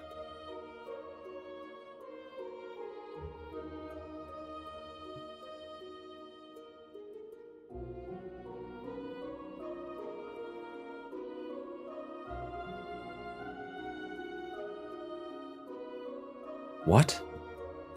What happened next defied all logic. As the sword carried downwards, it sheared through Alphonse's left collarbone, then stopped. Trembling with effort, Alphonse looked Elroy straight in the eye, and it was not the look of a man who had been bested. Alphonse hadn't decided to not defend against Elroy's attack. Instead, he had resolved to receive it and focused his concentration to its limit. The moment the blade entered his body, he had suddenly stiffened all his muscles, thus allowing him to halt the sword's advance. I don't know if that would actually work. That seems like fleshy muscles would just get obliterated by a sword. A sword from a vampire that cut through another sword. Elroy was stunned by what had happened. The outcome was just so far removed from the victory he had envisioned that he could only gape at the other man. And it was that shock that Alphonse had been courting. It was the opening he had so desperately created. Ah! Ignoring the pain surging through his body, Alphonse prepared his strike. Elroy released his own sword's hilt. Unable to free the blade embedded in Alphonse's shoulder, he took half a step back. Weaponless, defenseless, the tip of Alphonse's silver sword flew forwards, piercing the vampire straight through the chest. As it sank deep and true, the catacomb fell silent. With a dry sound, almost like a sigh, the skeletons Rose had been fighting crumbled to the ground. Finally free from the need to fight against them any longer, she stopped and turned to Alphonse. She watched in mute astonishment as Alphonse withdrew his sword from the vampire's chest. Elroy dropped to his knees and then collapsed. His enemy defeated, Alphonse then turned his attention to himself. With clenched teeth, he pulled out the sword that had been embedded in his left shoulder. Blood spurted in a bright arc as he freed it. He tried to stop the bleeding by holding his hand over it, but the wound was just too deep. Blood continued to flow out between his fingers. Maybe I overdid it. A little, he said, a bit unsteadily. Rose sighed. You truly are unbelievable. She picked her way over to him, carefully sidestepping bones and weapons in her path. Gently, she placed a hand over his and Alphonse. Alphonse felt a warm sensation suffuse his body. She was using her thaumaturgy to heal his injuries. Yeah, he definitely should have left it in there. You never pull out an object that has impaled you. You only have one life, she chided him. You shouldn't treat it so carelessly. I always knew that you were foolish, but perhaps foolish, idiotic, imbecile is more appropriate. Despite the admonishing tone of her words, Alphonse could tell from her face just how relieved she was that he was all right. Feeling somewhat guilty for worrying her so much, he watched as his wound rapidly began to close. While her thaumaturgy could only heal physical wounds and not restore his lost stamina, it was still more than sufficient as first aid. Suddenly, they heard a soft groaning sound from nearby. It had come from Elroy, who was looking up at the ceiling with a vacant expression. His skin had begun to crack and slowly crumble away. He seemed to be trying to say something, but his voice was so quiet that it was impossible to make out what. Rose slowly drew one of her silver pistols and pointed it at Elroy's head. Alphonse started, What are you? His fate is sealed, regardless. But I can't allow him to pass like this. There wasn't a moment to waste. As a vampire hunter, she had a duty to finish off her targets. To Alphonse, her decision seemed heartless, but he also knew that she had no choice. And it still frustrated him that it had to end like this. He still had a lot of questions that he wanted to ask Elroy. Had he been a vampire for the whole of the time that they had known each other?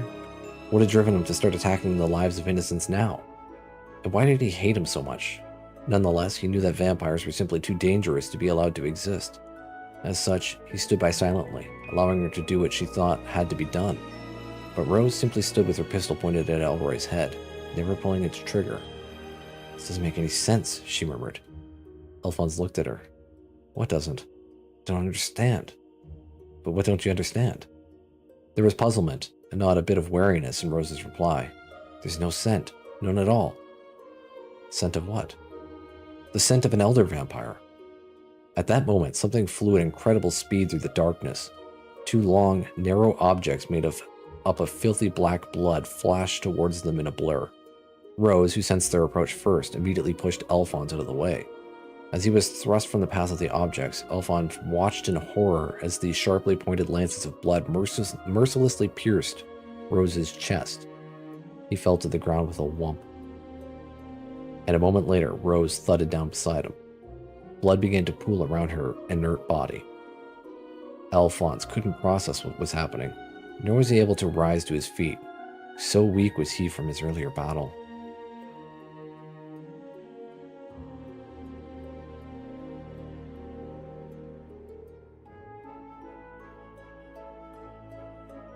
Out of the darkness. Oh, well, said a voice. I certainly couldn't have seen that coming. I was hoping to finish you both off at the same time. Out of the darkness that the lances had emerged from stepped a figure whose outline and gait was achingly familiar. A man in a military uniform, who he knew better than anyone else. Looks like you managed to cheat death again, huh, Al? Gerard? He didn't want to believe what he was seeing.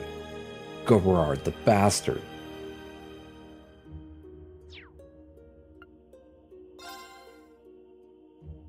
Chapter 12, Elder Vampire. Gerard was Alphonse's superior and the commanding officer of a unit of the Imperial Army responsible for maintaining law and order in Heimdall, widely known as the Gerard Team. More than that, he was like a father to Alphonse, as he was the man who had taken him in and raised him after Alphonse had lost his parents. Alphonse knew how hard Gerard had been working to try and catch the culprit behind the vampire murders, and how much anguish he felt at not being able to find any leads to who the criminal might be, even if he tried not to show it to his subordinates. His desire to help ease the burden on his foster parent was part of the reason that Alphonse was so determined to catch the murderer himself. So what was Gerard doing here in the underground with them? He was supposed to be at the tavern that Elroy had attacked, taking command of the operation. What business could he possibly have here? Alphonse didn't understand, or rather, he didn't want to understand. The Cooper Cooler automatically stops when your beverage is ready to drink. Automatically stops when your beverage is ready to drink. Automatically stops when your beverage is ready to drink. Automatically stops when your beverage is ready to drink. Automatically stops when your beverage is ready to drink. The Cooper Cooler automatically stops when your beverage is ready to drink. The Cooper Cooler automatically stops when your beverage is ready to drink. It's that simple. It's that simple. Gerard regarded Alphonse with a strange mix of disappointment and affection, like a father looking at his naughty child. Well, Gerard is a stupid name. I suppose this is a lot to take in for you.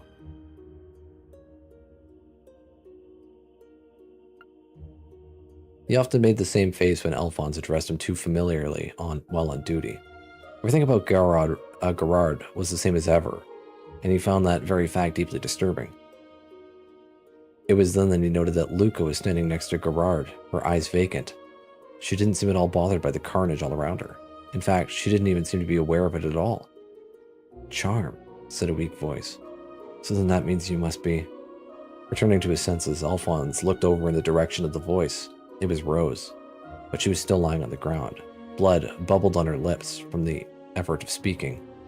It was immediately obvious just from looking at her that the damage she had sustained was lethal. Gerard, seemingly surprised that she was still alive, responded to her unfinished question. It's a pleasure to meet you, Miss Vampire Hunter. My name is Gerard. I am the elder vampire that you two have been chasing all this time. He seemed to have no interest in hiding the truth anymore. Sir? It was Elroy, barely clinging to life. He crawled across the ground to Gerard's feet. His clawed hand grasped weakly at Gerard's pant leg as if trying to cling to him. I'm sorry, sir. Gerard kneeled down and took Elroy's hand. Bending over, he lifted him up like a parent might take a child in their arms. It's all right, Elroy. You did wonderfully in luring that loathsome vampire hunter to the capital. I was right to believe in you. I couldn't have asked for more. Listening to Gerard's praise him, Elroy's expression was one of complete peace. That's why I have no further use for you. Sleep well. The warmth in Gerard's words seemed to drain in an instant. The next moment, a twisted grin emerged on his face, revealing beast-like fangs. No sooner had Alphonse noticed them than they sank into Elroy's neck.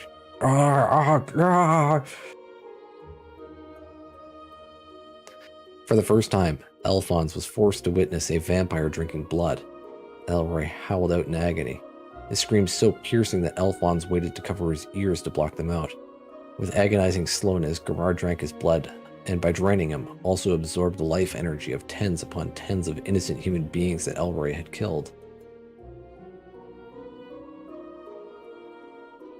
You go get ready for a concert.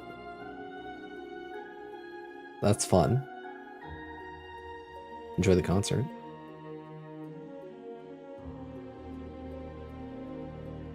Two concerts, wow. All of a sudden, Elroy's formerly youthful body began to shrivel up like a desiccated husk of corn. As his youth evaporated, Gerard's vitality grew exponentially. Black smoke began to pour from the youth's body, hiding it from sight. Elroy's cries grew hoarse, then stopped entirely. Finally, his body turned to dust, which fell onto the damp earth of the catacomb. The smoke finally cleared, leaving only Gerard. He was now clad in a black cloak in place of his army uniform, and instead of the middle-aged man he had been previously, he now appeared to be roughly the same age as Alphonse. A small line of blood trickled from the corner of his mouth. He lapped it up with his tongue, his expression one of pure bliss.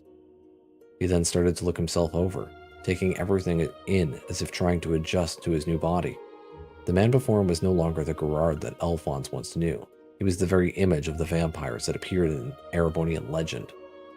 Ah, simply delicious. It's been over a decade since I last had the chance to taste human blood, but it's just as wonderful as I remembered. That was well worth going through all the tedious preparation for. He gave a satisfied sigh. Alphonse could only look at him in horrified disbelief. So you were the one who turned Elroy into a vampire. You were the one who made him drink blood, just so you could take it all from him. Now, Gerard tisked. That's not quite true. I'll have you know that Elroy willingly chose to become one of us. Gerard placed his hand on his chest in mock solemnity and cast his eyes downwards in a thoroughly exaggerated fashion. Elroy was an orphan. He lived a poor, lonely life, more so than anyone else I've ever known. But I saw that he was capable with the sword, and I invited him into the army. And so he came to be dependent on me, just as I thought he would. Gerard wiped an imaginary tear from the corner of his eye. It was as if he saw me as his real father, he added with a laugh. Alphonse shuddered at the sound, chills running through his whole body. Eventually, he started to resent you for the fact that I had always raised you like a real son. He wanted to receive that treatment himself, so he tried to find a way to steal that position from you. One day, I decided to reveal my true identity to him, and invited him to become a vampire as well. He gladly agreed, hoping that by doing so he would be able to be more useful to me than you, hoping that I would favor him more than I did you.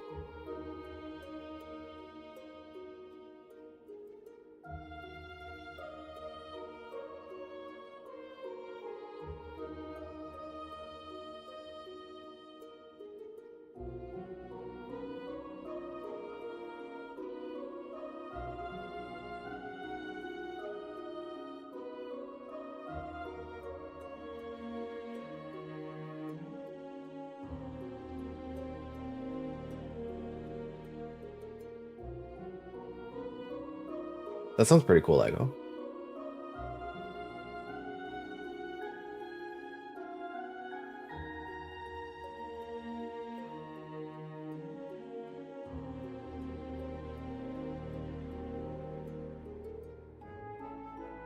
From a short distance away, Rose still lay on the ground, unable to move and frustrated by what she was hearing. In all likelihood, Gerard had given a fraction of his power to Elroy when he had turned him into a vampire. The scent of that was the reason that Rose assumed that he was the elder vampire that they were searching for, but she'd been wrong, and if not for her mistake, they wouldn't be in this perilous situation to begin with. For his part, Alphonse was stunned at the revelation that Elroy had held a grudge against him all this time, as well as the reason for it. It wasn't as though Alphonse had done anything wrong himself, or ever tried to hurt Elroy, and yet he was filled with a deep sense of regret. If only he had realized how Elroy felt earlier, perhaps he could have prevented him from becoming a vampire and avoided all of this happening. Furthermore, he had no choice but to admit to himself that Gerard was the true culprit behind all of this, and the man who had manipulated a lonely boy to kill countless people so that he didn't have to dirty his own hands. All of a sudden, the fact that they had been unable to stop the vampire murders, no matter how much they strengthened their nighttime patrols, made perfect sense.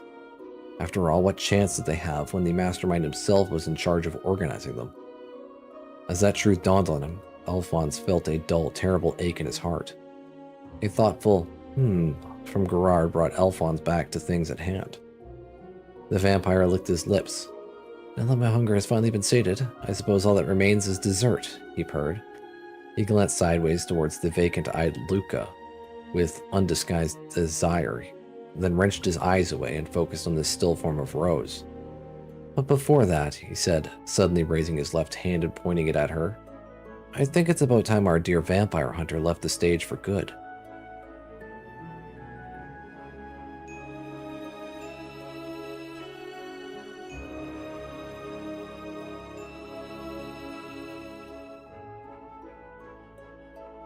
See you later, Vera. Before Alphonse could even react, countless lances of blood, like the two that had struck before, formed and flew from his palm towards the fallen woman. Alphonse cried out, but could do nothing to stop their flight. Rose saw the danger and reacted. Still lying on the ground, she dropped the pistol that she had secretly been aiming at Gerard, and at the last second used every bit of strength that remained to her to roll out of the way. She avoided instant death, but it would only be a momentary reprieve if the vampire decided to strike again. Gerard shook his head in amazement. Haha, you really are a tenacious one, aren't you? Then how about... Stop! Just as Gerard was about to launch his next attack, Alphonse jumped at him. Sword raised, he slashed with everything he could muster. The sword made contact, but aside from a dull ringing sound, it didn't seem to do any actual damage. Oh my. That's no way to show your appreciation to the man who raised you all these years, Gerard said, laughing. He flicked his index finger at Alphonse's forehead, causing an unimaginably powerful shockwave which sent him flying backwards through the air. The silver sword Rose had given him was supposed to be able to kill vampires, and yet it wasn't able to do so much as scratch Gerard. It was then that Alphonse realized what he was up against. A true elder vampire, filled with the life energy of countless humans that Elroy had collected, that he stood no chance whatsoever against. The weight of that understanding filled him with despair. The vampire, meanwhile, seemed to think of something. Oh, I know. While I'm telling you all of this, there is one other little thing you might be interested to know. Think of this as a reward for surviving for so long. Wounded from the blow, Alphonse could only gasp. What? He struggled to rise, but he only got as far as kneeling. Gerard looked down at him, a vulgar smile playing at his lips. The one who killed your parents? Was me. Just as Alphonse had thought that nothing else could surprise him, he was proved wrong. Gerard's words dragged the sight of his mother and father.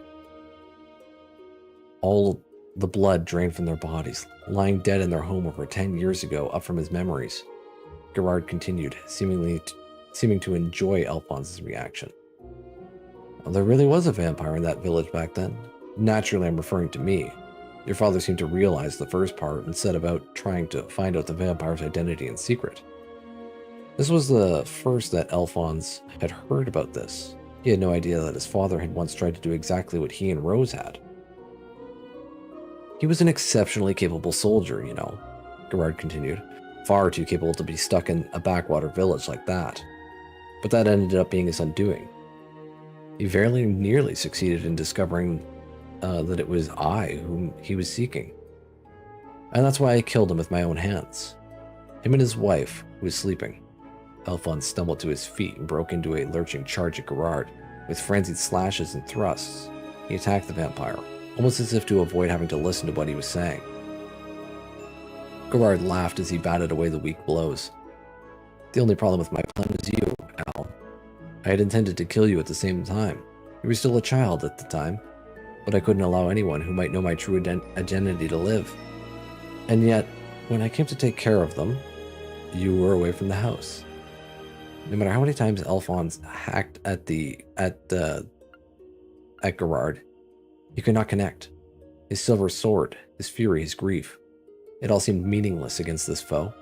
Nothing he did could hurt the creature who had taken everything from him. Completely ignoring Alphonse, Gerard continued talking. I couldn't very well kill you on a separate occasion either, he sighed. Not with the chance that the vampire hunter I'd heard was skulking about might catch wind of it. Come after me. Too many strange murders in such a small town like that would be quite suspicious after all. That's why I decided to keep you close to me instead, so that I can keep an eye on you myself. Effectively, it seemed Gerard's plan was to make sure that Alphonse never remembered anything that might help him realize the vampire's true identity. If he had, he would have been killed. The man he thought he knew, the man who had cared for him like a father, was a lie. Slowly, as the full bitter truth began to sink in, he could feel the hot prickle of tears stinging his eyes. But that won't be necessary anymore. I have no reason to allow you to live any longer. Gerard had previously been disregarding all of Alphonse's futile attempts to hurt him, but suddenly he went on the offensive. Lightning quick, he bypassed Alphonse's guard, and his fist made contact with the young man's right side. Bones crumpled under the sharp blow. Once again, Alphonse was sent flying. He landed hard, but was almost immediately up once again through sheer force of will. The pain was incredible, and something was broken inside him. But it didn't matter. He simply couldn't forgive the man, the creature in front of him, for what he had done. You can't win, Al. You must know that. Just give up and die. This time, Gerard came to him. His attacks were relentless, like water gushing from a broken dam. Again and again, his tightly clenched fist pounded Alphonse with the force of a wrecking ball. Unable to defend himself from the onslaught, Alphonse was showered with punches, blood spraying through the air with every strike. Al. Faintly, he heard Rose call his name. She barely seemed able to maintain consciousness. If he lost here, Rose would be killed for sure, as would Luca. Losing wasn't an option. Being killed wasn't an option. Defeat of any kind wasn't an option, considering what was at stake. A sharp pain in his side signaled another bone breaking. Blood dribbled down his lips as he bit back a groan. The more time passed, the closer he was drawing to death's door. Nonetheless, he slowly raised his sword again, swinging it downwards with the last of his strength. As he did, Gerard aimed yet another punch at him from directly in front. With a dull metallic sound, the blade snapped in two. The power of the blow sent the top half flying. It flipped end over end and back, clear through Alphonse's right shoulder. It ended impaled into the ground next to where Rose lay. The moment it sliced through him, it felt as though his strings had been cut as well. He had no more energy left to fight. He couldn't even maintain his grip on the broken sword in his hand. He crumpled to the ground, too exhausted to go on. As he did, another faint memory of the past resurfaced in his mind. During the short period before his parents' murders, there had been a girl who often came to their home, who had introduced herself as an acquaintance of his father's. She used to take him out to play practically every day, so that he wouldn't disturb his father while he was working. Thinking back, the work he had been doing must have been investigating the vampire. It was on one of those days that the murders took place. If he had been home with his parents at that time, he would no doubt have been killed alongside them. It was thanks to her taking him out that day that he had been able to live in ignorance for so long and avoid being killed by Gerard. He had long forgotten her, perhaps because his parents' murders had left such a deep scar inside him that all other memories of the period had been pushed into the depths of his subconscious. He found himself wondering how she was doing now, whether she was all right. He hoped she was. These were the idle thoughts that filled him as he lay defeated on the ashen earth, Gerard's mocking laughter filling his ears. And now, Al, I think it really is time to finish this. Your mother and father are waiting for you up with the goddess. The vampire held the fingers of his right hand straight and rigid, thumb folded inward as if performing a karate chop. He then swung it downwards towards Alphonse like the blade of a guillotine, aiming directly for his neck. White light suddenly filled the area, obscuring all else. At the same time, Alphonse heard the sound of something rending the air.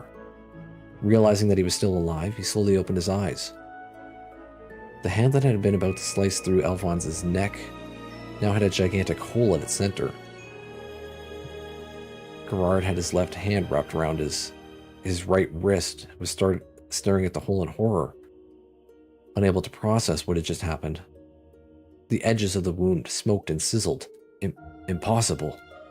Before him stood Rose.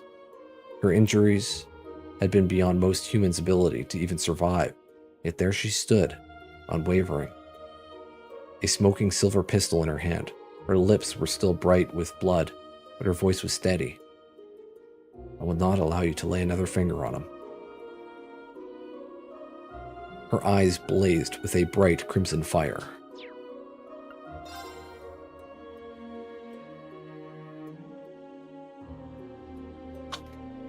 We're gonna have ads here. I'm gonna take a break right now. I'm just gonna click the button. I'll be BRB.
I'm back. We still got a minute of ads though. My voice is getting annihilated. It's been a while since I've had to read on stream. We're almost done. Dude, there's actually no gameplay this stream.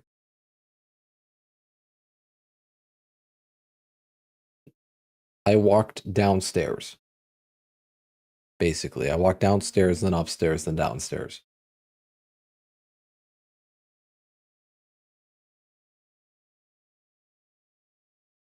That's the thing about trails, though. Sometimes you just have a stream where you just read.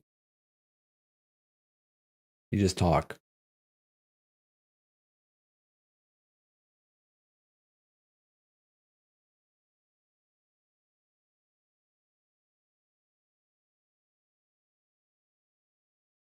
And I'm tired.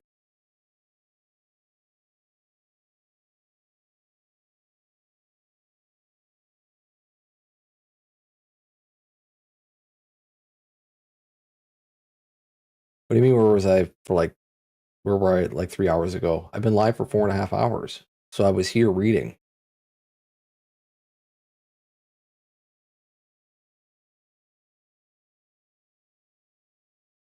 Dist was also live. He's still live. He's playing World of Warcraft now, but he was playing Witchfire.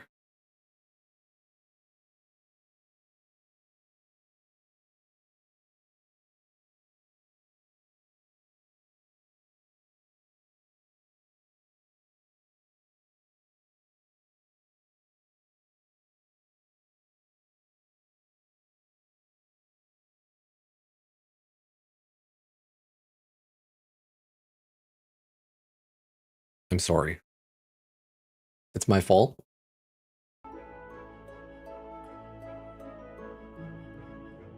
Forgive me. Chapter 13. True Ancestor.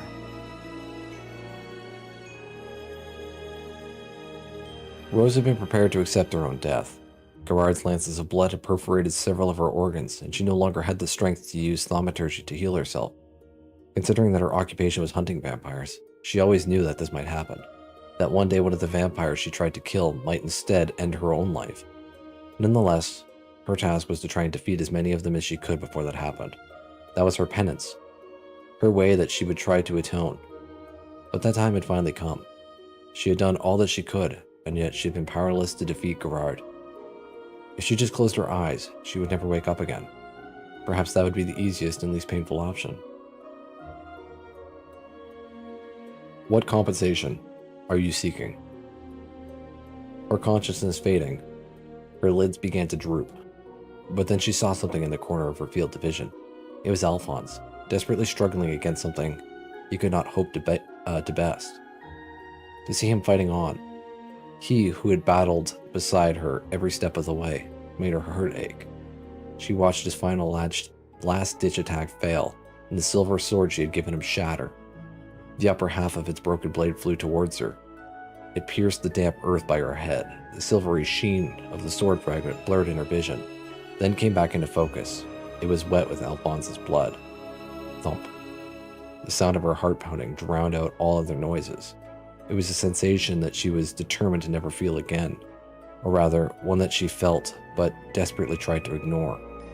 But she couldn't surrender herself to death just yet. Alphonse had sworn to her that he wouldn't allow himself to die, and he was doing everything possible to keep that promise. It was her turn to show the same kind of courage that he was. You don't know yet, but you'll think of something. There's got to be like a statute of limitations here, like a deadline, like a time period here.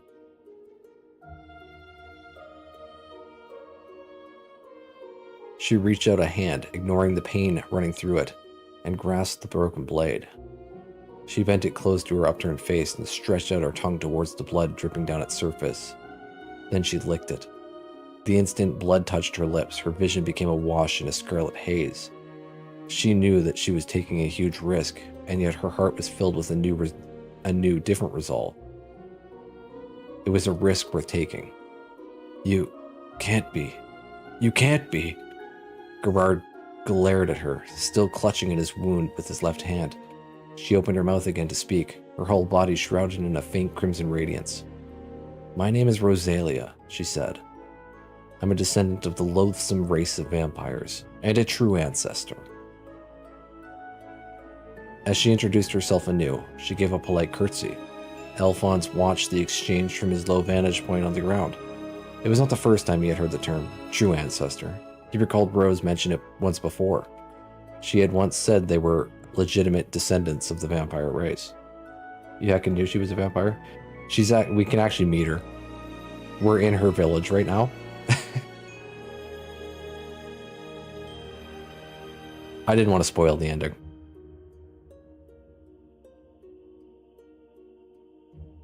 In one hand, Rose held one of her pistols. In the other, the fractured end of the silver longsword she had given Alphonse. By licking the blood that it had been coated in, she had been able to return from the brink of death, just like Gerard had been able to. And it's not confirmed.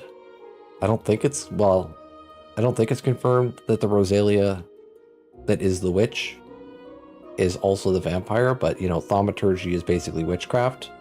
I'm pretty sure it's the same person.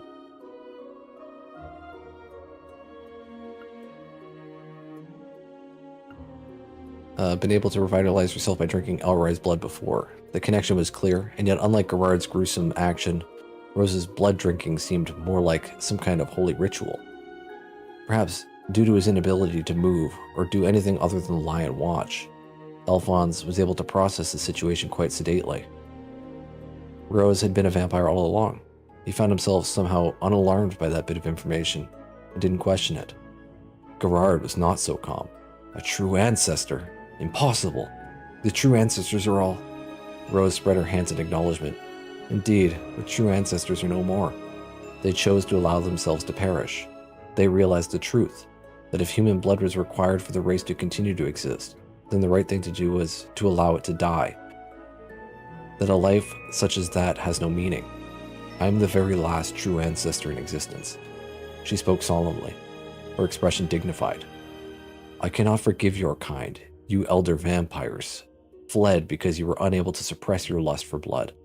And then you brought shame on the name of vampire by attacking innocent humans, all because of your own inability to resist your obscene desires. Spare me your lecturing, Gerard yelled, and then quickly thrust out the right hand which Rose had damaged. From it emerged another barrage of blood lances which shot towards Rose at great speed. But the moment they were about to impale her body, she turned into red mist, generating a blast wave in the air. Instantly, she reappeared behind Gerard, both pistols in her hands, and fired bullet after bullet into his body. The bullets emitting the same effulgent red aura as Rose struck him all over. Fuck you, Sebos. Bozo. Grah! Gerard was thrown forward by the impacts, which hit him with the force of shotgun shells. He twitched and groaned on the ground in agony. Satisfied that the vampire would be immobile for a time, Rose crouched down beside Alphonse. His eyes were open, watching, but he was unable to move. Rose gently caressed his cheek with her hand. Thank you, Al. Thanks to you, I know now what I must do. I have a lot that I want to say to you, but for now, it will have to wait. Alphonse turned his head towards her, and for a brief moment he saw the figure of the girl he had played with when he was a child. He finally realized the truth. Not gonna lie, you a brozo? You know, that's a compliment. I'll take that.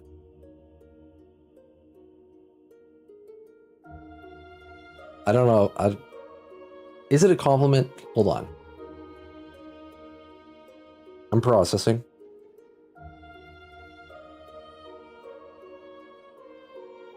You know, I'll choose to accept it as one.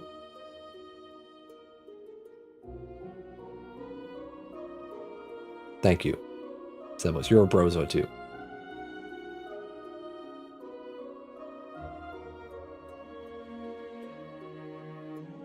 Too exhausted to even open his mouth, he had to content himself with silently encouraging her in his own mind. Almost as if she could sense him doing so, Rose nodded, and then stood up again. She looked over at Gerard with the same solemn expression as before. His wounds had begun to close, but the time that it took for him to do so said everything. The power of a true ancestor was enough to be able to contend with him. Ugh, foolish girl. What's wrong with drinking blood to survive? Humans take the lives of others so that they can continue to exist too. How is what we do any different? Rose shook her head. It is completely different. Vampires have inhuman strength, can manipulate others to do whatever they would desire, spawn ghouls as byproduct of what they do. Everything about our existence goes against the natural laws of the world.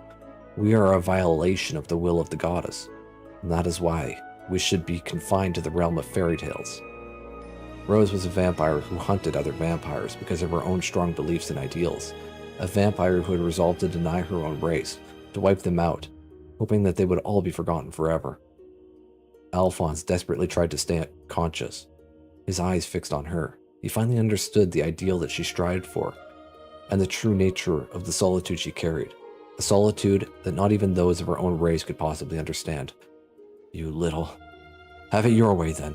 Grinding his teeth in anger, Gerard held out a hand before him, and from the palm of a monstrous sword made up of jet black blood,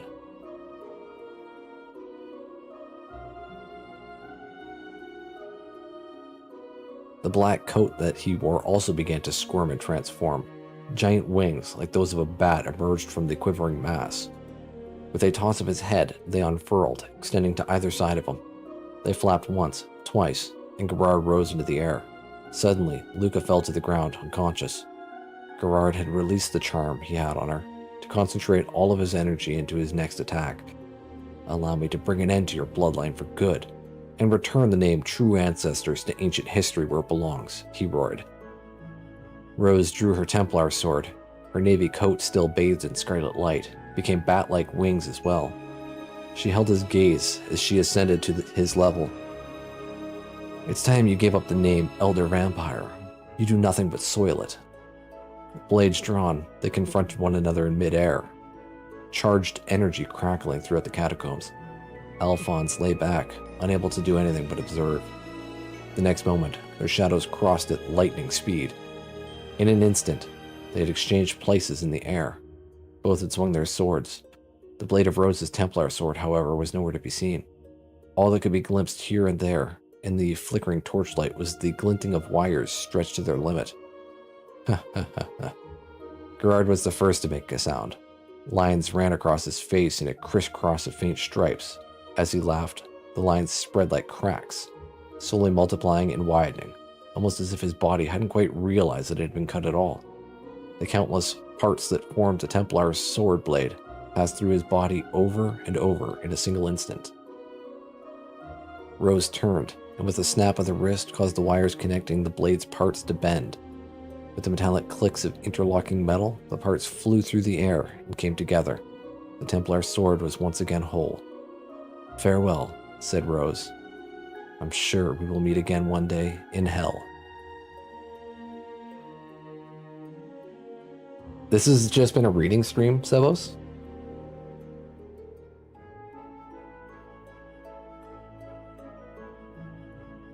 I've been reading for the past 4 hours. Yes. This has been a very long book, and I'm on chapter 17 or something like that.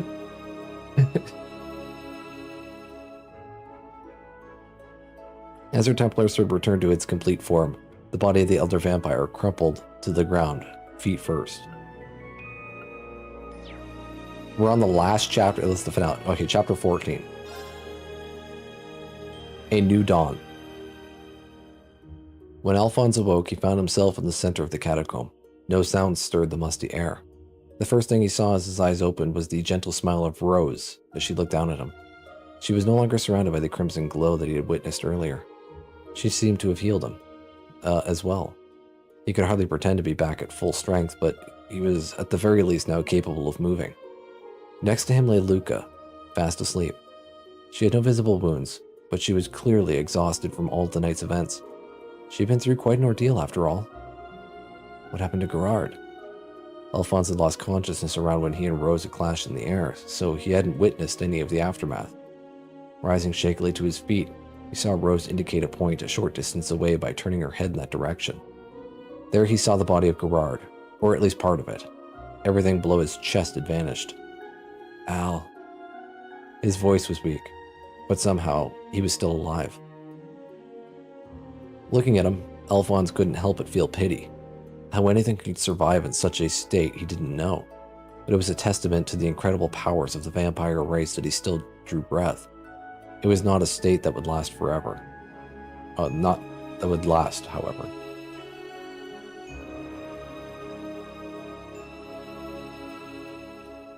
You stopped reading Stardew dialogue because you couldn't be fucked anymore? Fair.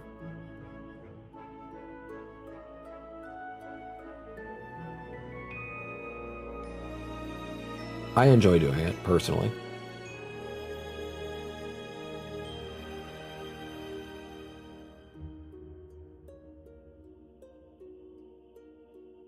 When are we getting another Sebo stream, by the way?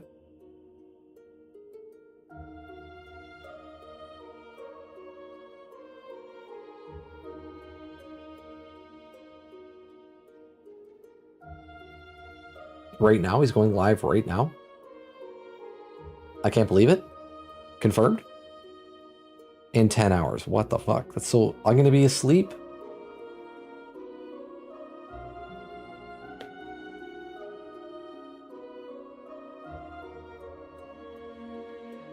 He is beyond saving, Rose said with certainty. She slowly loaded a bullet into her pistol and pointed it at Gerard's temple. It seemed as though she had deliberately waited until Alphonse awoke before finishing him off. But I thought it best to wait so that you could witness this yourself. Alphonse looked from the gun to Gerard. Oh, right. She gently began to squeeze her finger against the trigger. Gerard cast his eyes downward, a look of acceptance on his face. But before she could pull it completely, Alphonse stopped her. Looking at her bewildered expression, he pulled out from his uniform the silver short sword that she had originally given to him. Let me do it. So you want to carry out your revenge yourself, do you? Sneered Gerard in response. What a fool you are. You have no reason to dirty your own hands. Why do you humans have to make such a big deal out of such trivial things? That's what makes you so easy to manipulate. Silence, Rose said, raising her gun a second time. Alphonse shook his head at her and turned to Gerard. I've always thought of you as a father. Maybe it was all a lie. Maybe you had ulterior motives for everything you did. But I still think of you like a parent even now, and I'm grateful for all that you did for me. A look of shock flashed across Gerard's face. Rose appeared stunned as well. How many hours from now? I don't know. I don't have an answer for you. I'll probably be asleep, though.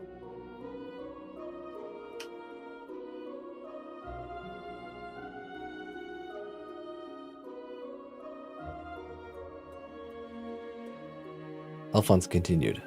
So I'm not doing this for revenge. I'm doing this so that I can move on and put all of this in the past and start a new life. He's just laughing. Alphonse looked down at the man, creature who had cared for him, raised him, and who he had thought loved him. With an ache in his heart, he swung the sword. Rose watched on in silence. The only sound that broke the still quiet of the underground was the steady tread of their boots against the slimy cobblestones. Together, Rose and Alphonse trekked back through the gloomy passage towards the surface, with Rose leading the way. On Alphonse's back was Luca, still oblivious to the world. Whenever they came across the corpse of one of the innocents who had been turned into a ghoul, he stopped, closed his eyes, and prayed for them. Rose had told him that the church would be sending people to collect their bodies and give them a full burial later, as the existence of vampires and ghouls was not to be made public. All of what had happened there would be buried. The world would never know the truth behind the vampire murders. They made their way through the torchlit channel and eventually reached the area near the entrance where natural light now shone through.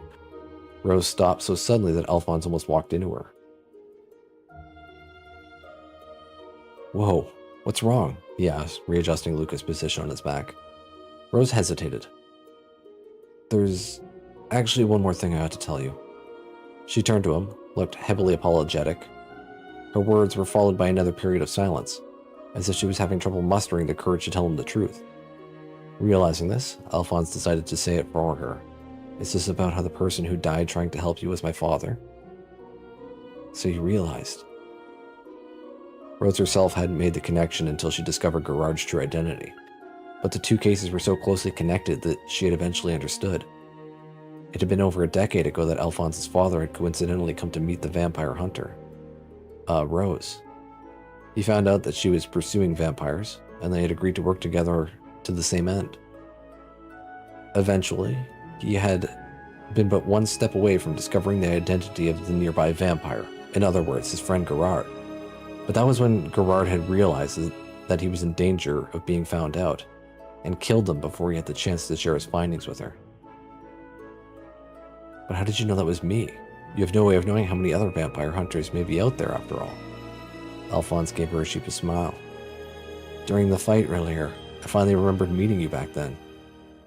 Alphonse's father had always been worried about the possibility that his family might be harmed because of his research. That was why he had to come to ask Rose to watch over his child whenever he was investigating. It had taken him a long time to recall the girl who had played with him all those summers ago. But Alphonse had finally placed that familiar, gentle smile. She nodded, admitting the truth to him. I was the one responsible for getting your father involved in this to begin with. I should have searched for and fought the vampires by myself. And yet, I wasn't able to refuse his offer. And despite that weakness resulting in the death of him and his wife, I wasn't able to refuse your offer this time either. Rose had been fighting a solitary battle against her own race for decades. It wasn't difficult to imagine her eventually hoping unconsciously that someone, anyone, would hold out a hand and help her. That was why when Alphonse and his father had done just that, she couldn't bring herself to turn them down. I never intended to drink blood again either. I didn't want to admit that I was a monster just like him. And just like the other vampires, I grew weaker by the year as a result, but still, I was determined not to do it. A look of disgust crossed her face. And again, I ended up breaking my own vow and drinking it, regardless. Perhaps I'm no different from the rest of them after all. Alphonse knew the solitude she had endured better than anyone else, so he replied with a smile. Don't worry about it, he said. You did it to save me, didn't you? That alone makes you different from other vampires. I'm sure my parents would be grateful for all that you've done. If not for you, I would have been killed. And if not for you, we wouldn't have been able to solve the murders here either. So, thank you. Unable to reply in the face of his warm words, Rose turned away from him. For the first time, she felt as though she could accept herself. The thorns which had been constricting her heart receded, as if melting away. Alphonse began walking again, his eyes pointed straight ahead, tactfully avoiding looking at Rose's face while she stood still, her shoulders quivering. After that, neither of them said another word to the other as they made their way to the exit. The natural light peeking into the tunnel here and there gradually grew brighter, and eventually the gate came into view. Emerging entirely from the underground, they could see that the eerie red moon no longer hung in the sky. In its place was the sun, burning the morning haze away and bathing the city in dazzling bright sunlight. Well, this is where I must take my leave, Rose said, giving Alphonse a slight bow. The vampire's presence is gone from the city. Rose's mission was now over, and she had no reason to remain. Much as Alphonse wished she could stay longer, he nodded, responding with a simple, "All right." "Where will you go next?" he asked. Rose shook her head.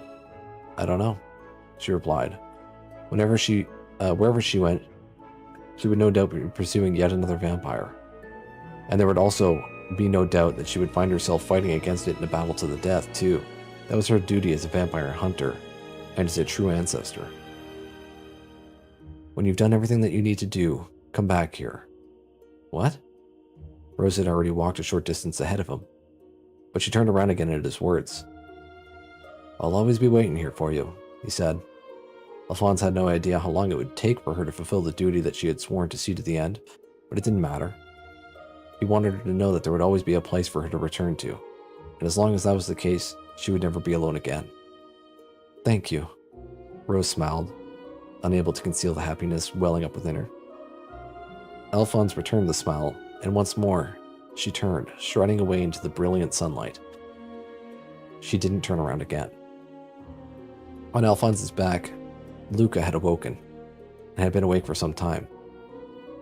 She couldn't help but feel a little jealous at their exchange, but she had decided to feign being asleep so as not to interrupt their farewells. Thus, the vampire murders that had terrorized the people of Heimdall silently came to an end, no one the wiser as to the culprit or conclusion of the whole affair. The criminal dead, the murders would simply stop, and the case itself would be doomed to be left unsolved for all eternity. No doubt the people of the city would one day forget that they had ever happened at all, or they would live on as a kind of urban legend, no one believing such stories could possibly be true. But Alphonse would always remember what had happened. He would never forget the case where he had lost several people who were deeply important to him. He would also never forget that he had found someone else important to him during it all. And he prayed that one day in the future, she would be able to find peace, freed from the deep solitude and arduous duty that burdened her. "Every dark night is followed by a bright new dawn," he murmured. "So I'm sure that one day a new dawn will come to you too." Alphonse stood still, watching silently as Rose walked off into the distance and vanished into the morning sun.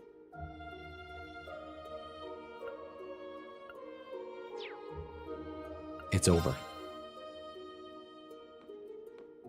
I'm curious if there's anything in this village about Alphonse. Like a grave or something. What do I get out of here?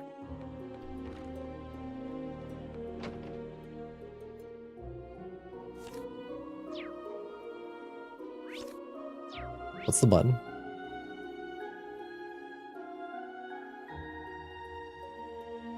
So we were in Rose's atelier. She has a copy of her own books here. I don't know where she would be. Actually, she's by... What's the button again? Fuck. She's by Emma. Which is...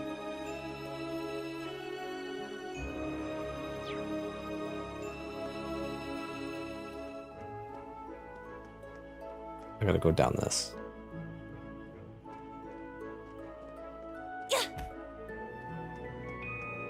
What a lovely flower bed. With all these flowers blooming, you'd think it was spring. Wait. And these blue lavenders, they're... Errand flowers. Like the ones the Archbishop requested during our field exercises. Look, it's Crimson Rosalia. That's her right there. That's the vampire.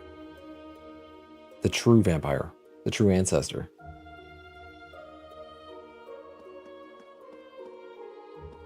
Honestly, I don't know if Alphonse is dead. We might still encounter him. There's steam. Oh, there's a fucking hot spring here? Full on hot spring, right in the middle of a village of witches. Kind of crazy if you stop and think about it. I'm not really in the mood for a scrub and soak right now, though. Neither am I. Perhaps we should save it for when we can better enjoy it. I'm kind of just running around. Because I'm curious.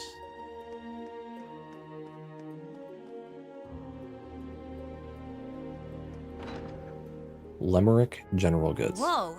This place is packed with all sorts of stuff. Old Man Something Aroy. about it seems rather peculiar.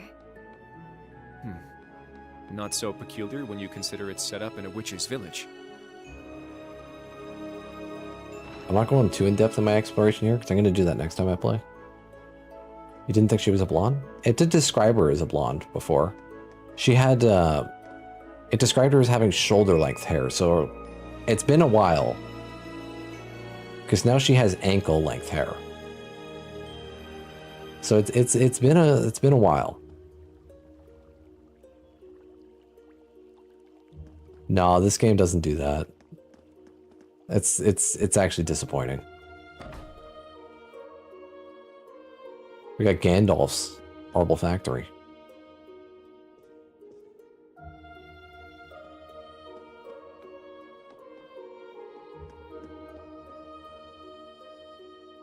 Yeah, it was pretty early on, so I don't think you were here yet.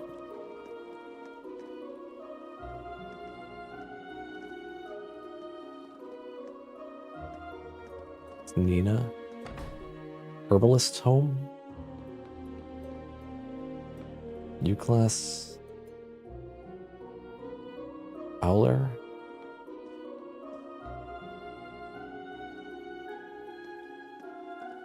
We might not see anything about Alphonse until we get to Heimdall. Which I don't know when that's going to be. That could be a while.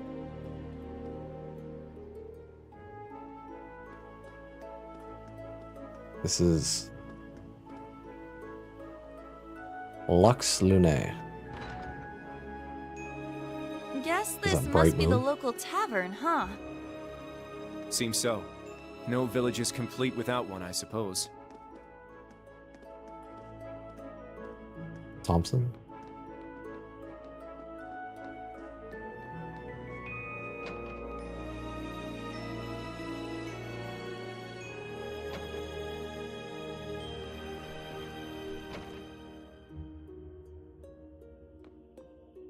Okay, nobody else in here?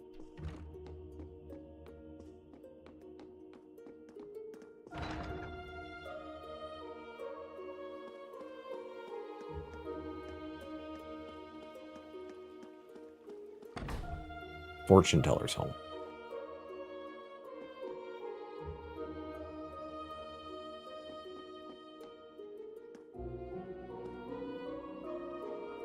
Dahlier.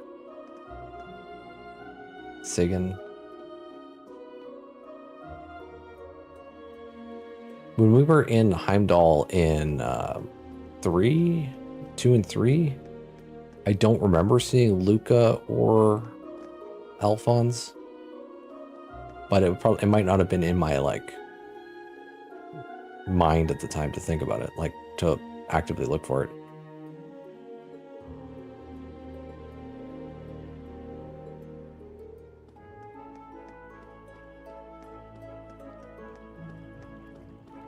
Is this some kind of monument? An unusual one, if so. Seems like a teleportation thing.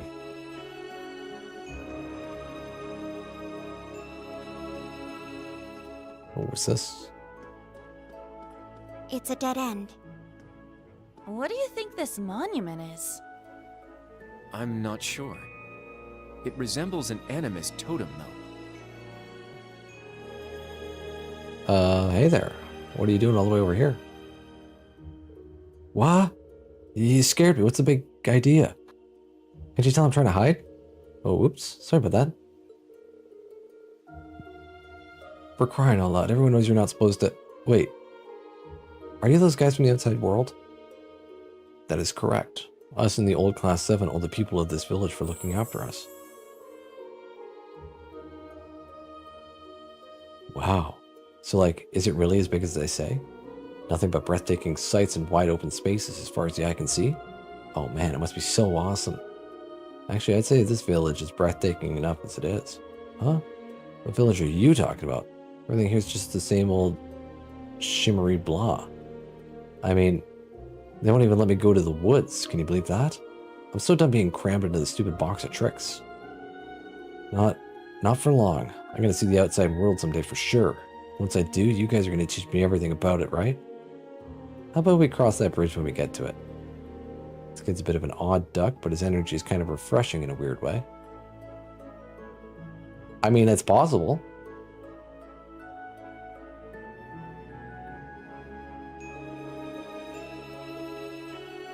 I don't know when the story for Red Moon Rose actually took place. It doesn't react when touched.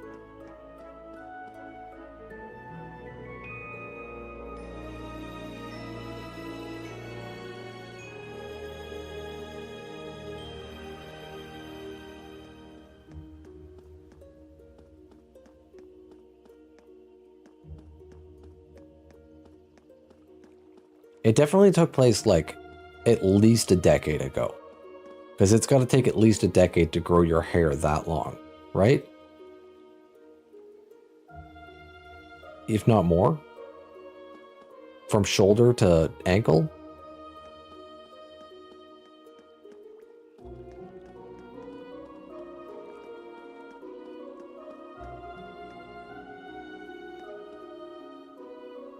Okay.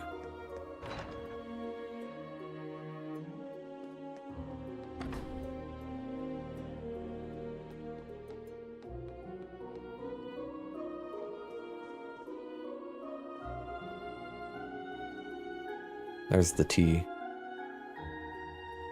I don't like that they have two of... She has two of like the same flavor, two blue ones.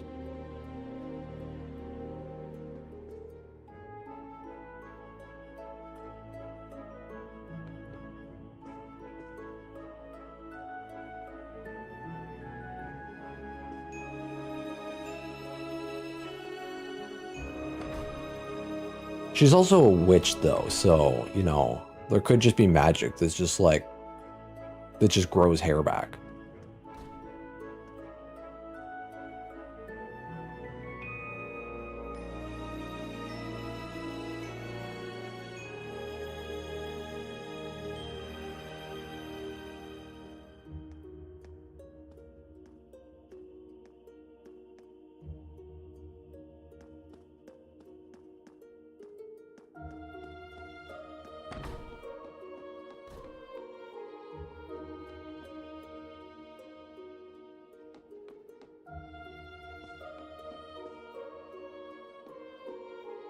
Why would anybody put paintings up there? Those are so, like, out of the way.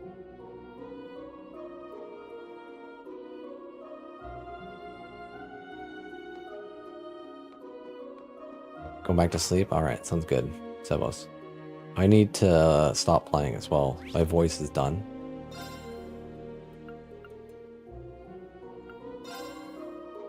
Good night, Brozo. I'm gonna call it quits for stream too. That was a very unproductive stream, but I did like reading that again.